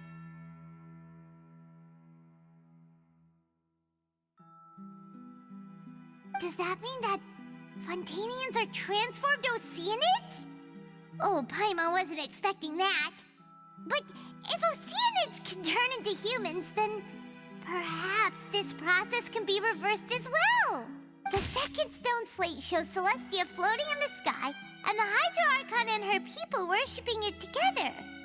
But the heavens still brought judgment down upon them. This must be the point when the Hydro Archon and the Fontainians were branded with their original sin. Does this mean that the original sin and the Hydro Archon sin are the same thing? The third slate shows the Hydro Archon sinking into the sea surrounded by many people. That reminds Paimon, didn't we also watch that happen to someone else? Well, the fourth slate is the prophecy the Fontainians have been talking about. People dissolving into the sea, the Hydro Archon crying on her throne, and so on. We didn't believe that such a crazy disaster could happen at first, did we? But after that incident, it was just a question of when and not if.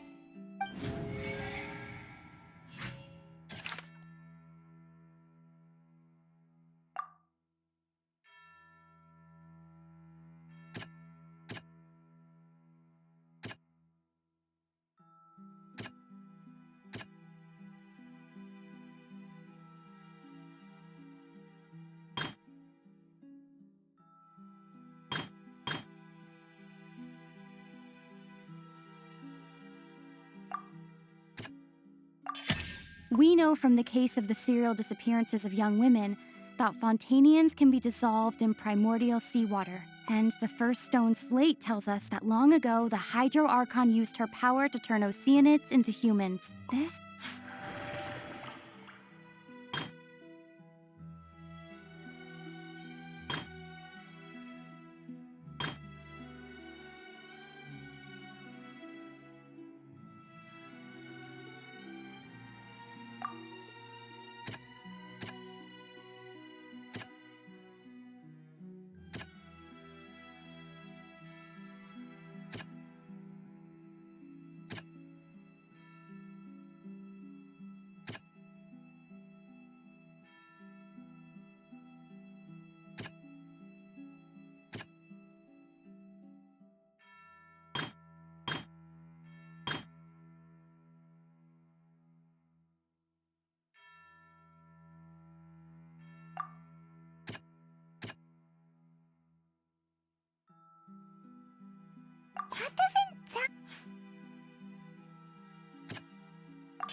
Perhaps what is about to take place has all happened before. The true sin of the Hydro Archon that Nervilette mentioned, and the original sin cast down on the people of Fontaine by Celestia, as recorded on the stone slates.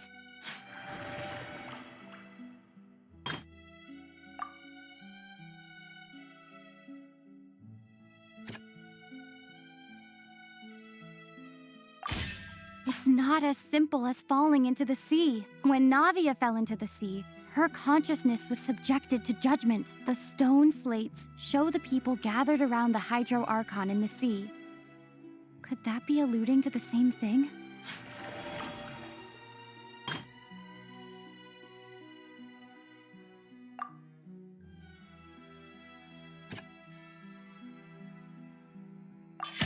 The prophecy from the stone slates found its way into society, but not many people believed it at first. The fortress of Meropide was nearly flooded with primordial seawater, which we know can cause Fontainians to dissolve. It seems increasingly likely that the prophecy may come true. If we hadn't dealt with it in time, things could have gone very badly. They'll dissolve into the primordial sea but won't cease to exist. Their essence will flow in the seawater, converge, and take the form of an oceanid. The Hydro Archon was sentenced to death in court, shocking everyone present. Perhaps this means that her sin was actually Fontaine's original sin. Navia fell into the water inside those ruins, and she nearly dissolved. She was surrounded by the people of Poisson in a court within her consciousness, and was forced to take part in a trial meant to make her stay.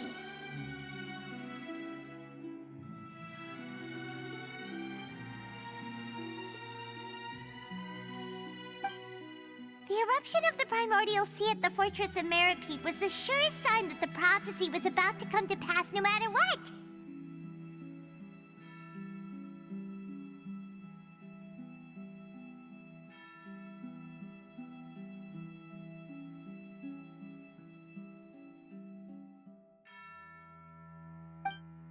The prophecy's contents can all be verified by recent events. If we combine what we know together, loads of truths should come to light.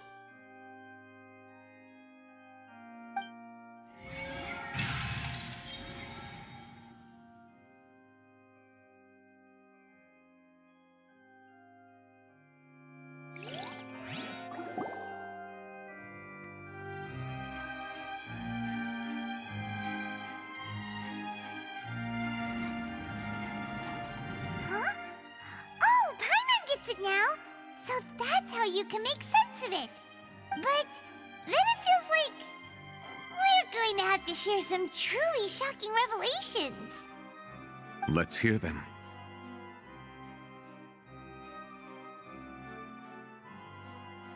Incredible. Linny, did you hear that? We're not real humans.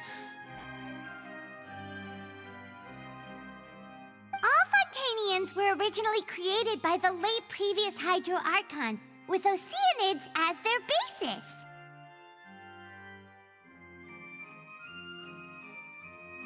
The evidence for that can be found in how only Fontainians could dissolve in primordial seawater, and how all the girls Vacher dissolved were also turned into oceanids. Oh, and according to Navia, when she was about to get dissolved, she also saw everyone gathered around for a trial, all of them in the shape of oceanids.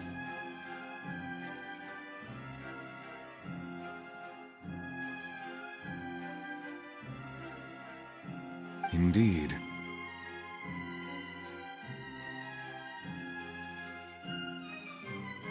Yeah, and it follows from the content of the first slate that she probably angered Celestia by creating humans without prior permission. That could also explain why the Oratrice judged the Hydro Archon to be guilty. It's to account for that ancient sin. The Hydro Archon's true sin was creating us?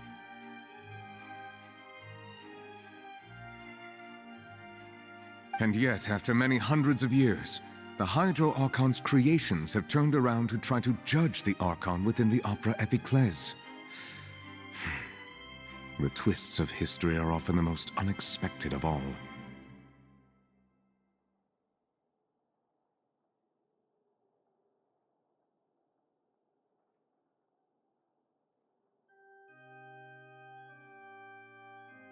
Yeah! Isn't the image here just like when Navia fell into the sea? So wouldn't it be trying to show the image of the Hydro Archon also falling into the sea once the prophecy has been fulfilled in the fourth slate?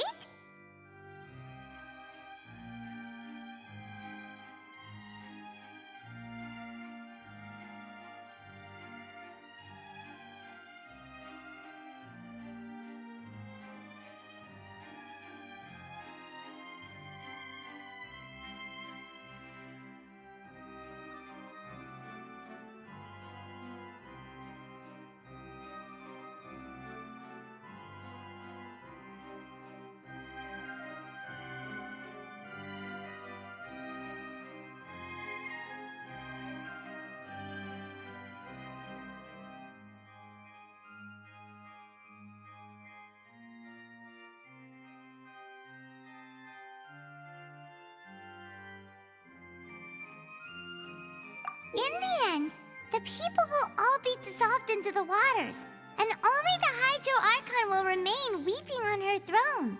Only then will the sins of the people of Fontaine be washed away.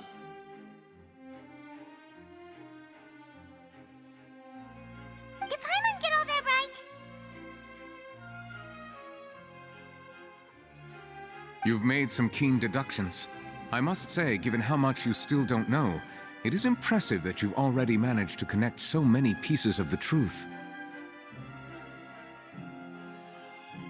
However, while you were able to decode all the information on the slates, they've also been etched with an additional layer of hidden information using a different power source. When we were at the ruins, I tried to decipher the hidden information recorded in the slates.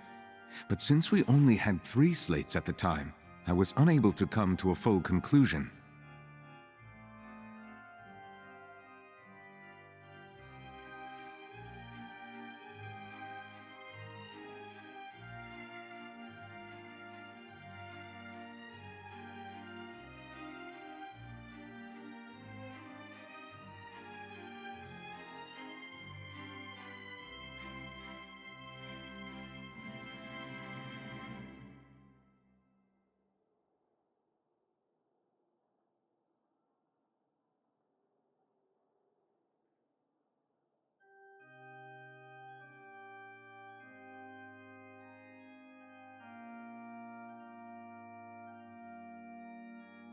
Now that the slate collection is complete, I shall make another attempt to decipher the narrative recorded within. If everything goes well, we should finally be informed of the unadulterated truth.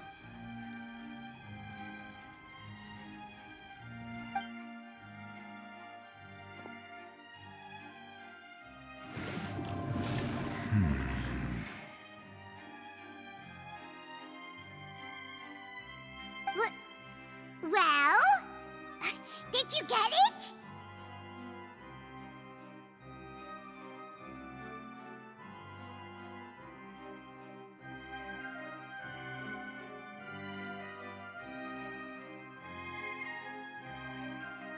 I believe I should share this truth not only with you, but with all the people of Fontaine as well. I will try to briefly summarize it for you.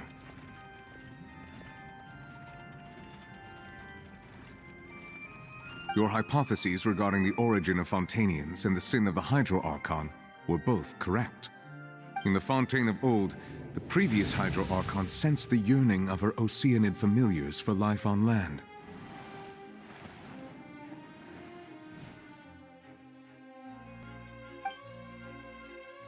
The Oceanids were enamored with the beauty and romanticism of human beings, and wishing to have those experiences for themselves, expressed to the Hydro Archon their desire to become of a similar kind.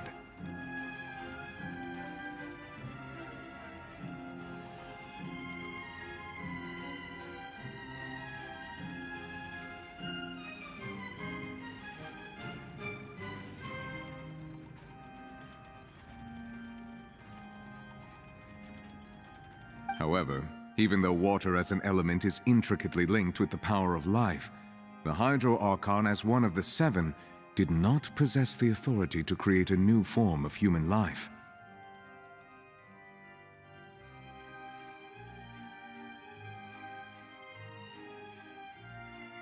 Not one to give in, she eventually found a way to create permanent humanoid bodies for her familiars by appropriating the power of this planet's primordial sea. She poured primordial seawater into the Oceanid's blood vessels, creating humanoid mimics in the process. But if Fontainians were to ever come into direct contact with water from the primordial sea, the power within their bodies would escape these artificial restraints and return to the sea. As a result, their forms would collapse, and they would be reverted to their original forms as Oceanids. Of course, the Hydro Archon never received permission from the heavenly principles to create a new human race.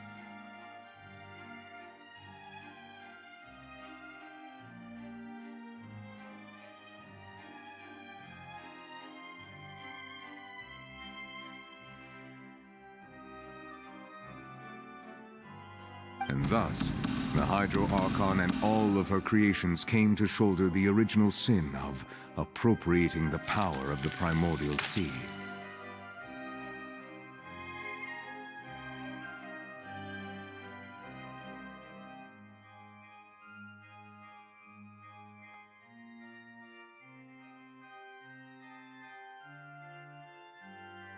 That is the true history of how the people of Fontaine first came into being.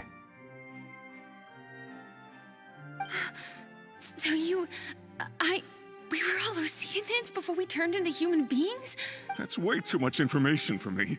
I think I'm just going to pretend that I never heard a single thing. Wait, but if that's the truth, we can't let the Hydro Archon be sentenced to death. After all, her only sin was creating us. This really might be too much information for your regular Fontainian, but it does answer a lot of our questions. Alas, your hypothesis regarding the third and fourth stone slates was inaccurate. The slates' respective positions are, in fact, correct.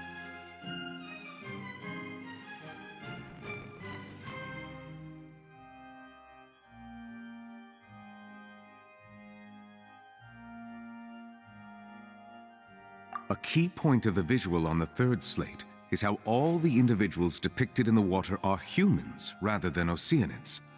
They have not been dissolved, which implies that the water depicted in this slate is not water from the primordial sea. The nation of Fontaine is the nation of Hydro, as well as the nation of trials and justice. Instead of being the literal element, the water in the scene symbolizes judgment and justice. You may also recall Navia's experience. When she fell into the sea, her consciousness was surrounded by that of many others who intended to hold a trial to determine her fate. Therefore, the meaning of the third slate is that the people of Fontaine shall try the Hydro Archon at the court of justice. Yes, it refers to our present situation. I think I'm following now. So, what you're saying is, even though we decided to put on this trial to avoid fulfilling the prophecy, in truth, everything we've done has happened exactly as the prophecy foretold. So now, it seems, we're the ones making sure it comes true. What should we do? Huh. No matter what, the prophecy will be fulfilled. Is this what it feels like to be a prisoner of fate? If that's the case, does that mean the scene in the fourth slate will also be fulfilled soon? Traveler, I would like to point out another small fallacy in your deductions. About the fourth slate, you probably thought that the eruption of primordial seawater beneath the fortress of Meripede served as the surest sign that the prophecy was about to come to pass, yes? However, I believe that rather than being a sure sign, that eruption could in fact only be a small warning of something far worse to come. As for the root cause of the catastrophe, I believe you've already encountered it once before.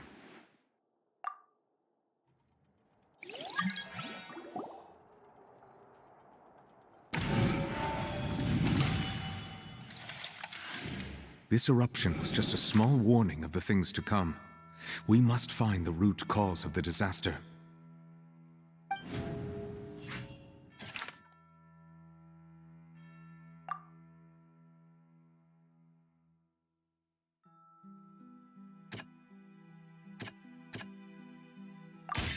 It was both dream and reality. If we're talking about a true culprit, that could only be that thing inside the primordial sea, right?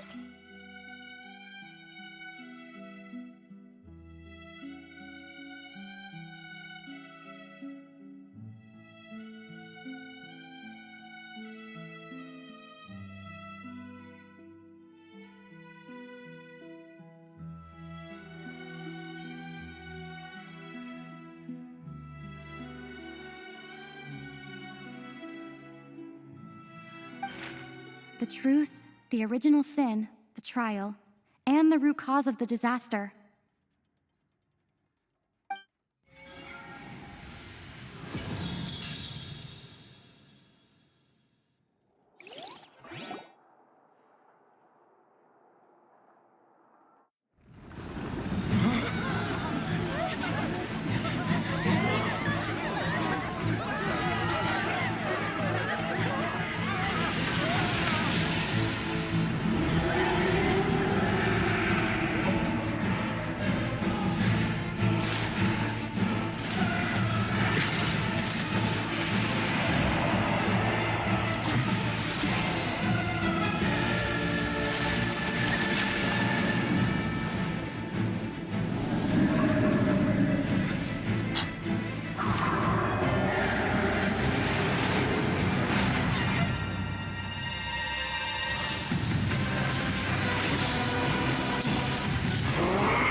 That was way too close!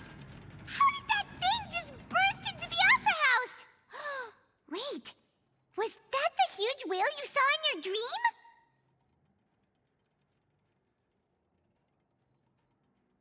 So we've met it at last. I understand very well why it has chosen to make an appearance here.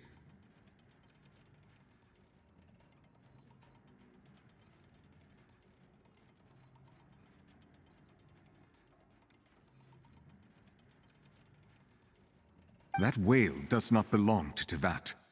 It is a monster that has traversed the stars, weeping all the while.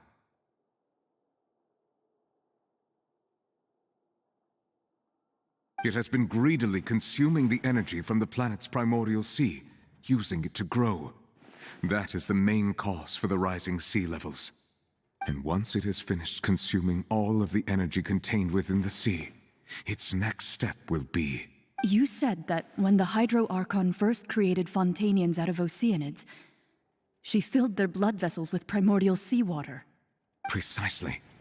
That whale finds the blood of Fontainians nigh impossible to resist.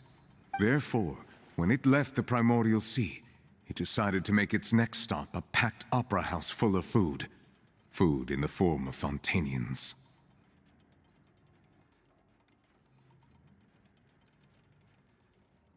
We just barely managed to push it back, right? In that case, won't it come back to target the people again once it's managed to recover its strength? That is correct. Indeed, it is more accurate to say that we should thank that Harbinger for buying us some time. Without him, The whale would have likely come onto land far sooner. From the way he looked, he must have been fighting the creature for quite a long time.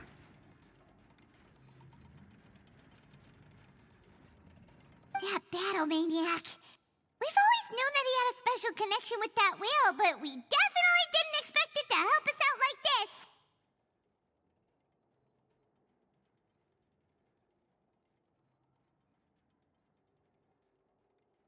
Anyway, now that we know that this whale is the actual cause of the disaster recorded in the prophecy, all we need to do to stop the prophecy would be to find a way to beat it up, right? It is too late. It had already absorbed too much of the primordial sea's energy before we could notice it. At this point, it has become practically integrated with the sea itself. Even if the entirety of Tevat were to be destroyed, it could still survive and swim off towards some other world. That's not something I will accept. We've already done everything we can, and we even found the true culprit. We've come so far. You can't just tell me that the last hurdle is some impossible foe. That's just not fair.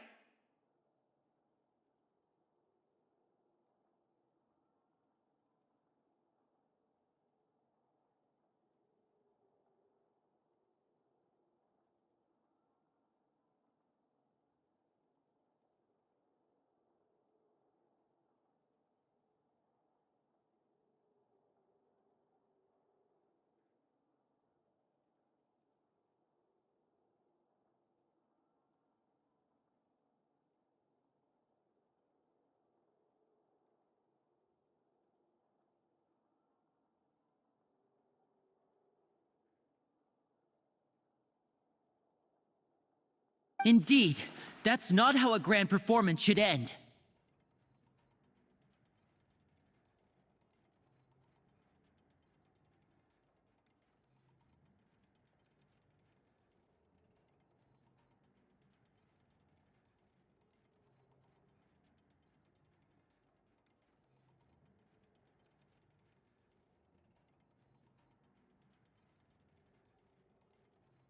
I'll fight it to the end, no matter what.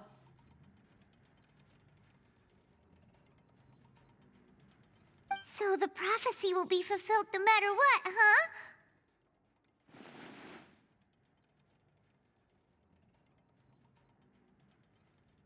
The prophecy. Yes, what has been prophesied will be fulfilled. You may view such things as the history of the future.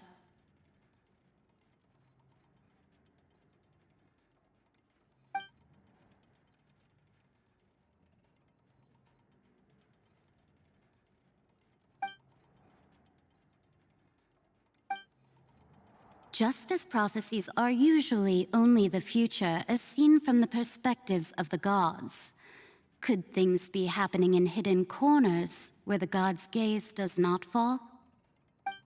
Ultimately, fate shall serve as your only guide, no matter what will happen in Tevat's future. All you need to do is to play your part.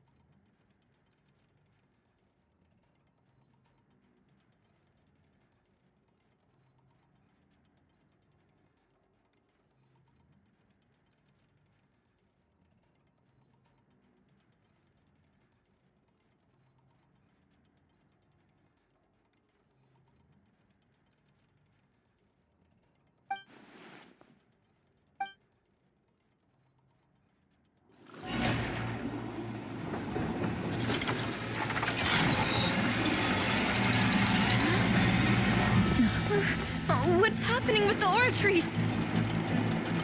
I believe it is preparing to carry out the death sentence.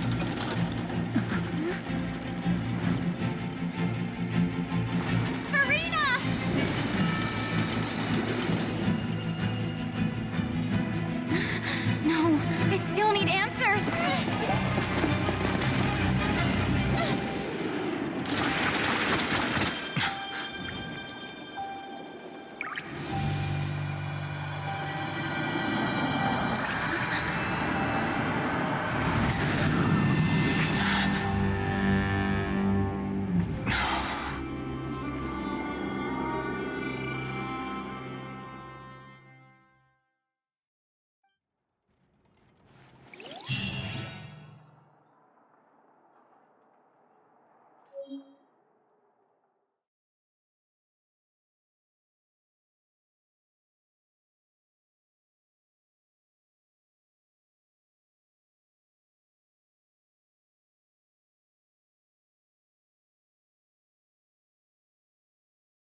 You.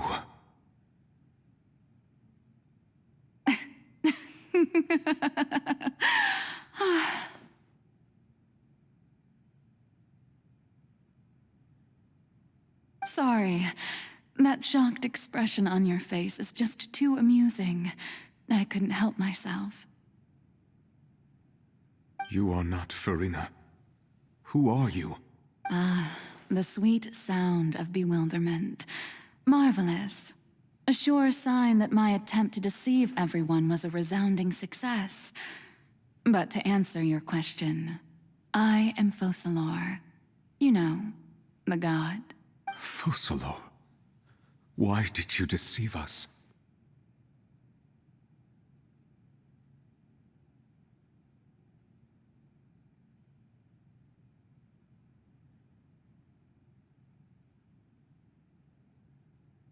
Oh, that wasn't my goal, of course. Goodness, no. But I had to fool everyone else too, if I was to stand any chance of deceiving the heavenly principles. Deceiving the heavenly principles? It's all because of that pernicious prophecy. Dreadful, wasn't it? Everyone doomed to dissolve. Fontaine condemned to be flooded. One was not amused. In fact, one was positively bemused when that problem was thrust upon me by my dearest predecessor. That's the former Hydro Archon Egeria for the uninitiated. It hardly gets more disastrous than a preordained national catastrophe, now does it? She knew full well that the prophecy would surely come to pass. And as one of the seven, she also knew full well that one defies the heavenly principles at one's peril. So yes, as you have no doubt surmised, it was a rather impossible situation that I found myself in. I spent a terribly long time mulling it over, alone on the ocean floor. And I was almost growing barnacles by the time I finally realized there was only one possible solution to this confounding conundrum. I had to outwit the heavenly principles, allow the prophecy to be fulfilled, ostensibly at least, while saving everyone at the same time. I'm a genius, I know. I can only assume that's why Egeria chose me as her successor. Although, looking back now, it was hardly the inheritance one dreams of. Between the task of saving the nation, the quotidian duties of the Hydro Archon, and not to mention the original sin of creating a new race of humans, I dare say she left me quite a colossal mess to clean up.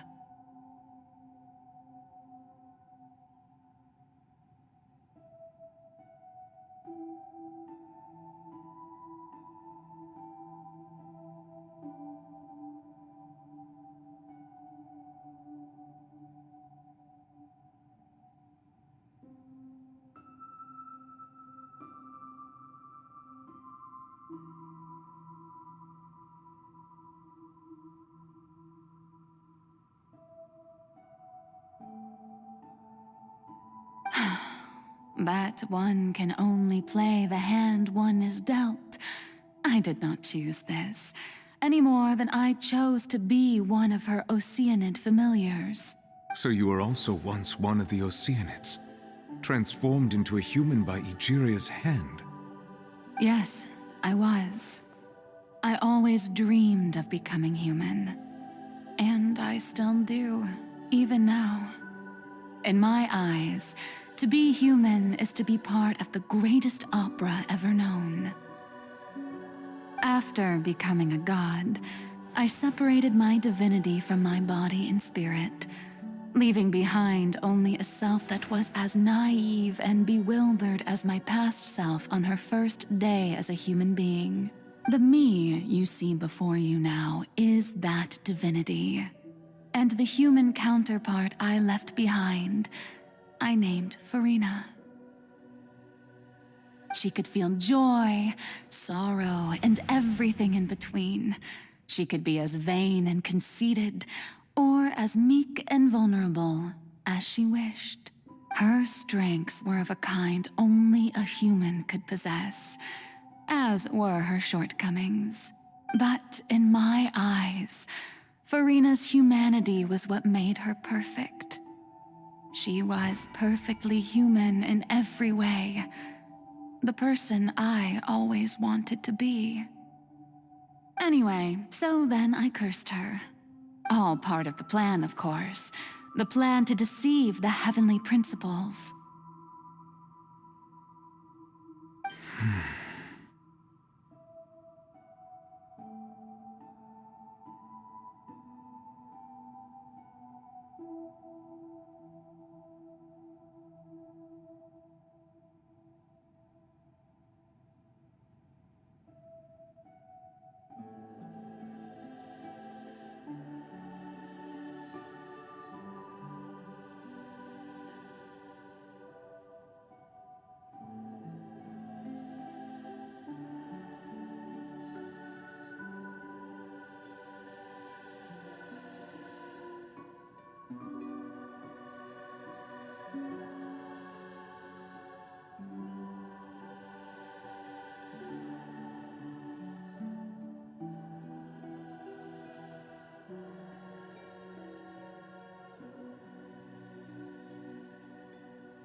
Do you still remember the final scene of the prophecy? The Hydra Archon, alone, weeping on her throne.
In order that the prophecy might appear fulfilled, I invited Farina to be an actress, to play the part of the Hydro Archon in the prophecy.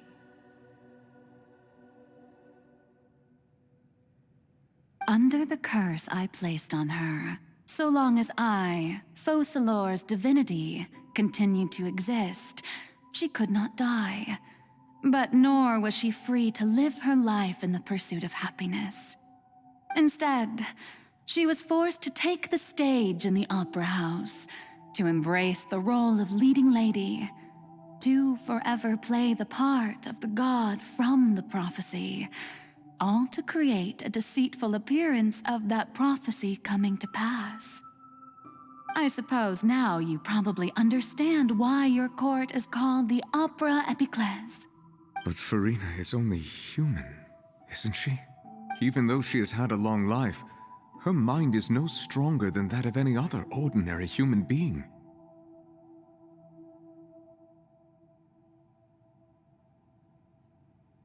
I cannot begin to fathom what she has had to endure.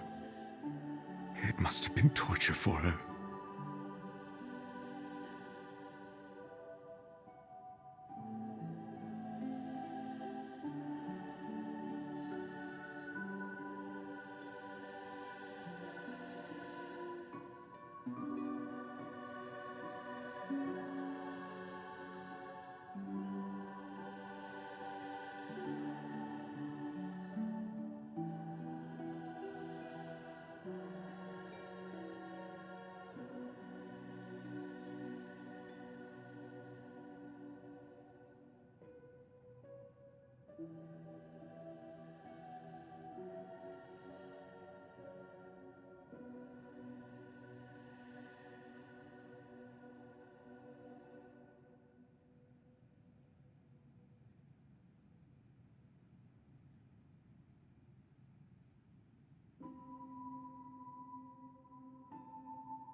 It has indeed.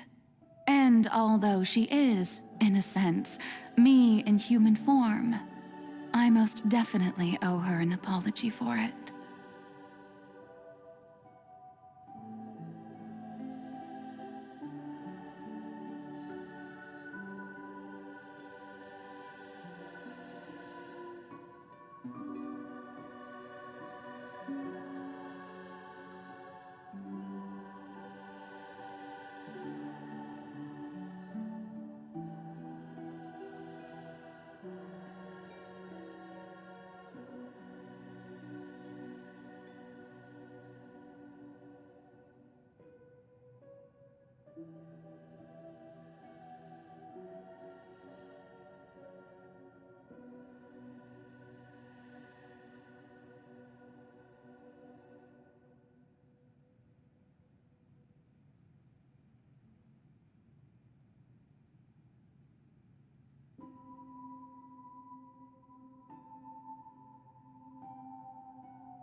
It's been 500 years, and all along, she's been playing her part in the most unimaginably long, unbearably lonely, and agonizingly painful opera of all time.